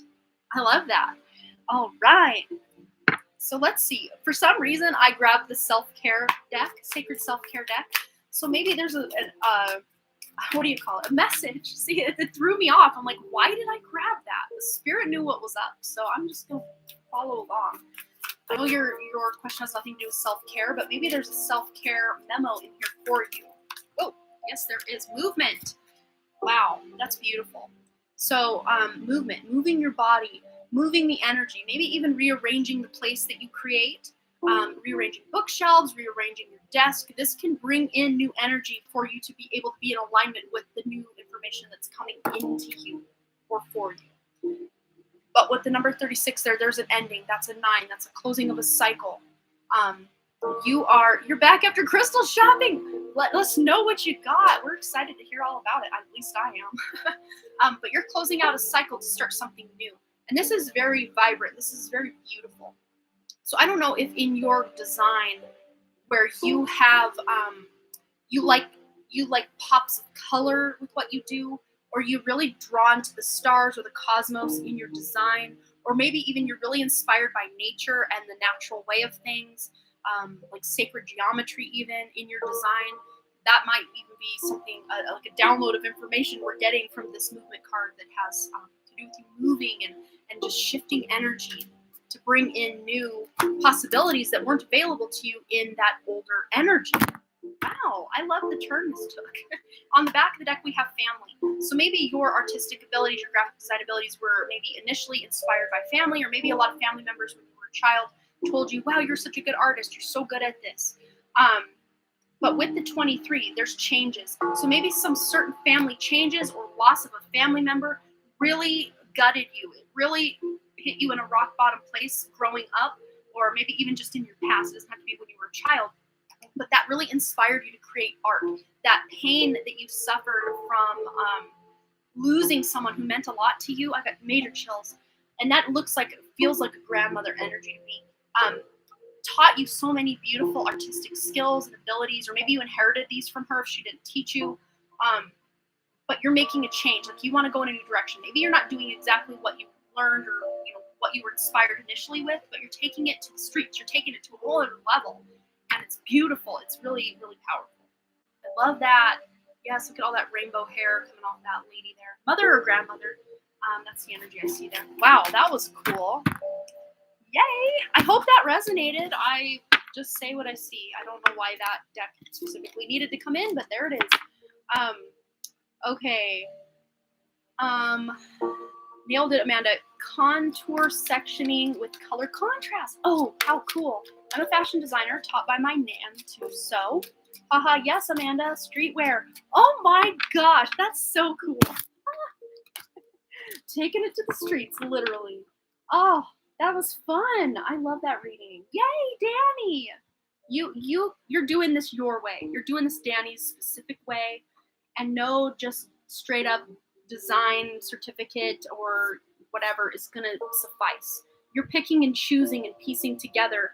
I think Skillshare would, or something similar to that, where you can choose exactly what you want to learn about design rather than overarching, okay, here's shadow, here's light, here's color. You're like, I've been there, I've done that. I want to know, I want to learn new things. So you're going in a new direction. And if you are a fashion designer, so to speak. Have you heard of Velvet Cat Art and Tarot? I'll write it here. She is a YouTube creator and has an Instagram as well.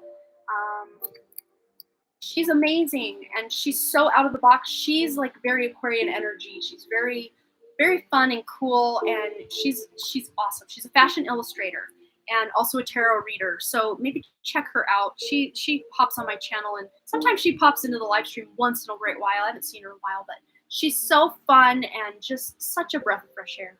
So go check her out. All right. Did I miss something up here? I thought someone said something. Another question. I feel called to ask another question, but I can't donate.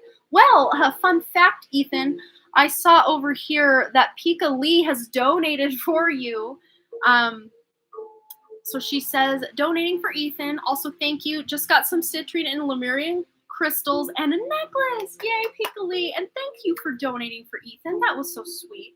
So Ethan, go ahead and put yourself on that list. Oh, also, after Katie R, we had first Michelle Lynn donated again, and then Pika Lee by way of Ethan's reading. So, yay, fun.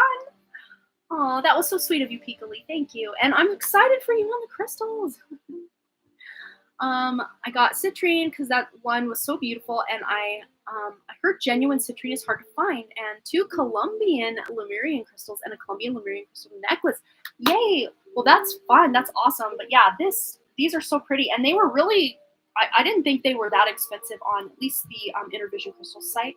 I don't know if that's where you actually ended up purchasing from, but to me, I've got nothing but great things to say, and they've had a lot of good feedback and authenticity. They're very authentic, and they source their crystals right at the source. They don't have any middlemen, so I like that. I like that people that they go right to the source of the crystals rather than just trust someone that's saying this is genuine, I promise.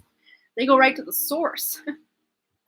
Your bank account hates you right now, but I'm excited to receive the crystals. Well, sometimes you got to spend money to make money, and by money I mean like energy. Sometimes we need to invest in our, this is an investment in ourselves and an investment in our own healing.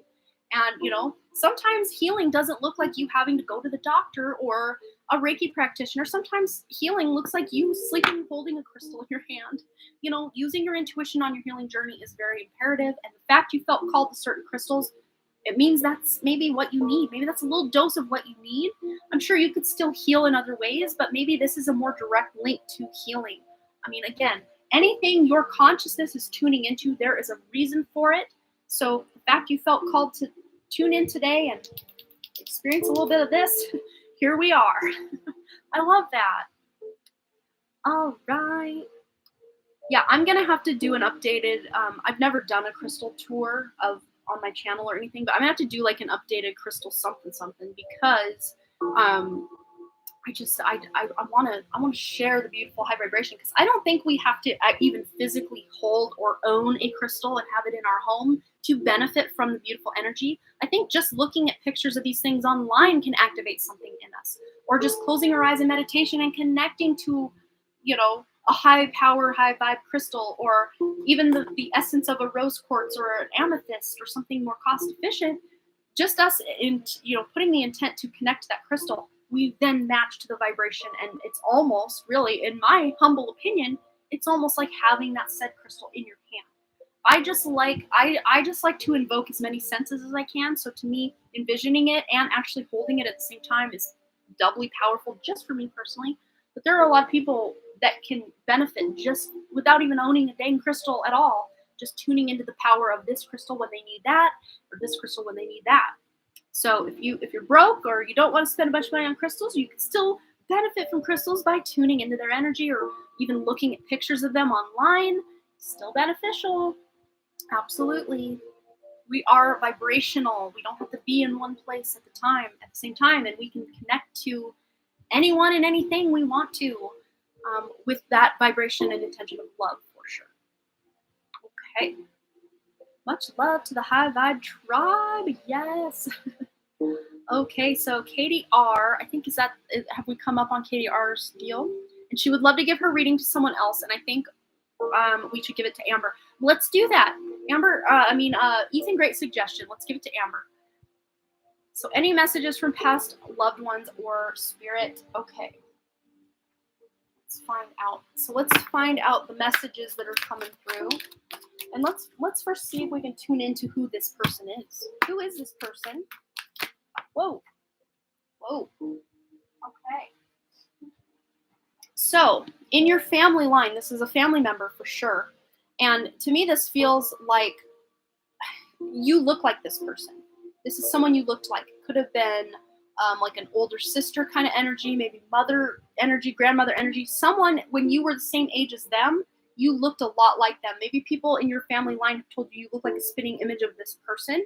Or maybe you have there's some similar quality between you and this person that's coming through. It's a female energy. There's some quality between the two of you that people like, you remind people of each other, especially people in the family. Like, oh, you're so-and-so all over again. My grandma used to say that all the time. That's so-and-so all over again. She'd be talking about her sister, talking about one of the grandkids or something. Like even if it was multiple generations higher than a sister or a mother energy, you maybe even just came across old pictures and like, wow, I look a lot like this person. Or maybe there's some element of your personality where you looked a lot like them. But their message to you first and foremost here, Amber, is to have fun. Stop. When was the last time you had fun? When was the last time you took a chance and did something silly? Something totally unlike you. Something just for the joy of it. It's long overdue for you to let go of your analytical mind and give yourself and your soul permission to have fun. Wow, that's beautiful. All right, so let's find out what this is. And that's just me, Amber, that's just me assuming this is you. But if you resonate more as this person, and this could have been a child or your child or a niece or a nephew or someone else in the family line that passed away as a child, we could take it back that way as well. I mean, however resonates. That's up to you, your intuition. The Spirit's showing me, whatever resonates. Okay. All right, Amber. Okay. Well, it says here, my death was painless. Please don't worry or hold on to guilt.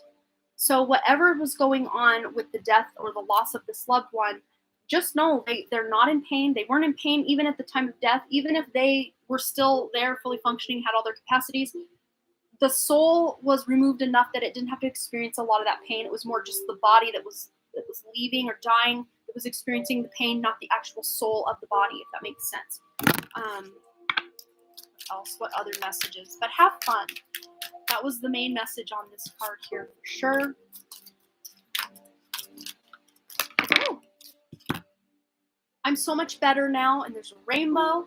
And it's interesting because the fact that I almost felt I had to backpedal with what I said here, I'm seeing it both ways now. Spirit's now bringing in the soul of a very young feminine energy as well. So this could have been, if this is not a child, if this is not a child that's even on your radar, this could have been one lost to miscarriage in the family line. Could have been your grandchild, your child, a sibling's child, or a cousin's child, someone in the family line that maybe lost a child that actually would have looked like you if that child would have grown up. I'm really seeing that because the rainbow really reminded me of that too. When a child is born after the loss of a child, they call that a rainbow baby. Your daughter, wow, I have chills. So maybe I don't know if you had a child after the loss of this daughter, but because I heard rainbow baby, like you have a rainbow baby, maybe there's a grandchild coming into your life that will be a rainbow of this, even if it's not coming by way of that daughter. It's like the rainbow after the storm. After the loss comes a gift. Let's find out about what else was going on with the death of this person that's coming through. The death of this person coming through. There's no such thing as death. That's what they want you to know about their death. There's no such thing. There was just a transition of one form of energy to another. And that's very, very powerful. Wow. Let's get another message here. All right. Amber, saying for the crossed over loved one, the daughter. Relationships. So yes, they're showing this deep soul connection, not just in this life, but this relationship lasts the test of time. it lasts incarnation to incarnation, because this is a soulmate connection. This is a soul family member, not just a daughter in physical, but like also, oh, you have 3 more daughters after her. Okay, there you go. So you got a triple rainbow right after the fact. And it was interesting in this, I'm like, look at all those beautiful colors. Very colorful. Like this beautiful, sweet girl, she was along for the ride the whole time. She was at every family picnic, at every graduation and wedding, and she continues to be. She shows up because she's never really left. I mean, obviously she's doing a lot of work beyond the veil as well, but she's very involved in she is having relationships with all her sisters, with her mom, with her dad, with her grandparents. She's having relationships with everybody still. And I think a lot of people, it's like in the family line, they still talk about her because she's an important part of this family. And when we lose a family member, especially someone so young, we get major like heart palpitations too as I'm saying this. So I don't know if she died of a heart issue or just maybe broken heart energy. Spirit's really jumbling it up. It could mean a lot of things. But what was I saying right before that? Spirit, you distracted me. This is Spirit told me. Oh, something about in the family line that she still talked about or still referenced a lot. Like she never left. Like she's still along for the ride. But with relationships here, it says relationships are just mere images of your own life, how you feel and treat yourself, as well as how you react and respond to different situations and people around you. Be aware that every relationship is an opportunity for soul growth. So, wow. And they're even showing me, I know Amber, what is it? Do you have a sister? Or maybe they're referring just to the sisterhood of your 4 daughters together. But they're showing me a relationship between 2 sisters. I don't know if that's you and one of your sisters or, oh, her heart. Oh my gosh. I have major chills. Her heart was donated to a little boy. Oh, wow. Look at that. And if you were worried about them operating on her while her body was still alive, it was painless for her. I have, even my face, look at this goosebumps. You see that? Even my face has chills. Oh, wow. Oh my gosh. Yeah. She's like, I'm still living on, not just in that heart of that beautiful little boy, but I'm here. I'm still here. I have tears in my eyes, you guys. Wow. But she's so much better now. She was better suited in the energy she's in now because she can give more of herself in that vein. She can give more of herself in the capacity to donate a heart, to be invested and involved in all her sisters' lives and relationships. Wow. Let's get one more card. Let's go. Where are we going? We're going somewhere. Okay, this one. This is very random, but I don't ask questions. I just listen to Spirit. Always receive so much high vibes when I connect rose quartz and amethyst. Yes, right? All right. We got 2 coming in here, Amber, as well. Laser beam and hairball. This is funny because, like I had mentioned earlier, she's just all, I think I did this. And to me, it was like a ball of yarn or something. Like she's all up in everybody's relationship. She's very invested in what's going on. She's like, I'm the hairball. I'm so intertwined in everything that's going on. And the number 41 here was 5. So there needed to be a major change in the way she showed up in your life, as in, the death or the transition from one energy to another, for her to really be effective in doing what she needed to do on a soul level. It was very much a part of your life lesson, all her sisters' life lessons, father's life lesson, everyone's life lesson that loved and adored this little girl. It was all much a part of their life lesson to have this happen because they needed to learn lessons from the loss. Taylor Marie. Oh, that's so cute. I love that. And then we have laser beam. So the number 30, I saw something over there moving. Oh man, that's like the 3rd time today something has touched me or moved in this room that is not like alive. Interesting. We also have the 39 here, which adds up to 12. So I don't know if those numbers are specific to you or 12 adds up to a 3. The age of 3 maybe was a relevant time with her in her life. But laser beam, she's laser focused on her mission, and she is laser beam. She's like, I'm laser beaming love. You thought I donated my heart, but I still got it. I'm still shining that beautiful light from my heart on that soul level as well. Wow, that was powerful. Yeah, I could probably just go on and on and on and on. Wow. Yeah, she's like, knock, knock. Maybe she's letting us know she was the one that made that movement over there. If I hear a knock here coming up, I'm going to laugh so hard. But there's another 5. Big changes coming. So maybe you're getting a knock on your door or some sort of news that's good news. That's going to change your guys' life, Amber, your family. This is a good news. I don't know, are any of your daughters the age enough to bring you grandchildren? Or do you have grandchildren? I don't know, like, how old you are or like where you're at on that spectrum. Oh, she touches you all the time. Yeah, yeah.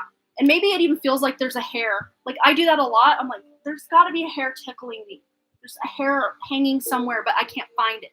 Well, I got a lot of it. So it's sometimes spirit shows up like in my hair. And I'm like this. I'm like, well, where is it? It's not on my clothes. It's not here. It must have been spirit. You know, a lot of times they have to kind of come 3 or 4 times for me to get the memo because I try to say, oh, no, it was just hair. Oh, no, it was just this. Oh, no, it was just that. But yeah, that's so funny. Interesting. All right, but that news could be, and again, if your daughters that are here now are not of childbearing age, disregard the message. But there's news when there is a grandchild coming, especially a female grandchild. There's something about the beautiful feminine energy in this family that is coming in. Right. Or maybe even they're showing like there may be even a granddaughter to you in this life that you will feel is looked a lot like she did. Very similar features. Tomorrow's your grandson's 2nd birthday. Oh, how cool. You may get news of a new, I don't know if your daughters are done having kids or what the deal is with all that, but there may be, especially a granddaughter, news of a granddaughter coming or one you already have if you have a granddaughter, that she's very connected to this daughter. And you may at times almost feel like, is she the reincarnation of my daughter, Taylor? Is she Taylor's reincarnation? Taylor's like, no, but we are soul family, and she will remind you guys of me a lot. Okay. Wow, that was powerful. I love it. I love those kinds of questions. The spirit does not disappoint when we ask these questions. At least not on my end, they don't disappoint. I don't know about you guys, but woo, I love it. Okay. Me, same with the hair. Yeah, that's so funny. Oh, I love that. That's just some good validation for you. All right. Okay, so up next. Oh, we had another from Asia. Asia has donated, and I think Ethan already had Brianna Shepherd, Brianna Degree. That's how we pronounce names over here. Spelled the same, pronounced different. Okay, so Michelle Lynn, you are next, and then Ethan, and then Brianna, and then Asia. And I think Asia's probably going to be all we had time for once we get to Asia's question. That'll probably be all we have time for, unless, someone sneaks one in there. I will honor it, obviously, but, I want to go do some bath meditations with my new crystals and do some self-care. Not right this second. I'm still here for this, absolutely. I'm sure by the time we get there, I've been live over 4 hours, 21 minutes, and 54 seconds as of right now. So, yeah. Oh, my Piggy's still got his hack. We just finished his last round of antibiotics and still got the hack. So, now I'm got throat issues. But I think, I don't think. I know. We're going to take him back to the vet for another chest x-ray and see what is going on. I know this time flies by, doesn't it? Hi, Piggy. Do you need something? He's probably hungry. Yeah, it's almost 6 o'clock where I'm at. Oh, you grab the cord with your foot. I'm actually going to go feed him and Judy real quick. So if you guys can just hang tight for just a moment, I would appreciate that. And then we will get right into Michelle Lynn's question. She's already got her question out, so I will be right back. Maybe you guys take a bathroom break or a water break or a food break or, whatever. Maybe go connect with nature for a minute. I don't know. Do something it won't take me too long, maybe 3 minutes or so. All right, Piggy. Let's go get you some dinner. Come on, sir. Come on, Walt. Come on.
All right, that took a little longer than I expected, but here we are.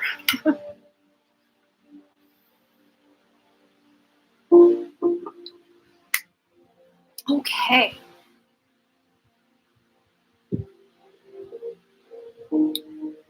Let's see.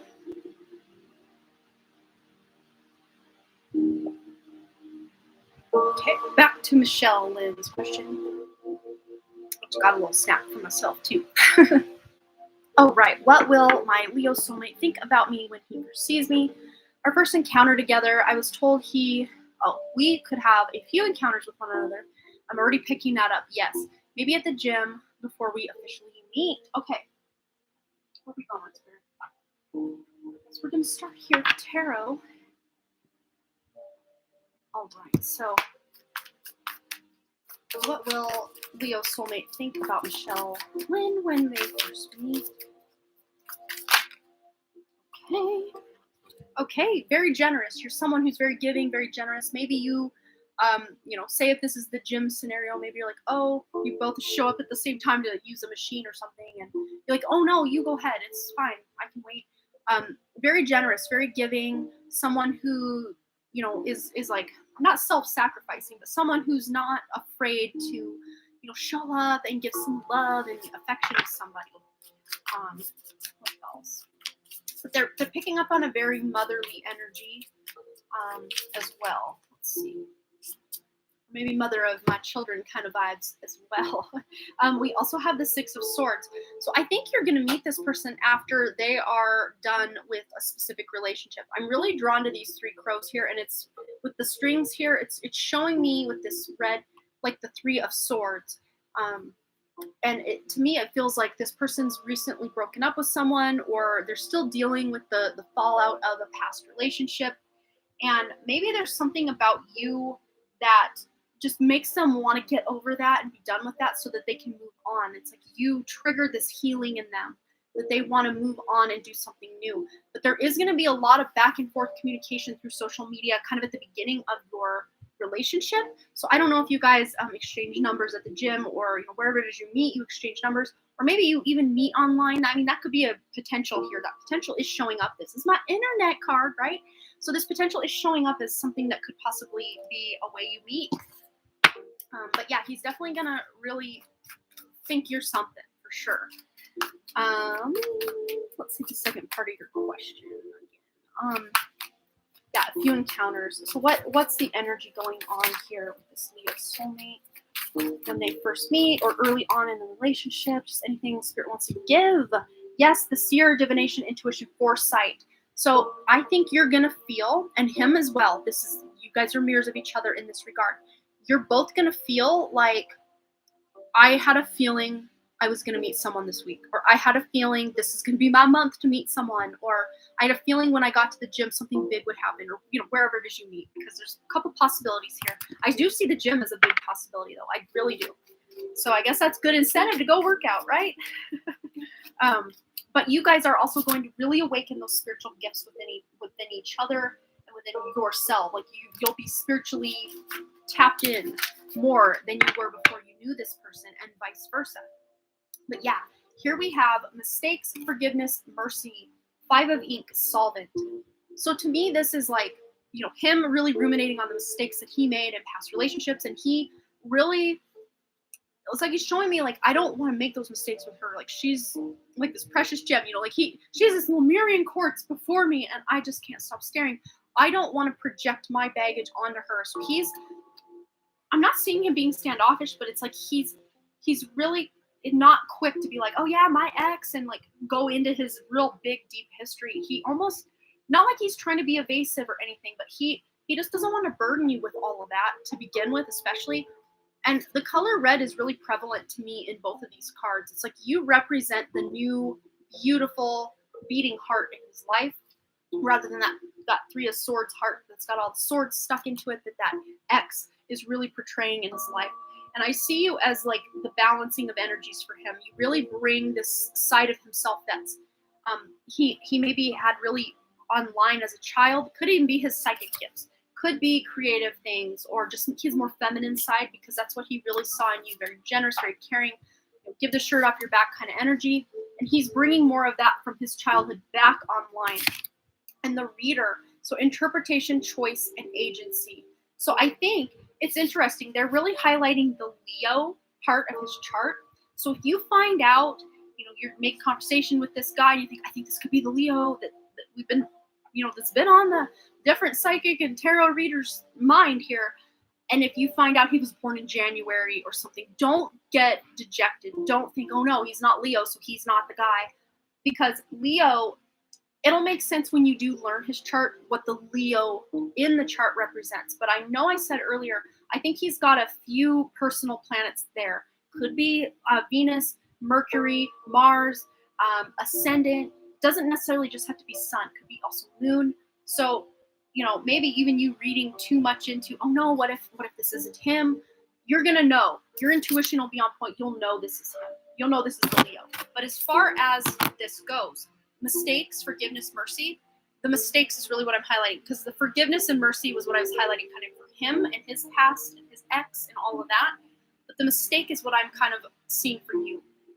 Maybe you go through one relationship. It's not a very long relationship. It's very short. Maybe it doesn't even develop to relationship status before you meet this person, this Leo, that you're like, man, I dodged a bullet with that one. It's like this guy showed his true colors so soon that you dodged a bullet with him. Maybe you don't even sign up to go on a date with this guy because you see through him before that can even get to that point. I think it's kind of depending on your spiritual progression, so to speak, that you might even be able to avoid the kind of mistake energy between now and this Leo. I think you're going to be able to avoid it if you can really be on your game, be in the present moment, be really connected to your spirituality. I think you can avoid that altogether because this is a lesson. It's almost like there was something that maybe happened in high school, either an unrequited love or someone who broke up with you, where you felt like how do I want to put this? Not like you lost. It's not like, oh, I lost the love of my life. It's not like that. It's still very surface level, kind of puppy love kind of vibe. But maybe at the time it really shattered you, really broke you. That the person you liked didn't return your feelings, or maybe you were dating someone you really had feelings for, but like early on in that relationship, they're just like, yeah, I'm not feeling this, goodbye. Something like that. Like that's the energy spirit's presenting to me, but they're gonna leave that open for you to interpret what that means for you exactly. But let me just make sure you haven't said anything because I've just been channeling and not checking in. Let me go back. Okay, so yeah, remember finding out that he had just ended a relationship. Let's see.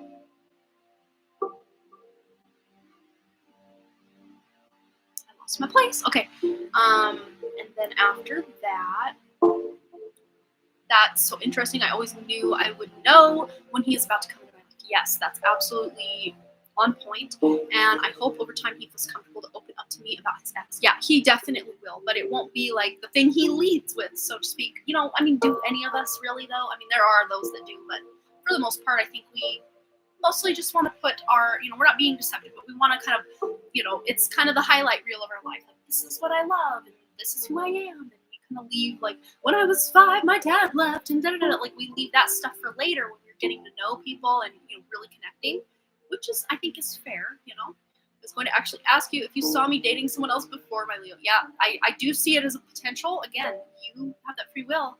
Oh, yes, that could be Brett. Okay.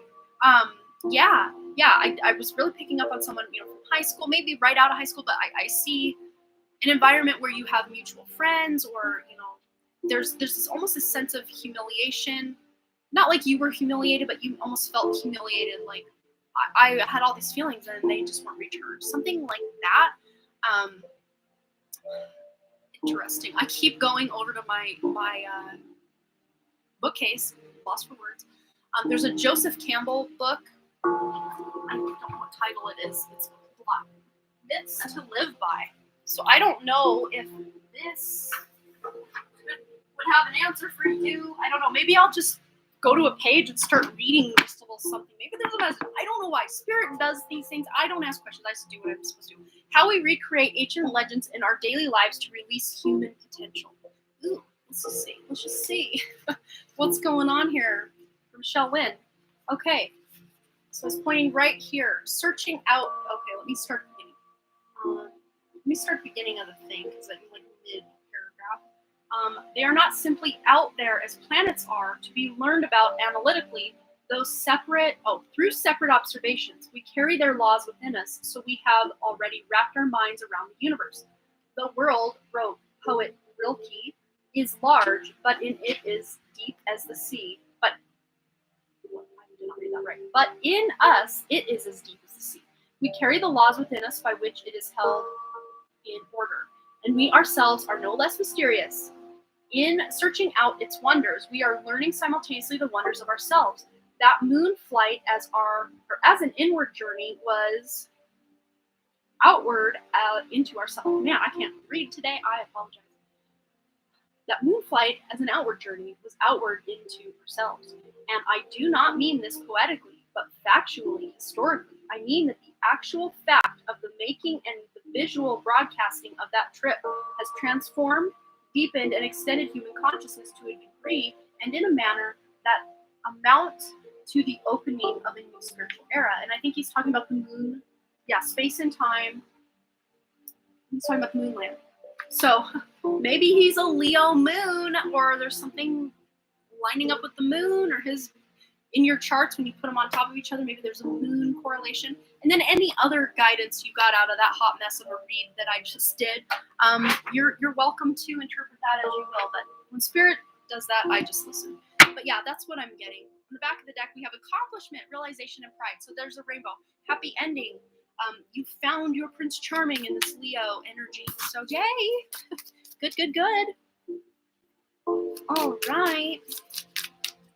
I'll just make sure I didn't miss anything from Michelle. That could be Brett. Brett broke my heart and stopped talking to me. Maybe it's him. Yeah, that very well could be. That's the energy I'm getting. It's like, damn, come on. Amanda, you crack me up. I crack me up too sometimes. I'm like, why do I act like this? But, you know, I just do what I do. All right. So Ethan is next, then Brianna Shepherd, and then Asia Giselle. And that will probably be all we have time for, because again, we are at 4 hours, 39 minutes, 44 seconds into this live stream, and I'm starting to feel it a little bit. Not gonna lie, I'm getting hungry. I'm getting ready to ground myself in a nice hot bath. Even though it's hot outside, I like a nice hot bath. I'm just weird like that. All right. I know, Piggy. The door's open. You can go outside.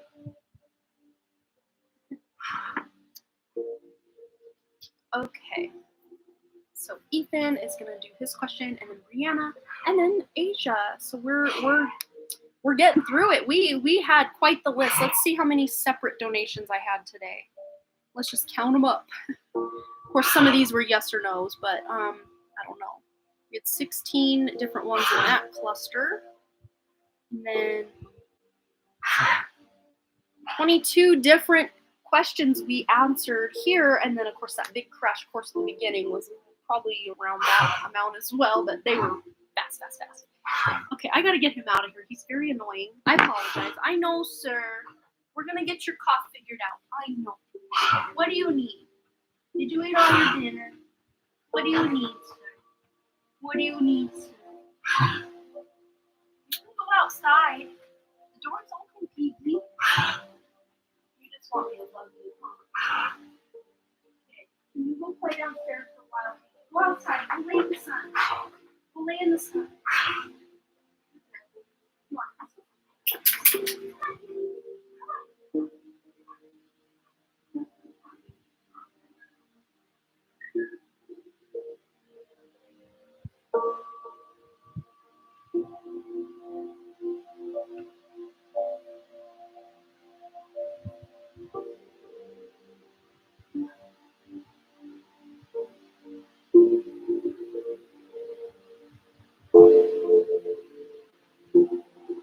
Come on. He's trying to follow me upstairs. He does not want to go outside. I think he just wants some attention. So he will be getting that before I get in my bath. Okay, we are back. Yeah, he's my piggy. His name's Walter. His name's Walter, and the other one's Judy. Walter and Judith Dunn, the old married couple. Marian's singing Lemurian chords. So fun. Okay. Ethan says, I've been wondering why Christian has a time to open up to me regarding his problems and or maybe his past. Any guidance on this? Wondering, I feel Christian has had a hard time. Okay, I see what you're saying. I'm picking up what you're throwing down. Let's find out. Let's go to my reversal deck. And by reversal, I mean there are reversals in here. There also are uprights, which I'll do one of these shuffles as well. A couple of them. So we'll take half of it and reverse or upright it, depending, and then we'll shuffle it the same way again. Just get them real mixed in there. All right. So why does Christian have a hard time opening up to Ethan regarding his problems and past? Any guidance on his spirit? Okay, we have a 2 of Cups in reverse. So I think he feels he will lose you if he's just too honest, or like if he's too open, it's like he feels like he could push you away. But of course, any amount of you saying, "Oh no, absolutely, just tell me anything. You could never lose me." there's still a fear there with him that he could. He absolutely could. Because I know he feels this soulmate energy and connection as well. On the back of the deck, it's sticking out. I'll show you. It's just like this by itself on the back of the deck because I laid it down like this. Let's see what it is. We have the Knight of Swords. Yeah. He feels like if he, because the Knight of Swords, or the King of Swords upright is someone who feels they can communicate anything they want. Sometimes they may deliver it with not as much tact as is probably needed in the situation at times, not always, but at times. But he's afraid to say too much, and then like you can't let that thing out of Pandora's box and then bring it back in. Like he's afraid. But what is this, Spirit? What is this? I don't think this is like anything diabolical. He's hiding from you in any which way. It just feels like if he can show you how damaged and sad and broken he is on the inside at times, that might not be what you deserve. He feels at times like that lack, or like he's not good enough, like very underdeveloped solar plexus. Like he doesn't deserve you already. So why is he going to make his lot in life worse by opening up to you and then proving to you you don't deserve him, or he doesn't deserve you. I mean, that's what I meant. Yeah. It has to do with his own self-worth issues. And I think these are past life, big thing he's trying to overcome in this life. He may have had certain things happen in his childhood in this life too that kind of mirrored things that went on in a past life. Because by age 25, I think he's really going to have a big handle on this. And then again, 2 swords in reverse. Yeah, he's going to figure this out because this is a stalemate. I don't know what direction to turn, but it came out in reverse. He's going to figure it out. He's going to be able to figure it out. But again, I don't think it's going to be tomorrow or the next day. This to me feels like this is happening over the course of, say, the next, 8 years or so.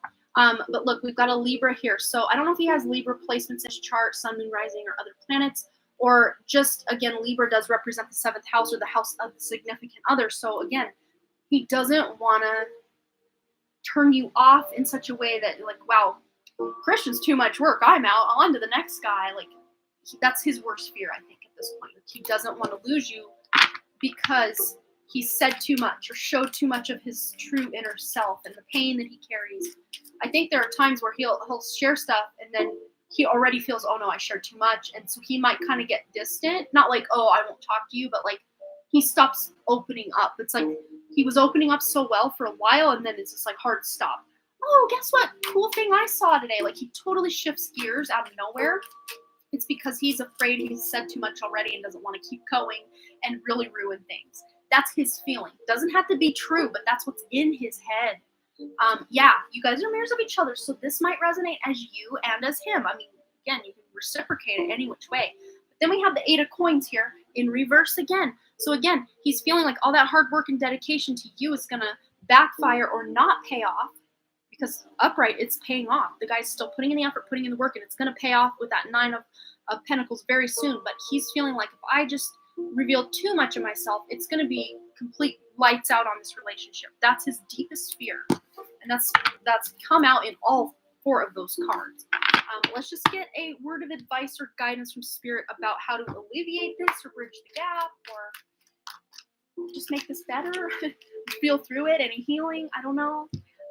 Yeah, look, Merlina, you are confused, and that's where it's not indecisive. He knows what he wants. It's the confusion of how much of myself do I share. That's how I'm interpreting this. So you are confused and indecisive because you do not have enough information. Do research or seek expert advice before making a decision. And this is him. The information he needs is that unconditional love. Like he doesn't realize that's a thing, probably, and thinks, well, I have to prove myself to earn the love that I get. I think he had to do that with his parents and other people in his life. He had to prove, or oh, if I'm friends with you or whatever, well, when you come to my house, we can ride my go-kart, and then when I go to your house, we've got like all the Kool-Aid we could drink. It's like a give and a take, or very conditional bonds that he's had in other friendships, relationships, with his family members. It was like, if you eat all of your vegetables, you can then be my best boy, and we can have dessert together, but not unless you do X, Y, and Z and jump through all these hoops. Like he's very kind of programmed to think that conditional love is love, and it's the only love. Yeah, dysfunctional family. Yeah. But the research he may be doing and finding this information, it could be him actually talking to a professional, a counselor, a psychologist, someone like that, or just opening up and finally learning the truth of what you actually feel, which is that unconditional love. So I hope that resonated. But I think, again, within age 25, I think is when he's really going to figure it out. Before then, but could be as long out as that, but probably closer to age 21 or so is what I'm really seeing. If he just feels that support, stability, and realizes your relationship with him is unlike anything else he's had. My makeup looks like it's melting off my face. But yes. He got it worse to a certain point. I am so sorry. Oh, that's so sad. You think he did go to therapy? Yeah, and I think it could be something, and it doesn't have to be like, clinical therapy. It can be any kind of therapy, therapeutic, creations, like creating things as a therapeutic means of creating, painting, singing, martial arts, stuff like this that he can, take that pain and transform it, transmute it in some way. Okay, up next, we've got somebody pours his feelings into his drawings, I believe. That's good. Yeah, I'm sure that's a way or an avenue he can really work out what he's got going on. Okay, so Brianna, you are next, and then Asia will be wrapping us up at the end of the live stream. So thank you so much again, everybody, for all your lovely donations, and thanks again, Katie R., for donating for Ethan, and that was beautiful. Thank you so much. I mean, not Katie R., Pika Lee, and Katie R. donated for Amber. That's what I meant to say. Yes, you beautiful souls here on my channel. I love it. All right. So, yes, hi there, Brianna. All right, go ahead and post your question. We'll get right into it. Piggy's down there barking. I'm sure he's waiting for me. Now the straw's working. I don't know. Maybe there was a piece of ice. I could add ice to this. Hard to hear now, but it's in there. I normally just drink my water at kind of room temperature, and I've just, because it's been so hot out, it helps cool me down. But like during the winter, I'll just, because we have a reverse osmosis water filter spout that's separate from our main water, that it's kind of more room temperature at times, or because there's a heater vent right below it, so sometimes it's hot water almost, and it's like, you want to cool it down, you can put it in a pitcher and then put it in the fridge, or add ice to it. You want to know why Rico keeps going back to Taisha? I hope I'm pronouncing these right. If they keep cheating on each other. Okay, so this is what we call in the biz of humanity codependency, and getting back at each other and thinking at the same time, I'm getting back at you, but yet I can do no better than you. And just having codependent issues, could even be past life karma involved and invested in what's going on here. Let's just see what else is going on. Rico and Tanisha. And of course, Spirit at times, unless you're not directly involved, they will kind of just give you what they think you need to know rather than really dig into their dirty laundry, so to speak, because Spirit doesn't want to gossip about people, if you know what I'm saying. But let's just kind of phrase this in such a way that why does he keep going back to Tanisha and not so much put his energy in the direction of, say, you? Okay, so why does Rico keep going in Taisha, not Tanisha, Taisha's direction rather than Brianna? That's how I think I want to word it, so that we can actually get some information from Spirit. Otherwise, they might just decide to not give us that much information or walk us in circles and confuse us. Sometimes that's how they will roll that out. But getting to know each other. So as you reveal your innermost selves to each other, your bond deepens. So I think he just feels like, what I'm really getting mostly is he feels like Taisha, like she's dysfunctional, he's dysfunctional, like they're a big dysfunctional happy family. But then they do whatever they do to cheat on each other, and that like brings in even more energetic just dissonance into the relationship. Because I mean, think about it, when you unite with someone in that way, you're taking on all of their past lovers, and they're taking on all of your past lovers, energetically speaking. Sometimes disease wise, we can chalk it up to that as well. But usually it's just energetic. It's an energetic exchange. So you want to maybe not be muddying the waters of your beautiful union with a bunch of other people, but getting to know each other. I think they're still they're still on a very surface level, very sexual level of their relationship, even if they've been together a very long time. I think this is because um, this is a karmic connection that they've done each other dirty many times. Take that as you will, but in past lives, in this life, there's something they're trying to close out. I think eventually they're going to get the memo, because dysfunction can only be dysfunctional for so long before it becomes complete chaos, or somebody kills the other one, or, I mean, very real world examples, murder, suicides, and craziness, just craziness. Especially if you're adding a bunch of third parties, fourth parties, fifth parties, sixth party situations into this, it can become a whole lot of chaos. And eventually, one or the other is going to break and just say, I'm out. This is just too dysfunctional. This is just too much. And I'm here for the drama, but this is just a little too much for me. And that's really where I feel they're at. But they feed off of it. And I don't think it's just them and their spirit doing this. I think they both have entity attachments, or like astral realm, earthbound entities that attach to this drama, because it's just so fun to be in this.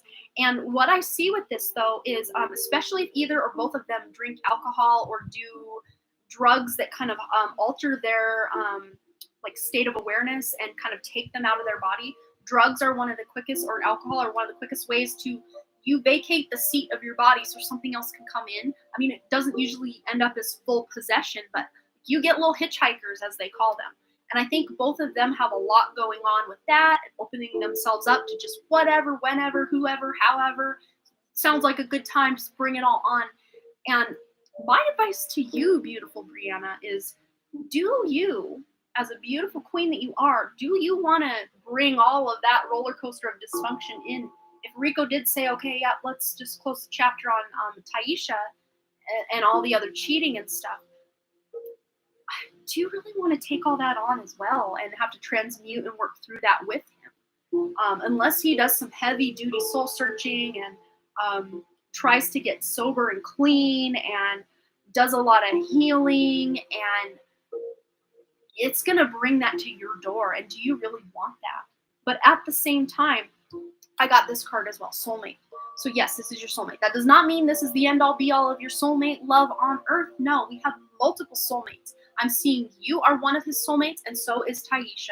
So he feels that soul bond, but with Taisha, he can't get further than those 3 lower chakras, especially that root chakra. It's all about the sex, the control, the let me see how many toes I can step on to get a rise out of you, and vice versa. It's just back and forth, back and forth, back and forth. It's really the energy I'm seeing with that.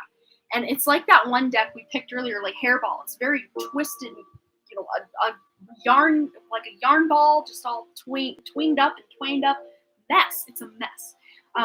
Speaking of that deck, there's a reason that I talked about it. Let's grab one from that as well. But just because someone is your soulmate does not mean you need to go down that romantic road.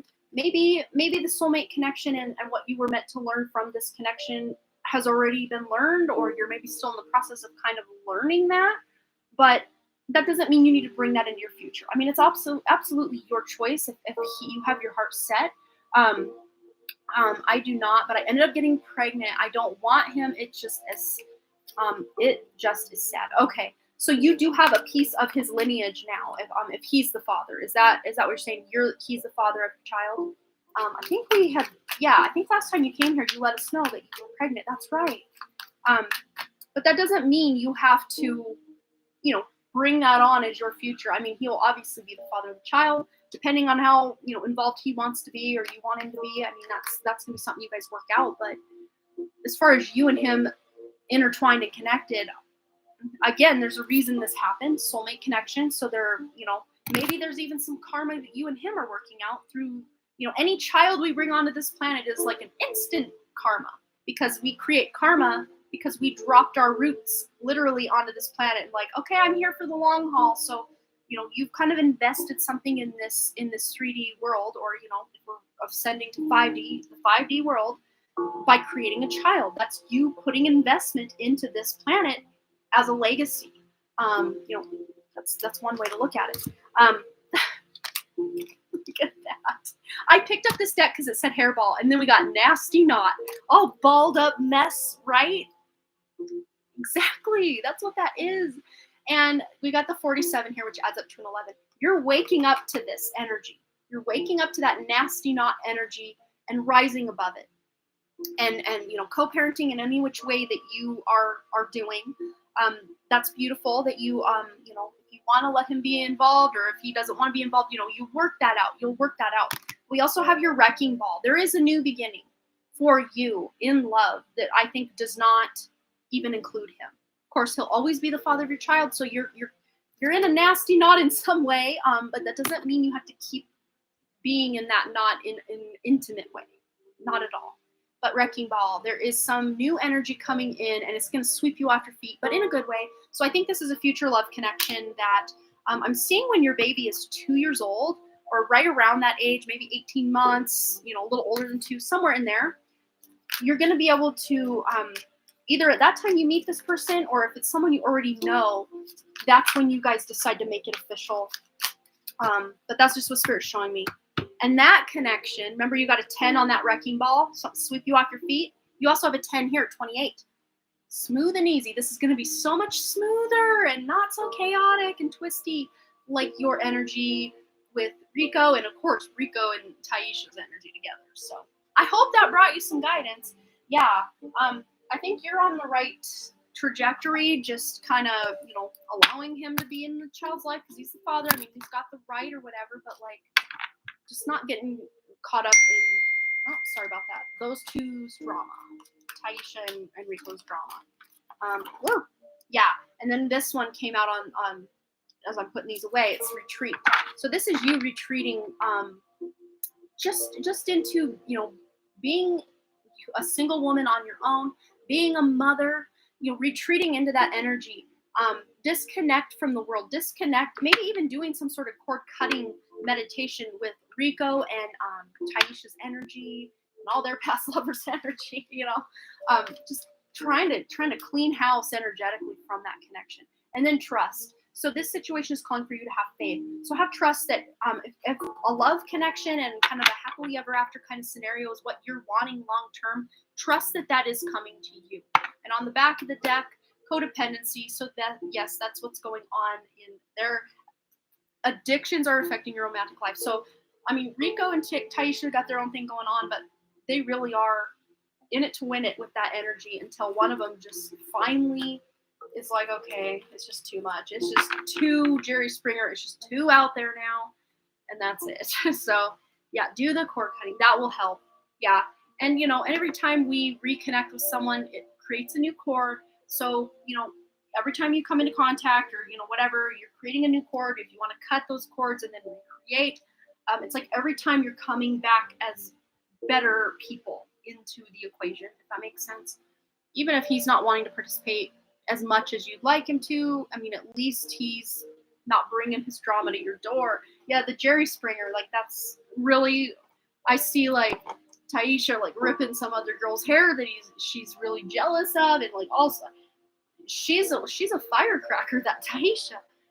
Not to gossip about her, but that's what Spirit's showing me. She's very quick to just jump in and what'd you say about me? And she's just ready, off to the races. And those wild horses are dragging someone away. It's not you though, Brianna. You're cool, calm, and collected. Oh man. I've got Ethan laughing now too. Yes. I can imagine it's frustrating. Here I'm making light of the situation, but sometimes, we gotta just lighten it up a little bit, because if we get caught up in the serious and frustratingness of it, it just can be too much and it can just really overpower things. So sometimes we gotta bring a little humor in, right? Yes, she is, but he don't bring her to my door at all. I think that's because he cares enough about you to really keep that separation. He's protective of you in that way, which is good. I like that about him. That's good for you, Rico. Thank you. Yeah, but I'm sure there are others that she has found her way to their door, and it hasn't ended as, I don't think anyone ended up in jail or anything, but at the very least, she's brought the drama and brought the thunder, Spirit just said. All right, Asia, my dear, you are next. See, we're getting a plethora of different readings today. That's what I love. Every reading is just so different, and in different ways. I love that. Yes, she is, but oh no, I read that already. So Asia, you are gonna round us out today. Oh, you're so welcome, Brianna. Absolutely. Anytime you need any more clarity, you know where we're at. Okay, so Asia, you are our very last reading of the day. Let me just double check we didn't get another one. Nope, you are the very last reading of the day. So we'll get into that, and then I'm gonna go eat and take care of the dogs and take a bath. And my family will be home somewhere in between all of that. So, all right. All right, Asia. You included question in PayPal. No, I can absolutely just go over. I'm actually going to open my mail app. That's quicker than logging into the program or the app of PayPal. It's got to enter my password and all that. But in the email, it'll have your question right in the email for me, front and center. So we've got here, Asia. What specific practices will work for me specifically to deepen my intuition? I've been trying many different ways, and sometimes I'm right, sometimes I'm wrong. So I would like to know what works specifically for me. Yeah, let's find out. Let me go back. I'm in my email, so let me minimize that so I can see what's going on here. Okay, so let's find out about that for Asia. And if you want to practice more like ESP kind of, I guess, intuition, I don't know, maybe that's how you found my channel for all I know. I have a intuition exercise playlist where you can do little exercises or tests to test your intuition. And my main channel is the very first thing linked in this description box if you want to go check out my main channel. It's one of the top playlists, or my very top video, highest viewed video is #1 in the playlist, and it'll keep you going from 1 to 2 to 3 if you want to do that. Yeah, if you feel so inclined to practice your intuition and just feel into it. And I would highly suggest pausing between rounds if you're still feeling what it feels like, unless you just want to go right into it and just let your intuition speak before your mind can get involved. Just barrel through it. Either way, use your own intuition to develop your intuition. Tests are fun, and that's how I got introduced to Amanda at the High Vibe Tribe. Cool, and I've really dropped the ball. I haven't made one of those in probably close to 2 months, and I have ideas. I just haven't filmed them. It's been summertime. Kids are home. It's a whole thing. Okay, so what I do see here is maybe confusion for you, Asia, or thank you. It's mainly for my life, LOL. And yes, I've tried your exercises. That's another reason I came to you. Cool. I figured that's maybe how you found me. That's how most of my subscriber base on the other channel find me initially. And then they stay for the pick a cards. They find me through the intuition, and then they stay for the pick a cards, not the other way around. Yeah. Okay, so I'm going to reread your question, but sure. Okay. No, I have the question over here on my mail. That's right. I'm sitting here scrolling for it. There it is. Okay, so we asked the cards. What specific practices will work for you to deepen intuition? Okay, so there to me feels like this is just energetic chaos, or just, back and forth thinking, well, this worked before, why doesn't it work now? Or this worked before, why doesn't it work now? It's because of the energy, the frequency. You're shifting vibration, you're changing frequency, and things that maybe did work for you in the past don't work for you now as far as tuning in or tapping into the intuition. But it's actually in your benefit, because things are actually becoming more, even those who weren't at all spiritual are waking up to spirituality as a result of this high frequency coming online. So those people who've really been working on their intuition and really feeling into it, you almost feel like you plateau, or like, I don't even know if I feel spiritual anymore. Because sometimes, even five years since my Kundalini awakening, it's almost 5 years. There are days I'm like, I don't feel like I've leveled up spiritually at all. But it's like you became used to the vibration, the frequency. It's like you level up, and then it's like you start school, and I use this example once in a while. You start school at a new school, and when you first get there, you notice everything. You notice the color of the walls. You notice how far apart the chairs are. You notice just everything you notice. But then once you become used to that energy, it's like you're strolling the halls of school, and your senior year, and then someone's like, oh, what color is your math room painted? You'd close your eyes and be like, I don't know. That's weird. I don't know. It's because you're so used to seeing it, it's like you don't see it anymore. You're so used to your intuition, it's like you don't feel you have it anymore. That's the vibe they're giving me with this. But you're leveling up because it's like they have made a makeshift ladder And this, to me, even though it's different people, they're all dressed very similarly. So I'm seeing this as different versions of yourself. Like once you were here, then you were here, then here, then here, and here. Like you're working your way up and shifting and morphing yourself into newer versions of yourself, which these versions are actually more in alignment with who you are on a more soul level. So that's what I really see with that is you're not as out of your intuition as you're making it seem for yourself, if that makes sense, or you're actually more advanced and evolved than you're actually giving yourself credit for. And the other card we pulled was the victory card. And this card sometimes does deal with ego. So maybe your ego's getting involved thinking, well, I should be more advanced by now. I should have tapped in. I mean, I used to 3 weeks ago really tune in, but now everything's different and I don't feel like I'm in tune at all. If that's what's been going on for you, just know we're shifting timelines. We're shifting. It's energetic. It's the frequency of things. It's really changing and shifting. So things that once worked may not work again. Or, maybe even you trying things that worked in the past, you haven't tried in a long time, maybe they're going to work again. It's all about trying and really being in the present moment and just, again, using your gut to feel into that intuition to see what serves you in the moment. But let's see, where do we want to go? Let's go to the Shaman Dream Oracle. We haven't used this one yet today. For Asia. Oh, that looks interesting. And ego's been coming up a bit for me, right? Like I'm tired of hearing myself or fear. I want to hear God. Yeah, right? But you are. It's funny because everyone's like, well, how can I connect to my spirit guides? It's like you are your spirit guides. They are, higher versions of yourself up the spiritual ladder than what you perceive yourself as now. So one way to do this is to feel into that higher heart space and to feel into your higher self, because you are your higher self. You're just playing in this little body. It's like, those Sims games. Like you are the person, the human, creating the Sims character, and as the higher self. The higher self is the human sitting in the computer chair, ready to play the Sims game. And the soul, creates the body, it creates the personality, and the walk. Even in the Sims 4, like you can create how the person walks, how they talk, what their interests are. Like the soul, or the higher self, the human playing the Sims game, is in charge of a lot of that. But sometimes those Sims, they will kind of have their free will and do things on their own without us telling them to. And as the simmer, we kind of get like, oh man, I didn't tell you to do that. Why are you doing that? You're messing things up. But as the higher self has that sense of grace or mercy and isn't like, how dare you? Why are you doing that? But just if you can remind yourself, you are both the avatar in The Sims and the person that created the avatar. You're both of those things. So tapping into that higher self aspect will really help you. Or just asking higher self to come online more and more and more. And you will see more of that at play in your life. We also have here jeweled web connectivity. What was I saying? Yes, we are connected to our spirit guides, even if we can't feel that connection because we are them. They are us.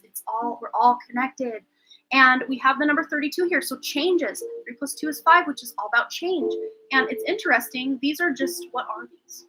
Little, it's almost like ink drops into water and they're kind of morphing beautifully. But I almost read this one as a seahorse. It's not, but like abstract seahorse, maybe from this vantage point. So maybe look up a seahorse, the spirit animal of seahorse. I know seahorses really do represent creativity. So finding creative ways to tap into your intuition might be one way, but also go Google or look up seahorse spirit animal, seahorse symbolism to get additional little bit of homework and a little bit of message for you. That's the one I saw first, the seahorse. Yeah. So I was really, really zeroed in on that one as well. And look, it almost seems to be, looking at it from this perspective, it looks like it's disconnected from all this other connection, right? Because this is called the jeweled web connectivity. So it looks like it's just floating all out there by its little lonesome. I mean, it's not that far away, but it's not connected by threads like these others. But if you zoom it in, you can see it is connected. It just may be, I just heard like, it's so close at hand. It's so close on your nose. It's like, most of the time, unless we look like this, we can't see the nose on our face, but it's there. It's there. We just don't see it most of the day. And that's where that connection's coming in, is like right on the nose of the little seahorse here. So it's like, it's so blatantly obvious and right in front of your face, you almost just can't see it. Like, that's what I see here. Yeah. So that's what I'm seeing. I just, follow your intuition as to how to tap further into your intuition. let's get a self-care message. Sometimes doing that time, taking the time to do some self-care can really put us in tune with what it is we need to know, what it is we're here to do.